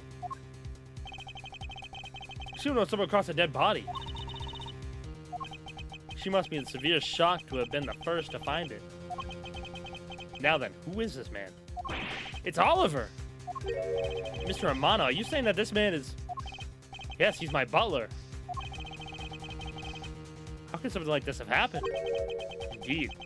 Why was Mr. Deacon here to begin with? Better investigate this crime scene quickly before Agent Lang or his men return.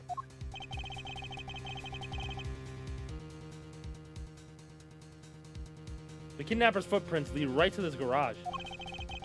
Or right to a dead body. Is it possible one of the kidnappers is now a murder victim? Is now a murder victim. Following kidnapper's prints led us to the body with the victim in a costume. For my cursory examination, I believe this man died of a fatal bullet wound. How did nobody hear it, bruh? You sure are calm for someone who just found a body. Surprising what one can become accustomed to in a span of 2 days. True. Like I said, he had the one on the plane, and then this one, and then when he walks into his prosecutor's door. Bro, this all happened in 2 days. I won't rest until I've inspected every suspicious-looking nook and cranny.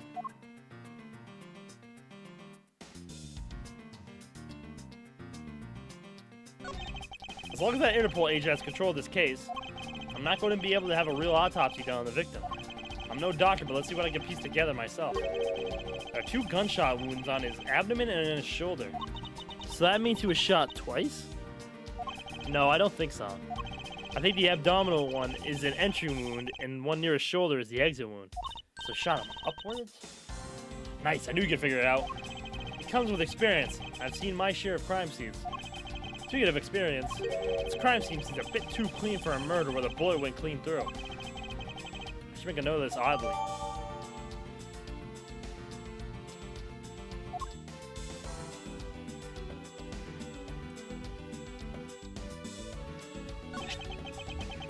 This is an unusually shaped pendant. What is it? Is this something valuable? She seems to have regained some of her composure. Looks like a horse pendant. It's got an antique feel about it, and it's really pretty. Hold on. It's made of platinum silver. Nice, it is worth something after all. Oh, and look! There's something written on the back. Colin Devore. It's a name. Colin Devore. Well, this man's name is...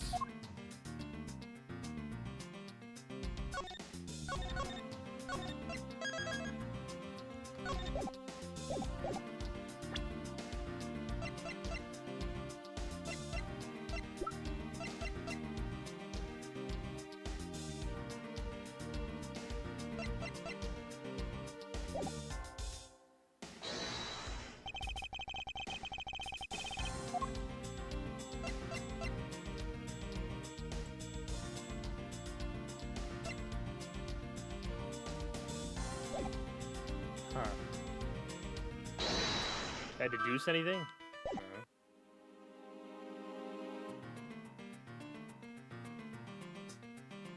Deduction popped up as soon as after I did the horse.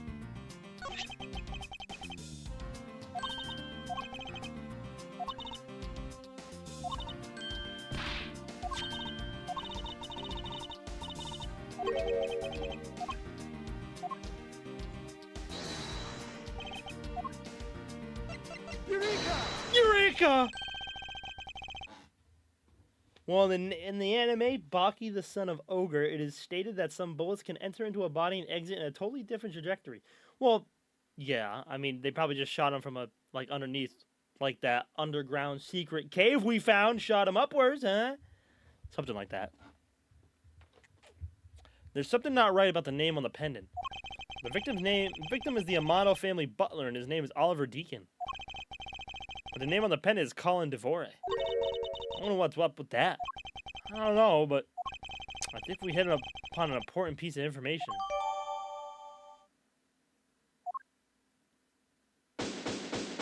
If that were true, Jiro, then we would know what would have happened.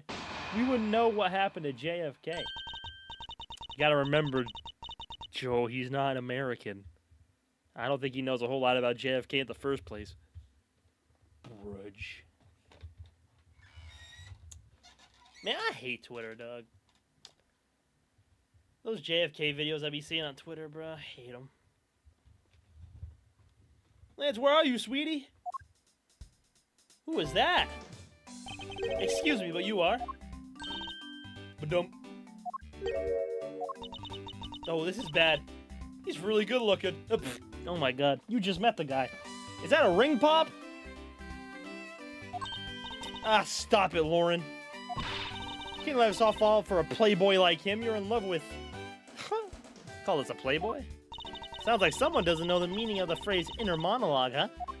Sorry to interrupt your conversation, but might you be a friend of Lance? Yes, I'm Lance's girlfriend. My name is Lauren Pops. Lauren Pops. What is that on her finger? It looks like a ring pop. His girlfriend?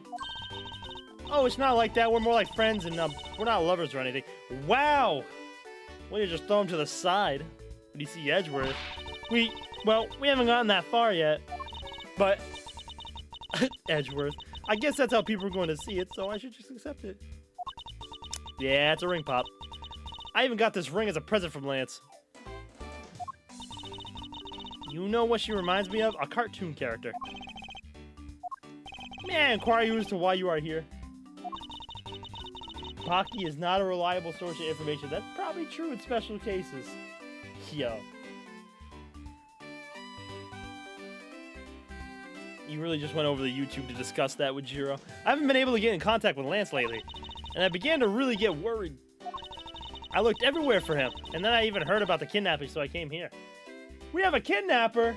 Yes. Okay, so hold on. Let me explain this to you. Let me explain.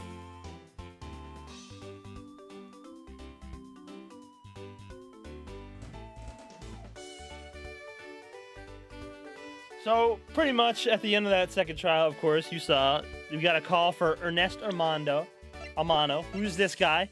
His son got kidnapped. He was the one, actually, that paid for our entire trip overseas. So, he's pretty much the one that got Miles overseas. And we were pretty much going to get his son back. Miles ended up getting knocked out and put in a room by some kidnappers who I think kidnapped his son. She found us, Kay Faraday. She's been following us. We don't know why. And this guy's pretty much the head of the investigation for the kidnapping right now. So, Shi Long Lang. He's an Interpol agent. That's pretty much right now what's going on.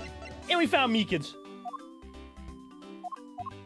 So yeah, there's a kidnapping going on, and then now a murder. And this all happens, so this happens between the flight and him walking into his prosecutor's office. So this guy has dealt with 3 murder cases in 3 days, bro. This poor bastard.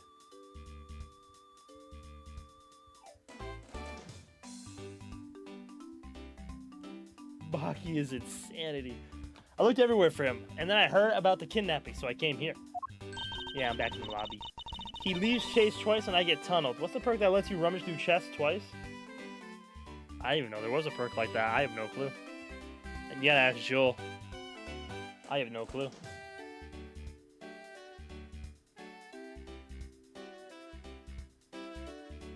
Has he fucking slept since he took his unintentional nap? I don't think so, because the prosecutor, the Portsman one was at like 2 a.m. Dog. Did you hear my entire explanation, Jiro? Or should I explain it again, bro?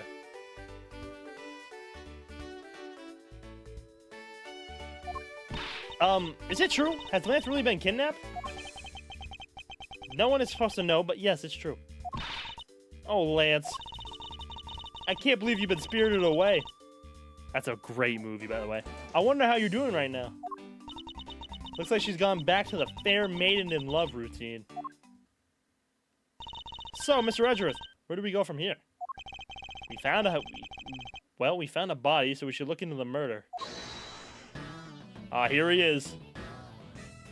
You wearing a Spirited Away shirt right now? W movie, bro. W shirt.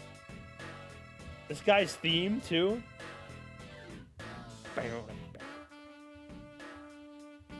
This is my type of music, bro. My men brought me up to speed over the radio. And I have to say, you really should have called. I heard you found something very intriguing. I have nothing to hide, Agent Lang. It's exactly what you see before you. So those three are the kidnappers. Who? We don't know who the kidnappers are. Unless maybe, you know, turns out to be those the kidnappers, but we have no idea. I'll take it from here. Yeah, that guy's really dead. No shit, Lang. Hey, you waiting for an invitation? Hurry up and detain the suspect now. Suspect? Who? Ah, here we go. 3 times! 3 times! You guys who look like that? They're Interpol agents. She's the other one working with Francisca.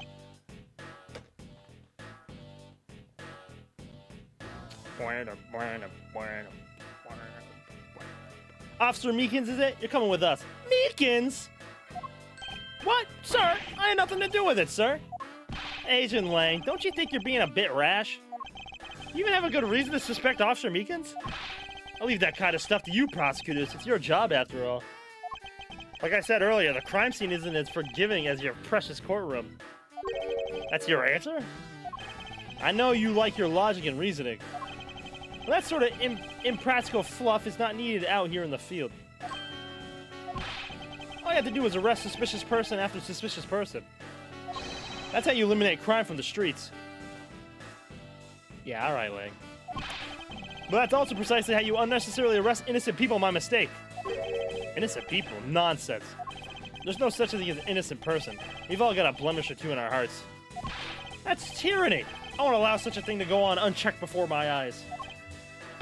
Too bad you don't call the shots around here. Oh shit. As I have sworn to uphold the laws of this land, I cannot allow you to take this man in. That you would arrest a man on false charges without even conducting an investigation. Have you no honor as a member of law enforcement? You, how dare you speak so disrespectfully to our Shifu? Not my Shifu. Hold it.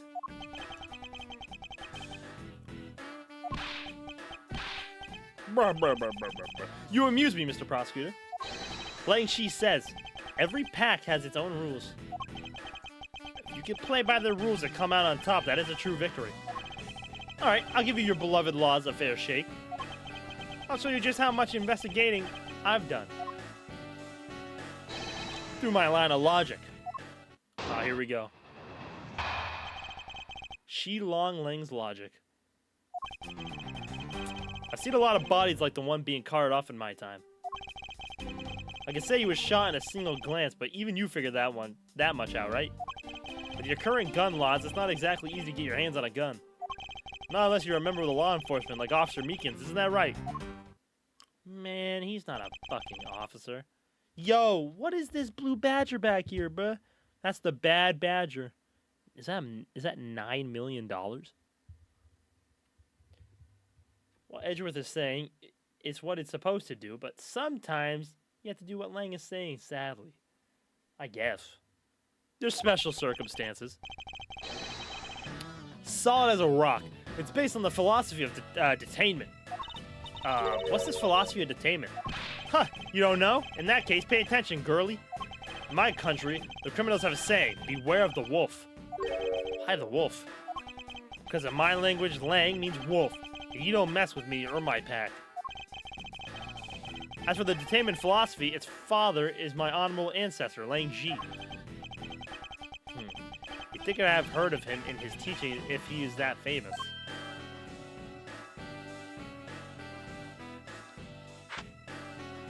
The dragon scroll, bruh. Lang Shi developed it as he worked to lock criminals away thousands of years ago. To this day, Shangfa police still trains its recruits using his philosophies. But thousands of years ago, that makes your story about as believable as a fairy tale. Anything wears down and breaks over time. You really believe something as ancient as that can be applied to today's world? You want to put it to a test?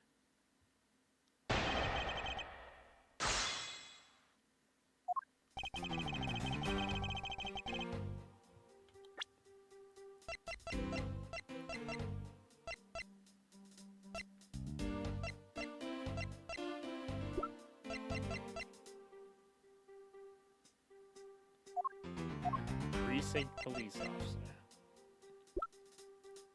I can't present people. Hold it! Time to press. So what can you tell me about the body? A lot. Even without an autopsy, I have my ways. They teach you the basics of forensics along with the detention philosophy. Oh? Then you wouldn't mind telling me a little of what you figured out, correct?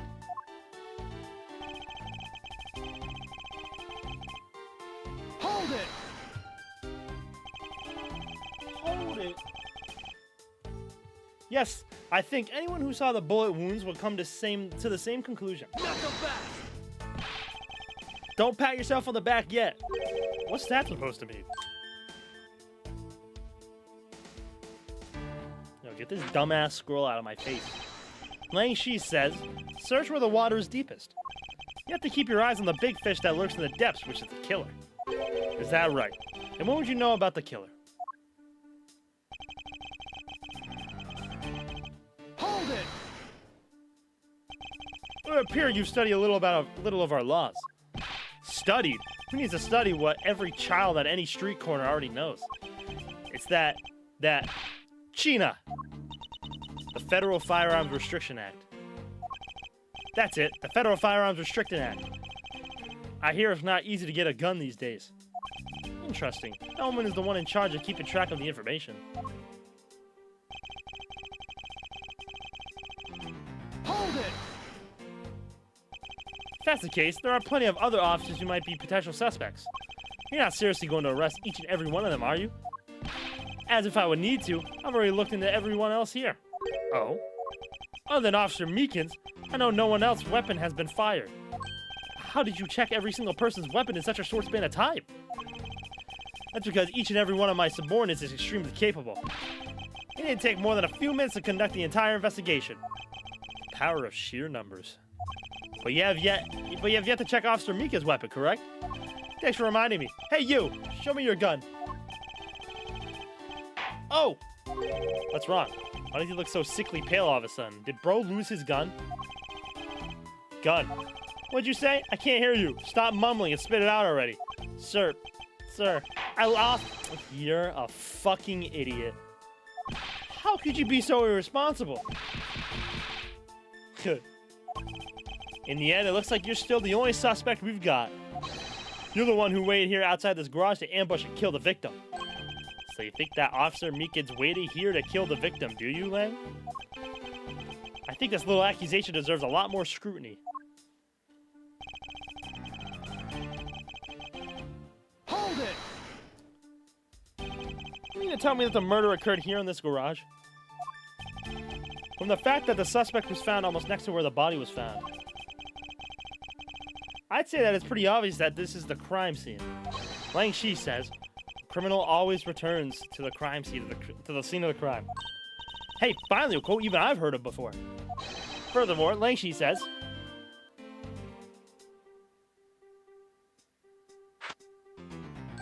successful investigations are the result of multiple returns to a crime scene. Looks like neither detectives nor criminals have changed their ways over the millenniums. So this is the kind of conclusion that philosophy of detainment can lead you to. I don't get it, Mr. Edgeworth. Why are you putting yourself on the line for Mr. Meekins? Not that I particularly care about what happens to Officer Meekins. What? Yo. However, I can't simply stand by while Agent Lang ignores our country's laws. First W, W's. Shi Long Lang. Just what sort of investigator are you?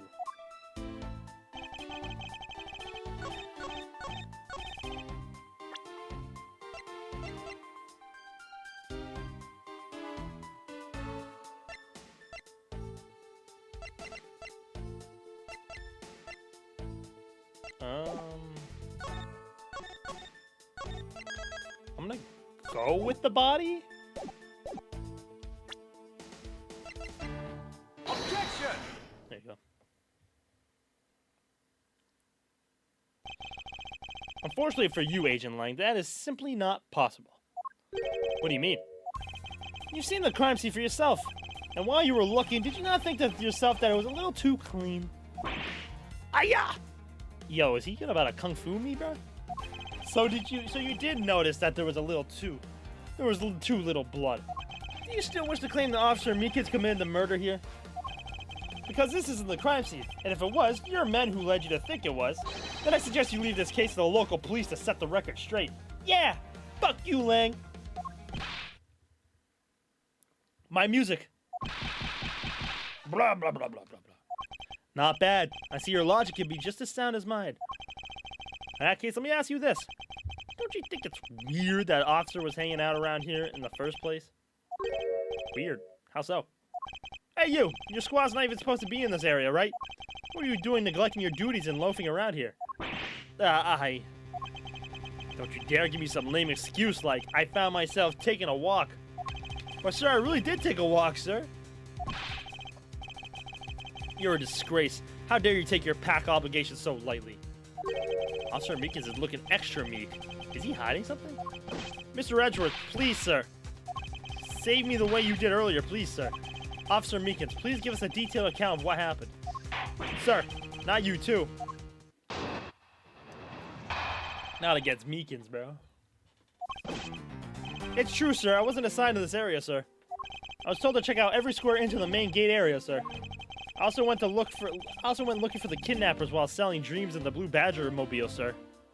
But I got completely caught up in my role selling dreams to the children, sir. Before I knew it, I found myself here in this area, sir. What is this Blue Badger mobile? It's a moving store on wheels that sells sweet dreams and merchandise, sir. So the Blue Badger mobile is just a roaming souvenir shop? Sir, I swear I was chasing the kidnappers down while I was being a good dream merchant. He seems rather worked up, even more than his usual hyperactive self. He sure seems of what he's saying. He sure seems sure of what he's saying. Can you try to calm down and lower your voice to a more reasonable level, officer? Sir.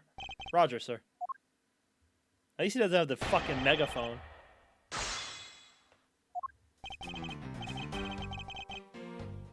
Hold it! Alright then, where were you assigned to? I was assigned to the main gate, sir. You must mean the area with the bridge and the outrageous fountain. Okay then, why are you here in the Wild Wild West area? It's because of a very deep reason, ma'am.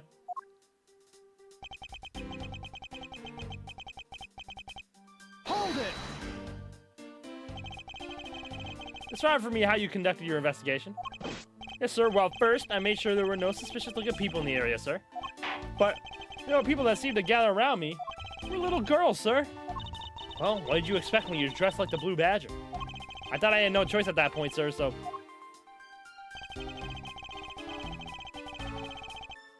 Hold it!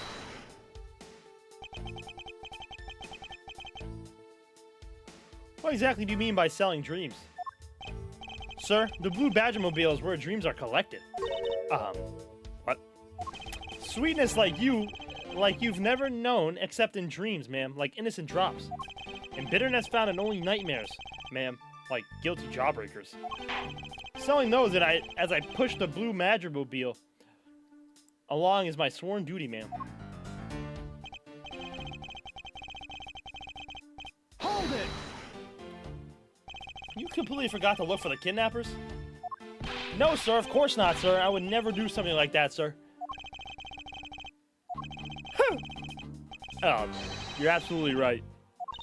Wow, you're good at this forcing people to confess thing, Mr. Edgeworth.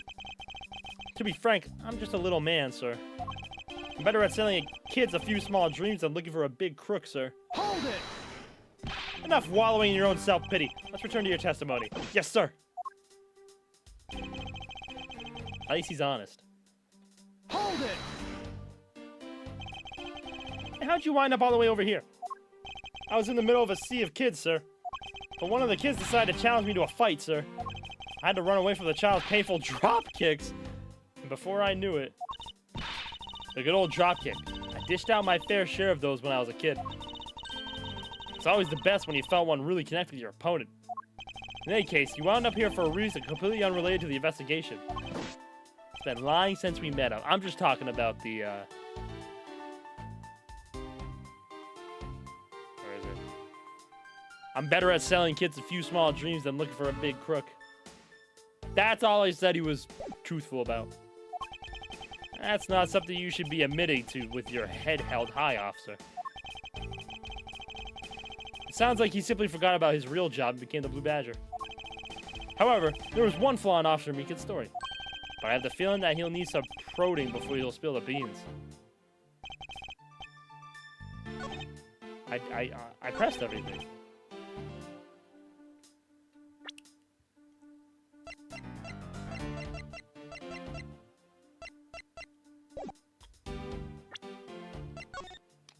Stadium, Wild Wild West, main gate.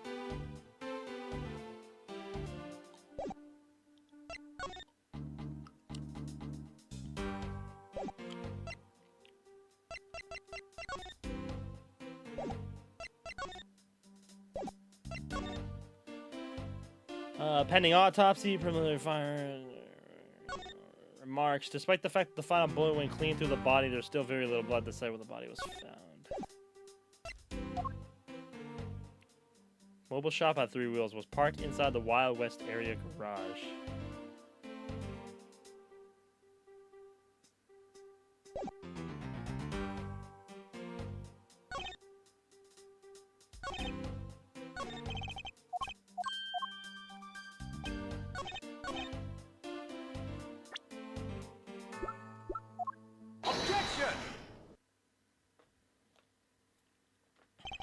Officer Meekins, I would appreciate if you didn't tell such transparent lies. Sir, I'm lying, sir? Yes, you are. If you were really out there selling dreams with the Blue Badgermobile until recently, then what is it doing here inside the garage? Actually, I just lost track, sir. Lost track of what? By the time I realized the Blue Badgermobile was nowhere to be found, sir, which mean it was perhaps stolen? And that's when I came back to this area thinking maybe it was in the garage, sir. But that's when you found me, Mr. Edgeworth, sir. Not so fast! Not so fast! A likely story. Who do you think is going to buy such a convenient tale as that? And what exactly is so convenient about his story? The car getting stolen? It's completely unbelievable, even for a cover story. But I think we can assume the car was used alright to move the dead body. What? You killed the victim at some distant location, Officer Meekins. And then you used the Blue Badgermobile to transport it all the way here. I like how the characters are right next to each other. I like this format a lot. Now then, you're coming with me. But what wasn't me, sir? The killer, sir. It wasn't me. Agent Lang, wait. What do you want now? We still don't know where the real scene of the crime is. You can't say we know all the facts of this case, let alone the truth. I told you the truth, schmooth. I couldn't care less. Our job is to catch the crook. You'll find out your precious truth after we arrest this guy and take him in. That's the job of you prosecutors in your fancy courts with your logic. As for us, we don't have that kind of time to waste. You're boorish, you boorish buffoon. Damn. Oh shit. I think you need to leave. What? We need to get to the body of the autopsy, and you guys are getting in the way. You would interfere with another one of my investigations? Hey now, let's not forget who holds the actual authority to conduct investigations here. I'm afraid the one doing the interrupting is you, my ignorant little pretty boy. Damn, he's an asshole, bruh. Edgeworth finally met his maker, Doug. Now, be a good fancy boy and get out of my sight. If you don't, I'll arrest you for obstruction of justice. Wow.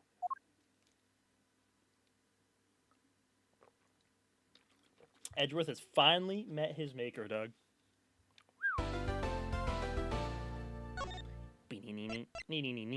Alright, we'll go for a little longer. It's already been 4.5 hours, bro. Holy smokes. Find the eyewitness.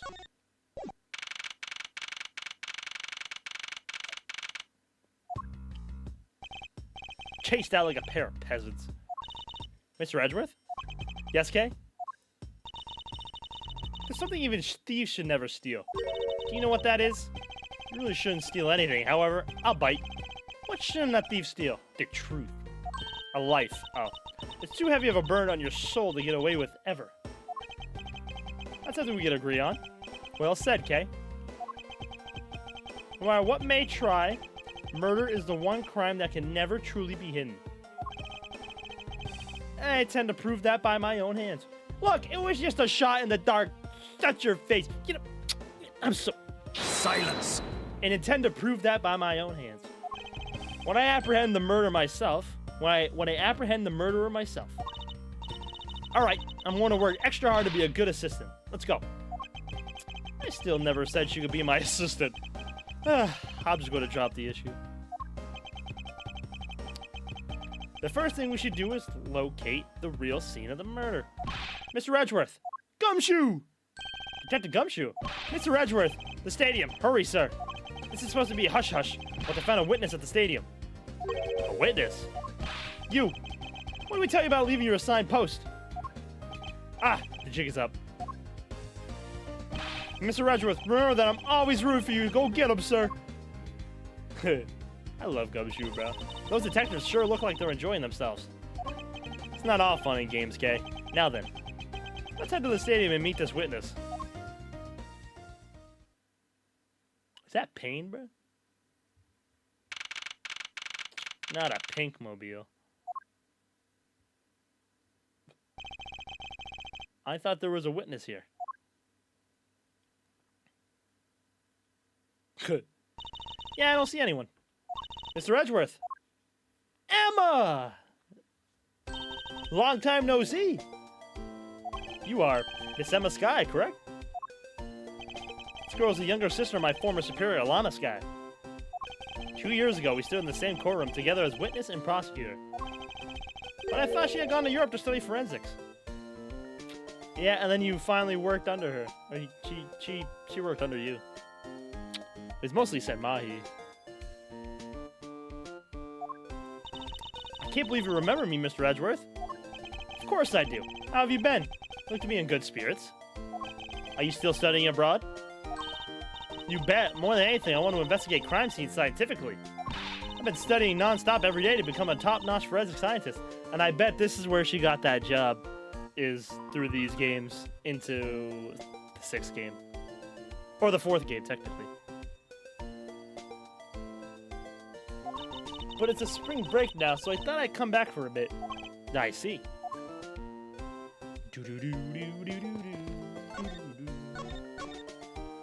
Alright, hold on. I gotta piss real quick. I'll be right back, fellas. Bathroom break.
Good old Emma Sky.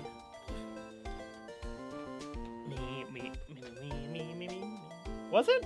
Wasn't her first case technically DLC? They really made her a staple after that.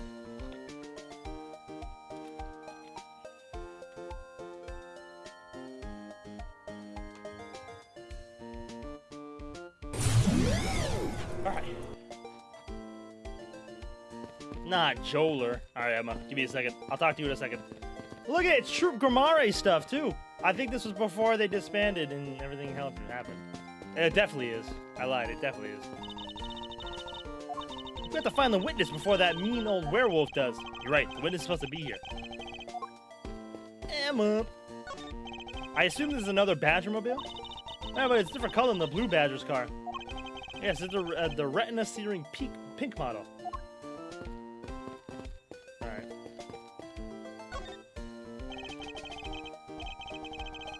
I almost didn't recognize you. You've really grown these past few years. Please don't tease me, Mr. Edgeworth. I know I still have a long ways to go. But I'm going to be a super forensic scientist someday. You'll see. You seem to know Mr. Edgeworth really well. Are you two acquaintances? Oh, I forgot to introduce myself. I'm Emma Sky. Nice to meet you. I'm studying abroad to be a forensic scientist. How about you? Wow, that's a great dream. My name's Kay Faraday.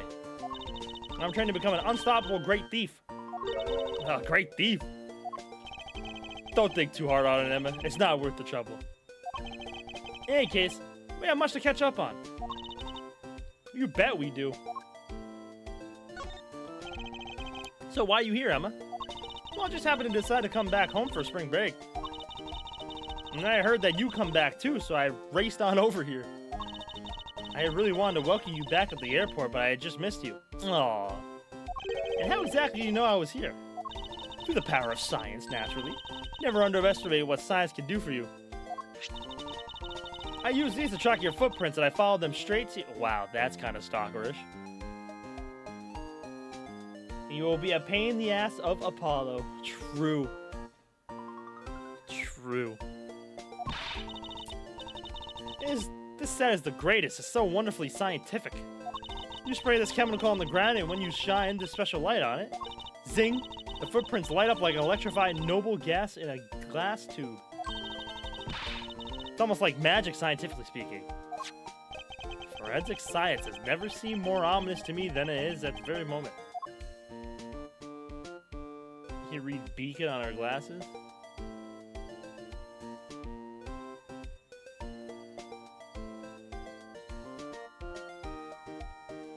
It says something. 0EICOI. It's close. Emma, I'd like to ask you about what you witnessed. Huh? What are you talking about? Are you not the witness Detective Gumshoe told us about? Well, I did get a call from Detective Gumshoe earlier, who's practically yelling at me. Mr. Edgeworth needs your scientific doohickeys right now, pal, he said. What was that man thinking? Or rather, not thinking. So let me guess, there's been a murder, right? Yes, unfortunately. There's a sudden glint in her eyes. But I need to keep my mind focused on the witness. Now, where did that person go? What's that off in the distance? Oh, Jesus fuck. Oh, hey, it's the pink badger. Badger, get! Yo. Badger, badger, badger, badger. What does she see in these silly things? Badger, badger, badger, badger, mushroom, mushroom. Badger. Who remembers that video? That's a YouTube throwback video. Snake. Oh, come on. Stop. Please. I think this badger has something to say to you, Mr. Edgeworth. Are you by chance the witness I've been searching for? Sorry, I don't speak badger dance. Oh my god, it's just still playing. Make it stop, make it stop, make it stop. Thank you. Joel, you fuck! Badger, badger, badger, badger, badger, badger, mushroom, mushroom. Badger, badger, badger, mushroom, mushroom, snake. Can we just rip it off? Oh. Oh my god, oh my god.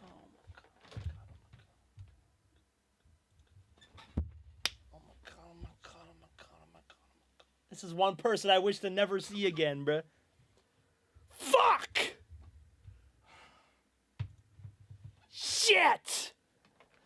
God damn it. You knew it. You just said if she was Olga. That's completely somebody different, Jiro. You didn't know. You know, man, Jiro. Silence. Shut it up. I can't take a break inside that stuffy head anymore. Oh, boy. Oh, why her?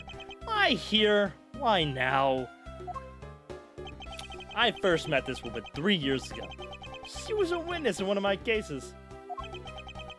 She has gone out of her way to pop up unexpectedly and cause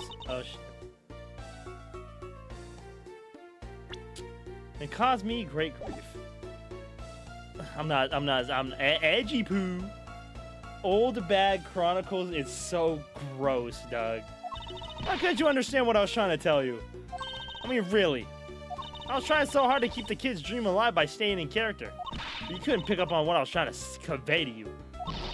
I'm sick and tired of that roundabout way of talking, so I'm just gonna be direct. I had a bad feeling before this, but this just made it official. Also, in my game, she was called Olga? What? That Spanish faster downloaded for the game was at fault. I was gonna say, because in Apollo Justice, there was a Olga O'Reilly, the lady at the Borscht Bowl. I can't believe I fucking remember that. Today has gone beyond the typical not my day into the realm of walking nightmare. So you're a friend of Mr. Edgeworth too, Miss Pink Badger? You could say that, but right now I'm just a Pink Badger, dearie. She may look the part, but I know better than to trust my eyes around this woman. My name is Wendy Oldbag. But you can call me Wendy or Granny, or whatever suits your fancy. Oh my god, bro. Nice to meet you, Miss Oldbag. I'm Kay Faraday. What do I care about a young whippersnapper like you? Yeesh, I was just trying to be polite. Weren't you a security guard at one of the Gatewater hotels the last time we met? I go where I'm needed. I'm very good at what I do, unlike the youth of today. I got called in all the time to fill in when there aren't enough hands.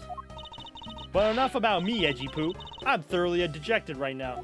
I finally get the chance to see you again, and here you are, talking with two young girls. Men are all the same, it doesn't matter. Okay. Yeah, you're on your own, lady. Old Bag wouldn't fit in the name correctly for some reason. Interesting. You seem to attract all sorts of, or just call it old. You seem to attract all sorts of interesting people, Mr. Edgeworth. Kay, please, I'm begging you, by all means, do not provoke her any further. Aren't you forgetting about something, Mr. Edgeworth? This person could be the witness.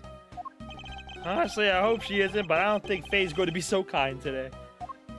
I saw what happened. I even saw the exact moment it happened. How's that? So it's true. She is the witness. I don't suppose I can afford to ignore the old bag. Yes, it was just a little while ago. I saw it happen right in front of me.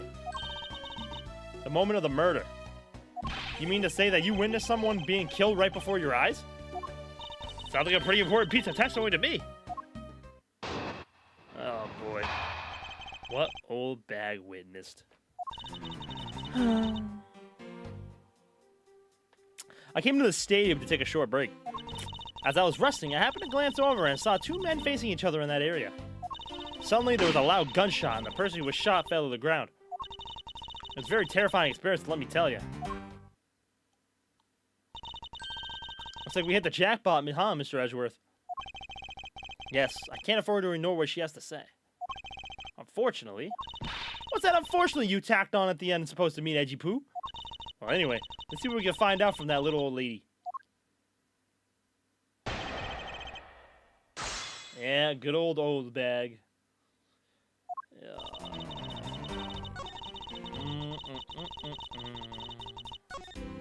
Hold it! You mean you took a break from being the Pink Badger?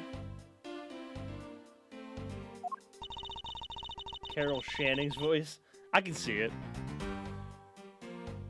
Ugh, man. You may not think it, but it's hard work keeping kids' dreams alive. You smell of sweat, your hips creak with pain. You even begin to dream about work. It's the kind of story that would scar a child for life, you know. Well, that's why I chose to come take my break here, whippersnapper. I don't plan on playing the part of the dead badger in front of a bunch of kids. So what'd you see while you, the pink badger, were resting? Oh yes, that. Well.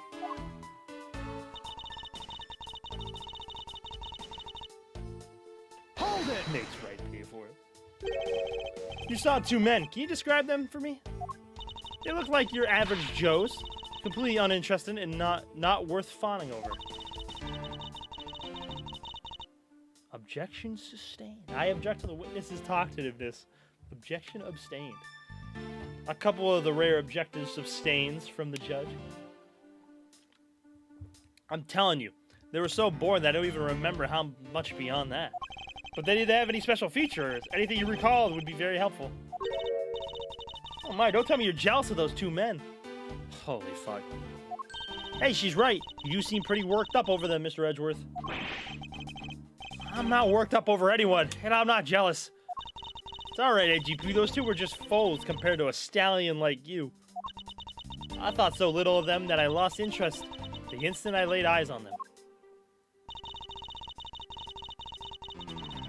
Hold it! Does anyone have seen the exact moment in which the murder took place? Absolutely, that gun made a terrible racket when it was fired. You didn't try to go help the person that got shot? I'm the only person, you smart, alecky brat. You smart alecky brat. What could I have done? But I took off as soon as I could find someone who could help.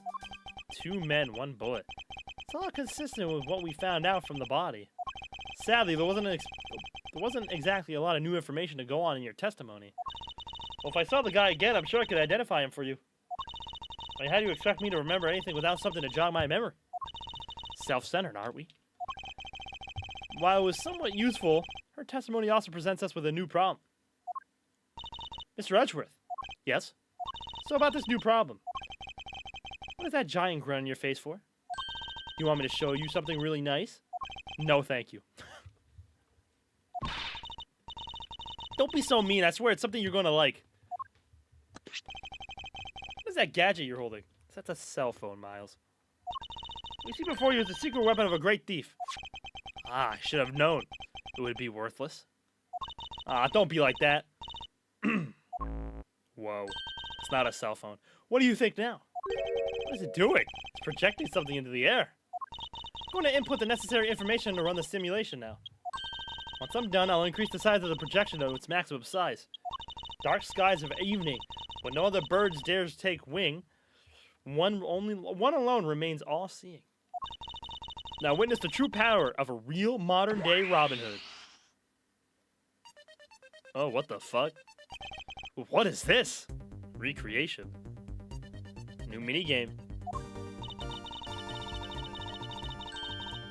This is a recreation of the murder based on the info I inputted into Little Thief. Little Thief?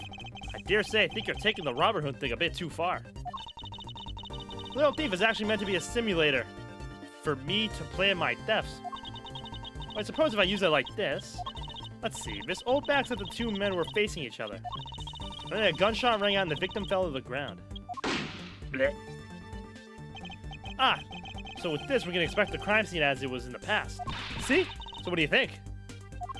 I have to say I'm impressed by technology thieves have access to these days. Well, it is the super secret weapon of the mighty Yatagarasu. Indeed. Oh, but if there isn't enough information or if something is out of place, the recreation could come out a little strange. In other words, I can use this to authenticate the validity of a witness's testimony. You got it. You really catch on quick, Mr. Edgeworth. Right now, the simulation is a recreation of that witness's testimony. So for now, I should re-examine everything. And if I find anything illogical or strange, I can then ask for clarification. Feel free to examine anything in the simulation in the way you always do. You even present evidence when you find a contradiction. And if you find something, I've got a little thief with me. So you just let me know, okay? Begin investigation. Statement. According to the testimony, the victim fell to the ground here. That's right, but that's the case, then we've already found our first contradiction. Huh? What? Where? If this is the real scene of the crime, there's something missing that should be here. Which piece of evidence shows the missing item?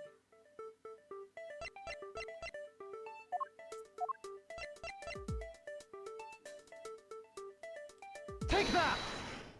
This is the contradiction. Oh, well. Maybe it's the horse then. Think back, how did we deduce that other crime scene was not the real one? Oh, I get what's missing now. There's no blood on the ground here either, right? Right.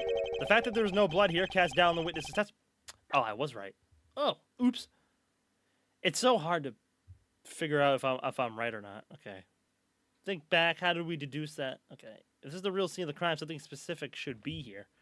If you think back, how do we deduce that the other crime scene was not the real one? Okay. Right. The fact that there was no blood here casts doubt on the witness's testimony. Edgy Poo, how can you doubt me like that? Are you calling me a liar? I know what I saw, and I saw the victim get shot down. You know, I don't think she's lying, Mr. Edgeworth. To be honest, I can't think of a reason why she would lie to me. In that case, maybe there's another explanation for the distant lack of blood.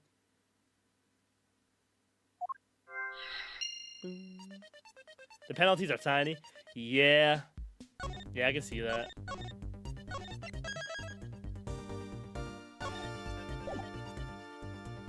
I feel like the hardest games to me were the original Ace Attorney.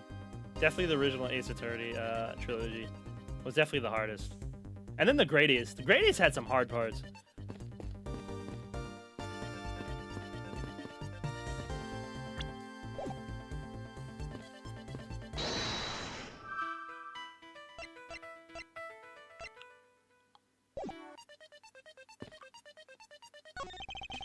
It's a silhouette of the killer with his gun at the ready. Okay, is it not possible to recreate the face of the killer? Well, I can't exactly input what we don't know into the little thief. She has a point.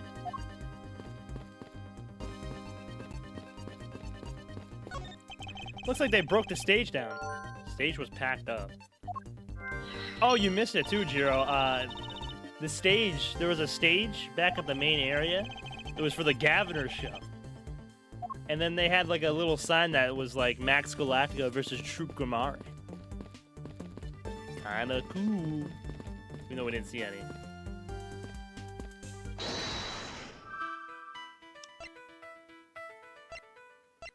The stage I saw this morning in the center of the stadium has been packed away.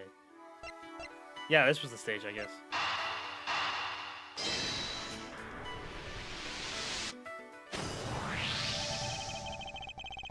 Is it not possible that the victim was wearing a costume? Does he really think that Mr. Deacon was one of the kidnappers? Bang, bang, bullet, bullet, gun, gun. Brian. What's up, Brian? Hope you've been well, man. I think we can reasonably assume there was a very good chance that he was. And that if he was shot while he was inside one of the stolen costumes, then Mr. Deacon's blood would be inside the costume instead of the ground. Precisely. Now if we could prove that the victim was wearing a costume, I think it'd be pretty easy if we could find some footprints. But the problem is finding them, since there doesn't seem to be any around. Footprints, huh? I wonder how we can go about finding some of those.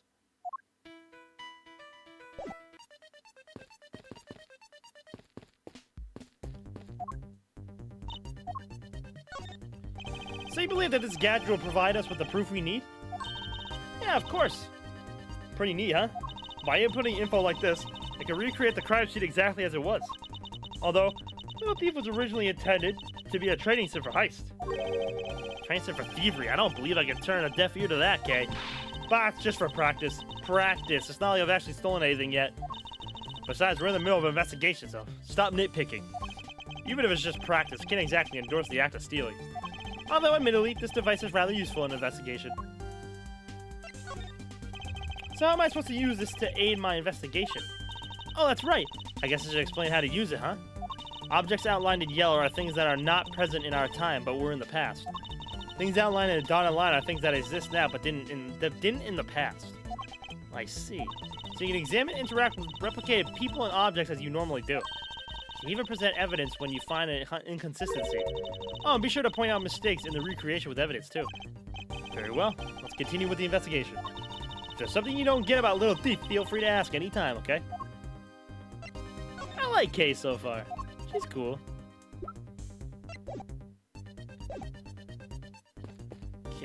dotted lines, yellow lines.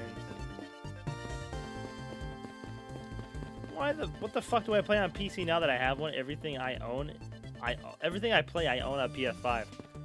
Any FPS games you're looking for that you don't have on PS5?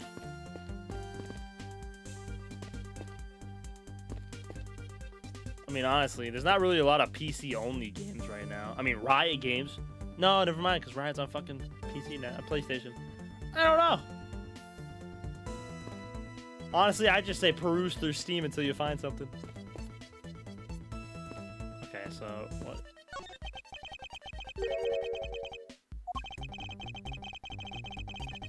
Oh, talk to Emma.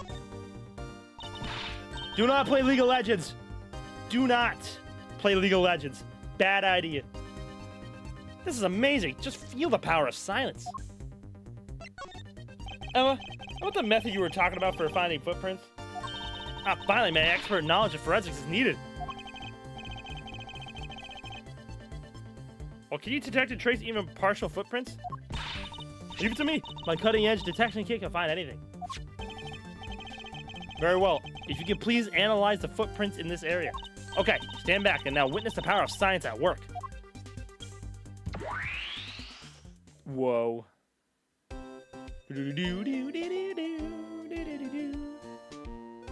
Whoa. Hey, I found something. Look right there. I don't see anything. Oh, that's right. Here, put these special glasses on, Mr. Edgeworth. These footprints were definitely left by a badger costume. Judging by the way the prints are layered, those seem to be the newest.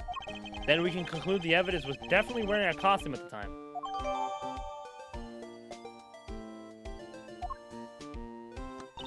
Okay, in that case, I'll update Little Thief's simulation parameters. Can't wait to see what we find out from this new info. It's like Athena before Athena. Blech.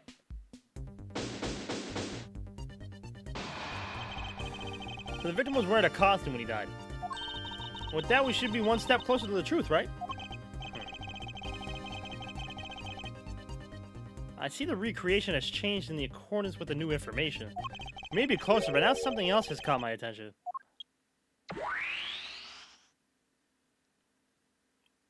Final Fantasy XIV is really good. If you have the time for it, I'd suggest it. Dead. Bro just fell over. Bro fell.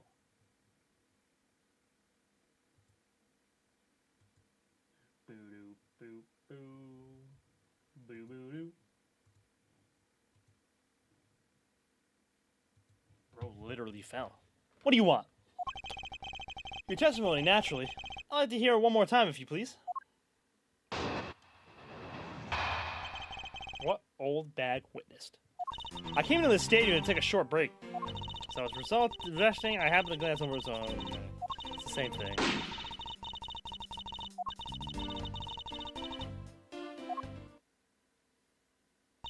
So, does this mean that Oldsbag's testimony has a contradiction in it? Yes, and I believe our best course of action is to compare it with your recreation. See, I just knew Little Thief would be of help. Now let's see if we can pull more info from Miss Oldbag to put in the recreation. For that, we must first find the contradiction in her testimony. Bad bot. Yo, bro.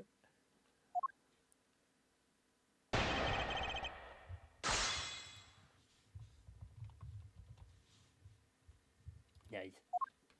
I came to the stadium to take a short break. Oh my god, why do I keep saying it?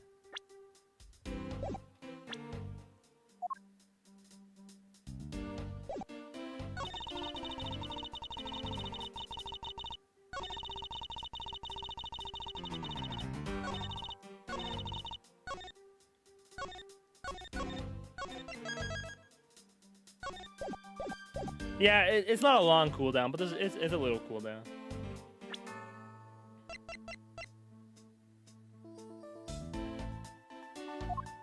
Objection! Shake your head, Miles. Two men. How'd you know the gender of the two people involved? Seeing as how the victim was wearing a costume at the time. Ah! Furthermore, I have another matter I'd like to inquire about. I'd very much like to know why you failed to mention the costume in your testimony. What? I'm begging to doubt if you really witnessed the murder at all. But I'm telling you, I really did see it. I saw it with my very own eyes. From a seat in the second tier. Second tier? Hey, didn't you say you saw it right in front of you earlier? That was, you know, I was using the phrase in the metaphorical sense. I see our witness still has a screw loose in the metaphorical sense. The cushy seats of the second tier are reserved for hotshot VIPs. Which is exactly why I go there and now again to take a nap. I can't see how you could have gotten a good look from there. It's so high up. Were you able to see even the victim's costume from way up there? Well, I know I saw two people. I couldn't see what they looked like because they were in the stage's shadow. Okay. My eyesight isn't what it used to be, you know. Not like when I was young. Okay. W weapon. Oh, let's turn to our investigation, shall we, Kay? Yo, she looks so pissed. You got it.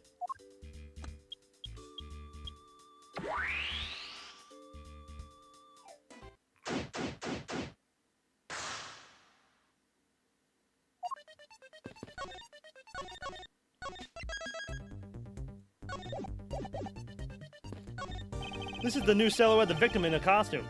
The silhouettes can change depending on the information I input. A little thief can recreate more than just people. So investigate away. May even find more info with which we need to make a more accurate sim. Alright, sounds like a plan.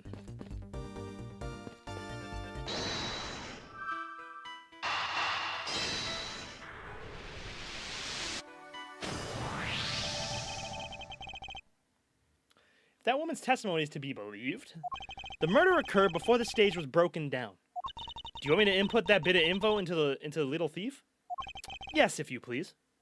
Okay. Boing.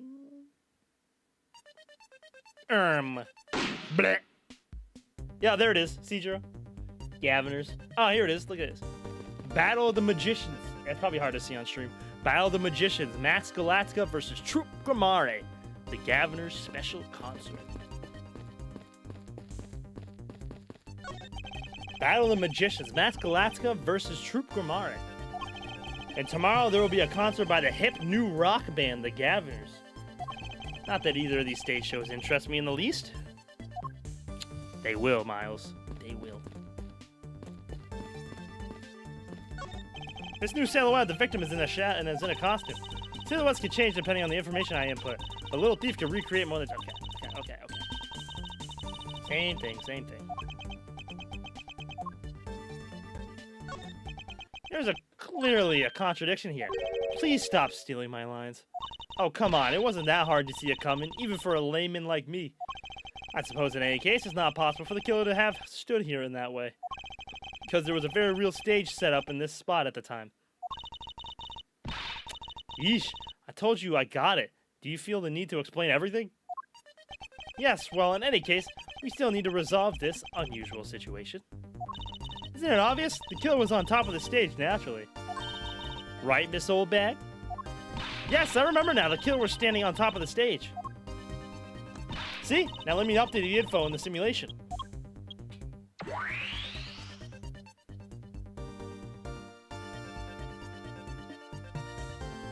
Well, that doesn't make sense. It had to have been the other way around.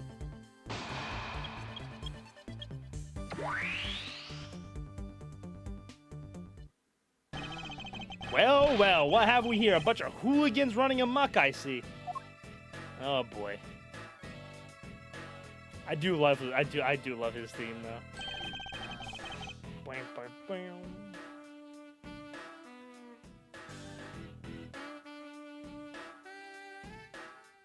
Hey.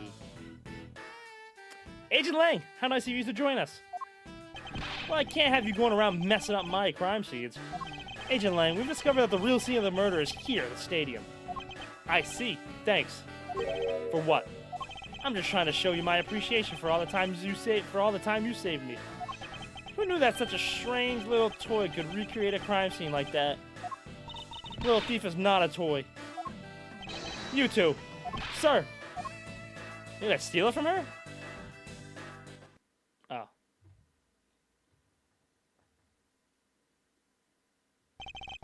And there you have it, you see? Big boys like me don't need silly toys, little girl.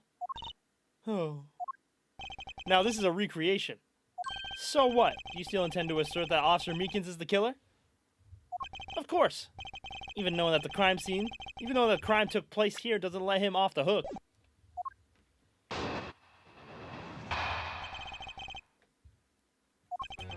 This is the real reason. This is the real scene of the crime. Officer Meekins lay in wait for the victim on top of the stage. And when the victim finally showed, he shot him from on high. That's the truth your little recreation showed. How far will you go to accuse Officer Meekins of the crime? He's the most likely suspect we've got, especially given the situation with his gun. Well, even if he is the killer, at least my recreation was on the mark. You see? Thank you for understanding, my little crow girl. I'm not some common crow, I'm the Yatagarasu, the Raven of Legend. Unfortunately, your conclusion has yet to be tested, so let's see how well it holds up.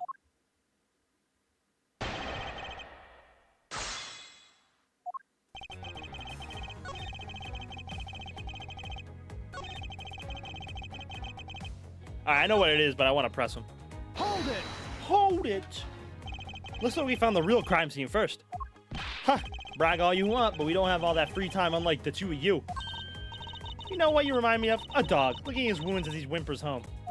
Well, I guess I should be thankful for all the time you saved me. Shishi. That's how we say thanks in my country. You're welcome? I hope he realizes we didn't do all that for him. But I'm here now, so I'll be taking over. As I was saying, this is where the crime scene took place. Hold it! Lying in wait. How did Officer Meekins even know that the victim was going to come here?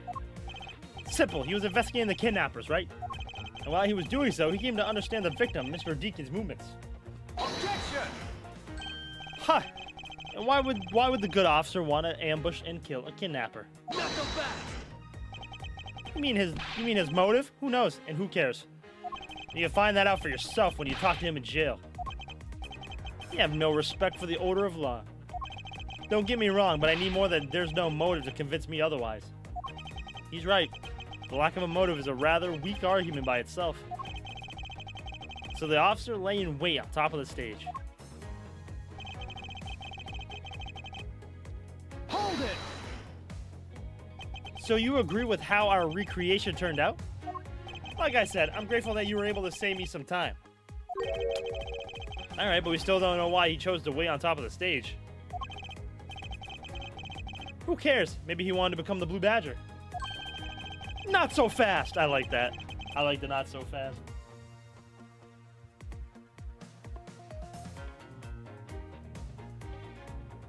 Not so fast. Who's to say he didn't see the stage and decided to put on a Badger stage show of his own? Or maybe there's a completely different reason. Hold on, my OBS is freaking out, Doug. Hold. Come on, you OBS, fuck.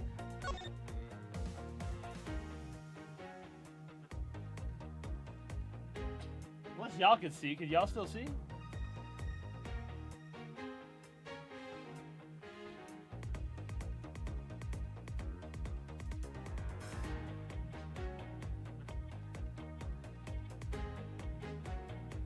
I don't know why you'd be doing this.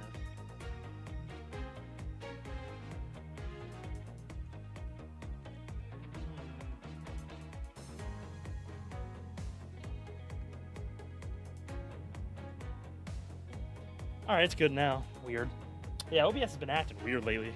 I don't want to update it either because it's going to fuck up, but I might try it tomorrow. Okay, let's do it. What does it matter? It still doesn't change the fact that Officer Meekins stood up on that stage and shot the victim on the ground below. That's the truth, your little recreation showed. If you have to refresh, by all means refresh. Hold it! If you think you're behind. So you honestly believe that what you're saying is what really occurred?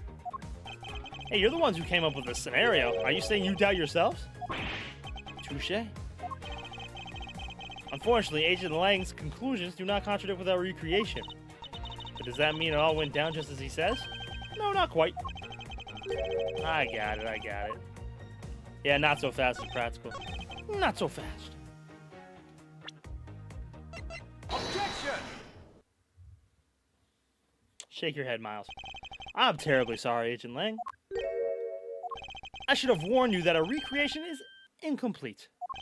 You cut in quite unexpectedly, after all. What's that supposed to mean? Bro! What? What happened? Nope. There's gotta be a nop with Edgeworth. If you find one, let me know. I'll add it. I gotta add more Ace Attorney emotes. You said that the victim was shot by the killer from up above, correct? I hate to break it to you, but that's not possible. Huh? Why not? Recall Mr. Deacon's body, specifically where the gunshot wounds were located. Actually, I didn't get that good of a look. Oh? Well then. The bullet entered Mr. Deacon in his abdominal region and exited the right shoulder. To my WPP. What's WPP? There's a more consistent with an angle shot from beneath the victim. Then, yes, a recreation of the victim being shot at an angle from above. A clear contradiction. You're discounting your own conclusions? No, this one point is the only flaw. This was the mistake parameter in our recreation. Yes, the locations of the kill and the victim were wrong. Ah, I get it. I see what you're trying to say. I believe the killer and the victim were standing opposite to what we initially thought. It was the victim who was on top of the stage as he was being shot by the killer. Too bad none of my friends know the game. You gotta get them on it, bruh. This is what happened, and it also explains the positioning of the gunshot wounds. But then what about the footprints? Since footprints don't lie, we can assume that the killer also wore a costume. Okay, I'll try using that data instead. Motherfuckers just run around in costumes, bro. Why is there mad costumes? Judging by the fact that both the killer and the victim were wearing costumes, I'd say it was a killing between the two kidnappers.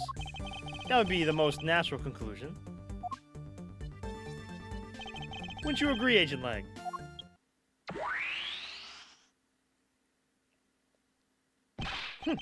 Well done, Mr. Prosecutor. But that alone doesn't clear Officer Meekins of the crime.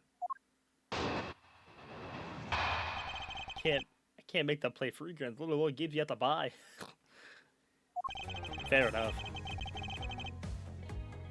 I ask that you take another good look at the tire marks over there.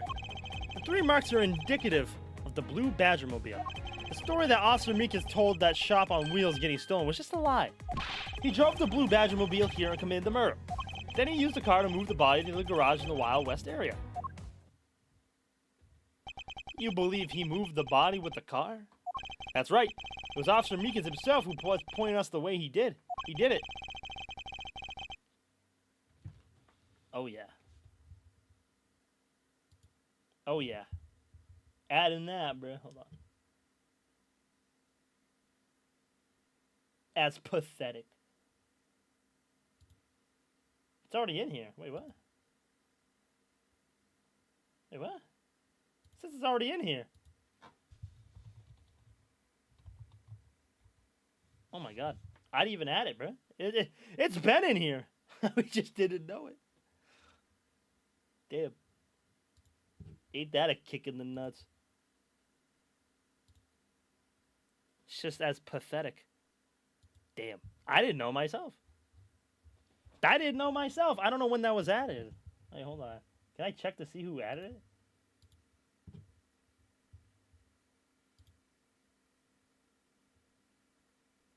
I don't think I can check.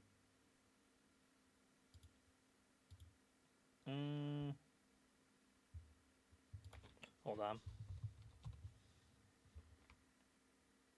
Wolf. I guess Wolf did. Whatever.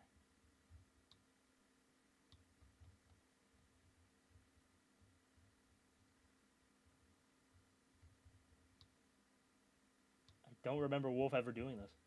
W. Wolf, though. There you go. It says pathetic.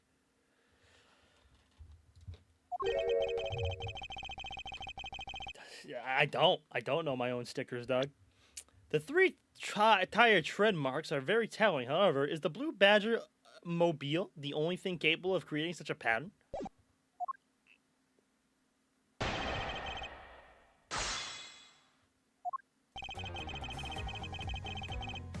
Hold it! The tire marks? Yes, the tire marks. The one that are behind the stage. They were hidden up until now, but by the various pieces of stage equipment. As for when they were made, they must have been made after the rain had begun to fall, correct? Yes, and probably around the same time as when the killer's footprints were made. The tires on that Blue Badger mobile probably got pretty muddy because of that. I'd say it's the Blue Badger mobile because, well, that's pretty obvious too. Hold it! 3 tire marks. I have to agree that the Blue Badger mobile has 3 tires.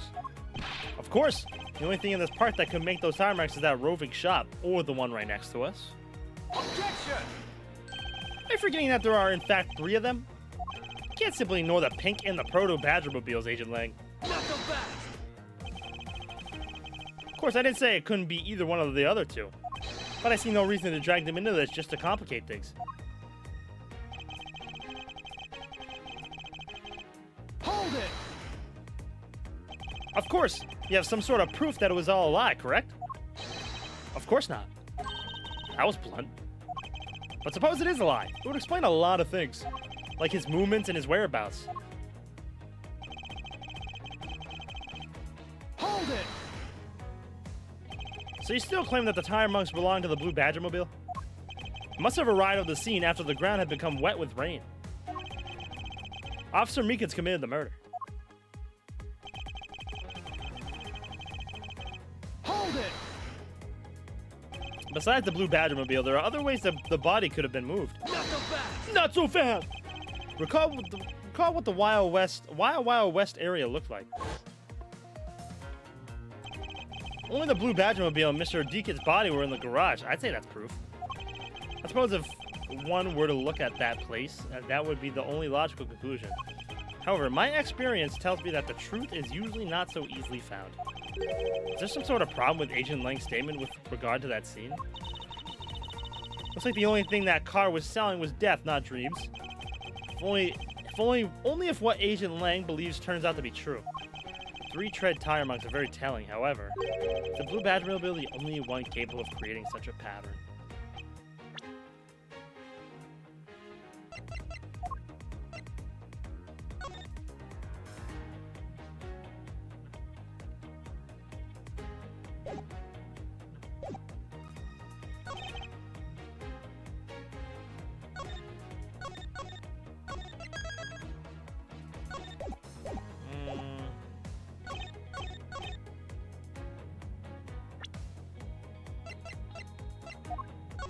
So there's no tracks on his way in. Objection!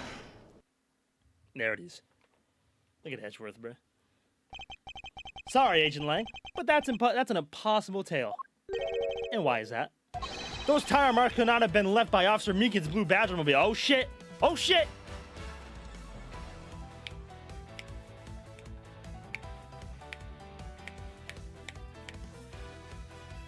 One look at the car would have told you so.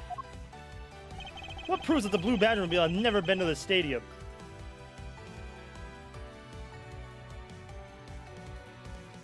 Take that! This is where we should be focusing our attention. Okay. Maybe it's just the tires then. I was trying to do the tracks leading in, but whatever. Take that! Take a good look at the tires. There is not a single dollop of mud to be found on it.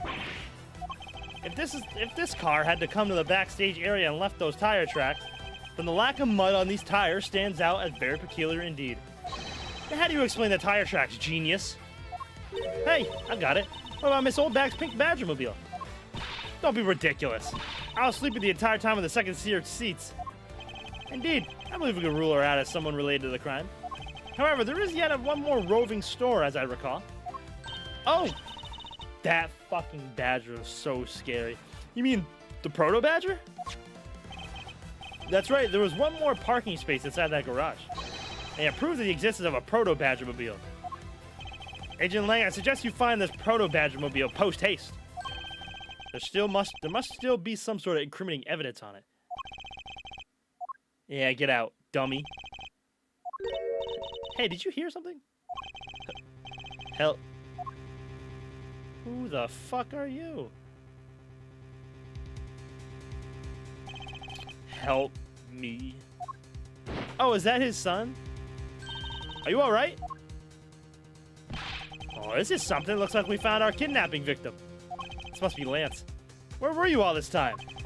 Wild West with kidnappers. He was in the room next to the one I was held in. Ran away using underground and got lost. The kidnappers. What is it? I can't understand what you're trying to say. Kidnappers escaped wearing costumes. Did you see the faces of your kidnappers? No. I didn't see their faces. But two. One was a woman. A woman? Quite an important piece of testimony. Hey, what are you guys doing? Stop standing there and get your cops on this already. I don't even let you guys have what the kid said just now. Consider it a gift. Wow, they did that both at the same time. Now you are going to get out of my crime scene or I'm going to have to get rough. Or am I going to have to get rough? Ugh, again? You're nothing but a big bully. Yeah, you tell him, Emma. Come on, Mr. Edgeworth, let's go. Oh, no, not you. You're a very important witness for my case. I'm not about to let you get away that easily. Don't count on me to testify because I won't. Not for you. That's right. I won't either. You hear me? You young whippersnapper. Hey, calm down. There's no need for all this hostility. I just want to take a statement from each of you. I'm not going to rough either of you up. I give you my word. Come now, fair maidens. What do you say? Will you cooperate? No. Fair maidens. Wow. Yeah, there goes your... Wow, old bag. Wow, old bag. That's crazy. You little rascal. You sure know how to wait. You sure know the way into a woman's heart. Lang Shi says, the passage of time is but a fleeting moment, and a lady is young forever. Trying to outdo my edgy poo with your fancy schmancy sayings? Let's get this over with, so we're clear. I'm only interested in giving you my statement. Sure, just as soon as Mr. Prosecutor leaves us be. Mr. Edgeworth. We're just gonna leave Lance there, bro? That's it? He's gonna leave bro there? Bro's literally lying down, bro. Alright, that's perfect. Middle, regrouping with Ernesto Amano. That is a perfect place to end. Oh, perfect place.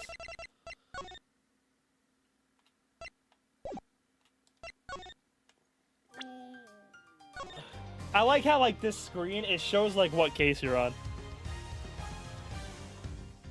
Alright. Give me 1 second, bro.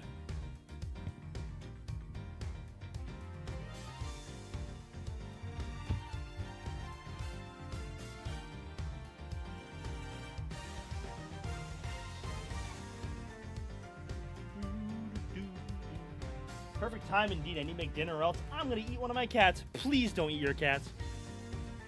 Alright, fellas.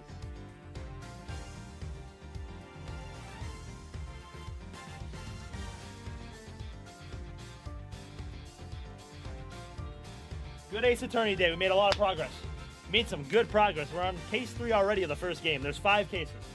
I saw there's 5 cases in this game. No one was trying to 99. Pathetic. Yeah, you tell him, Joel. Alright. But here's the plan, right?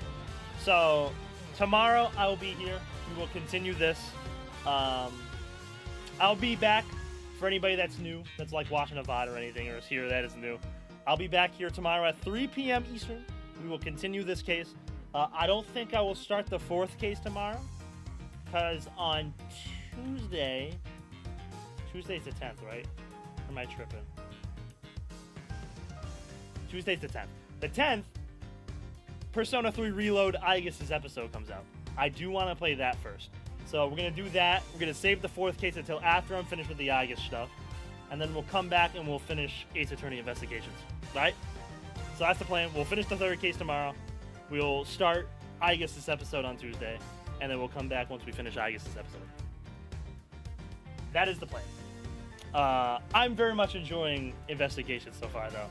This is definitely very much different because, like, I'm like waiting for like the court to come back into play, but I don't think it's happening. So, but I do like this. I do like this way of going. So, join us on DVD. I am ending. My throat hurts. But I appreciate y'all for hanging out, man. W stream today. I will see you guys tomorrow. We will continue case 3. And yeah, that is the plan for the next like week and a half. All right. So I appreciate y'all. Love y'all. If you are new here though and you did enjoy, make sure you drop a follow. I have a Discord, YouTube, Twitter, TikTok, all that fun stuff. YouTube, like, comment, subscribe, all that fun stuff. And yeah, appreciate y'all. Love y'all. W stream today, and I will see you guys tomorrow. All right. Peace out, fellas.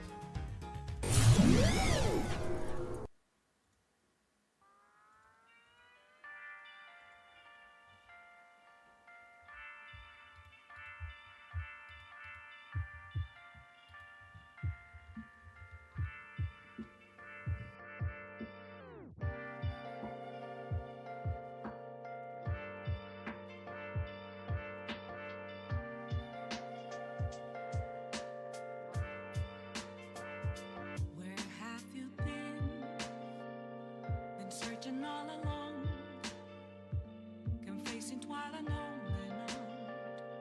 without a clue, without a sign, without grasping it. The real question to be asked: where have I been? I'm a sharpshooter, I ghost masquerade, hiding both face and mind, afraid for you to draw. I'm a sharpshooter, what else should I be? Please don't take off my mask, reveal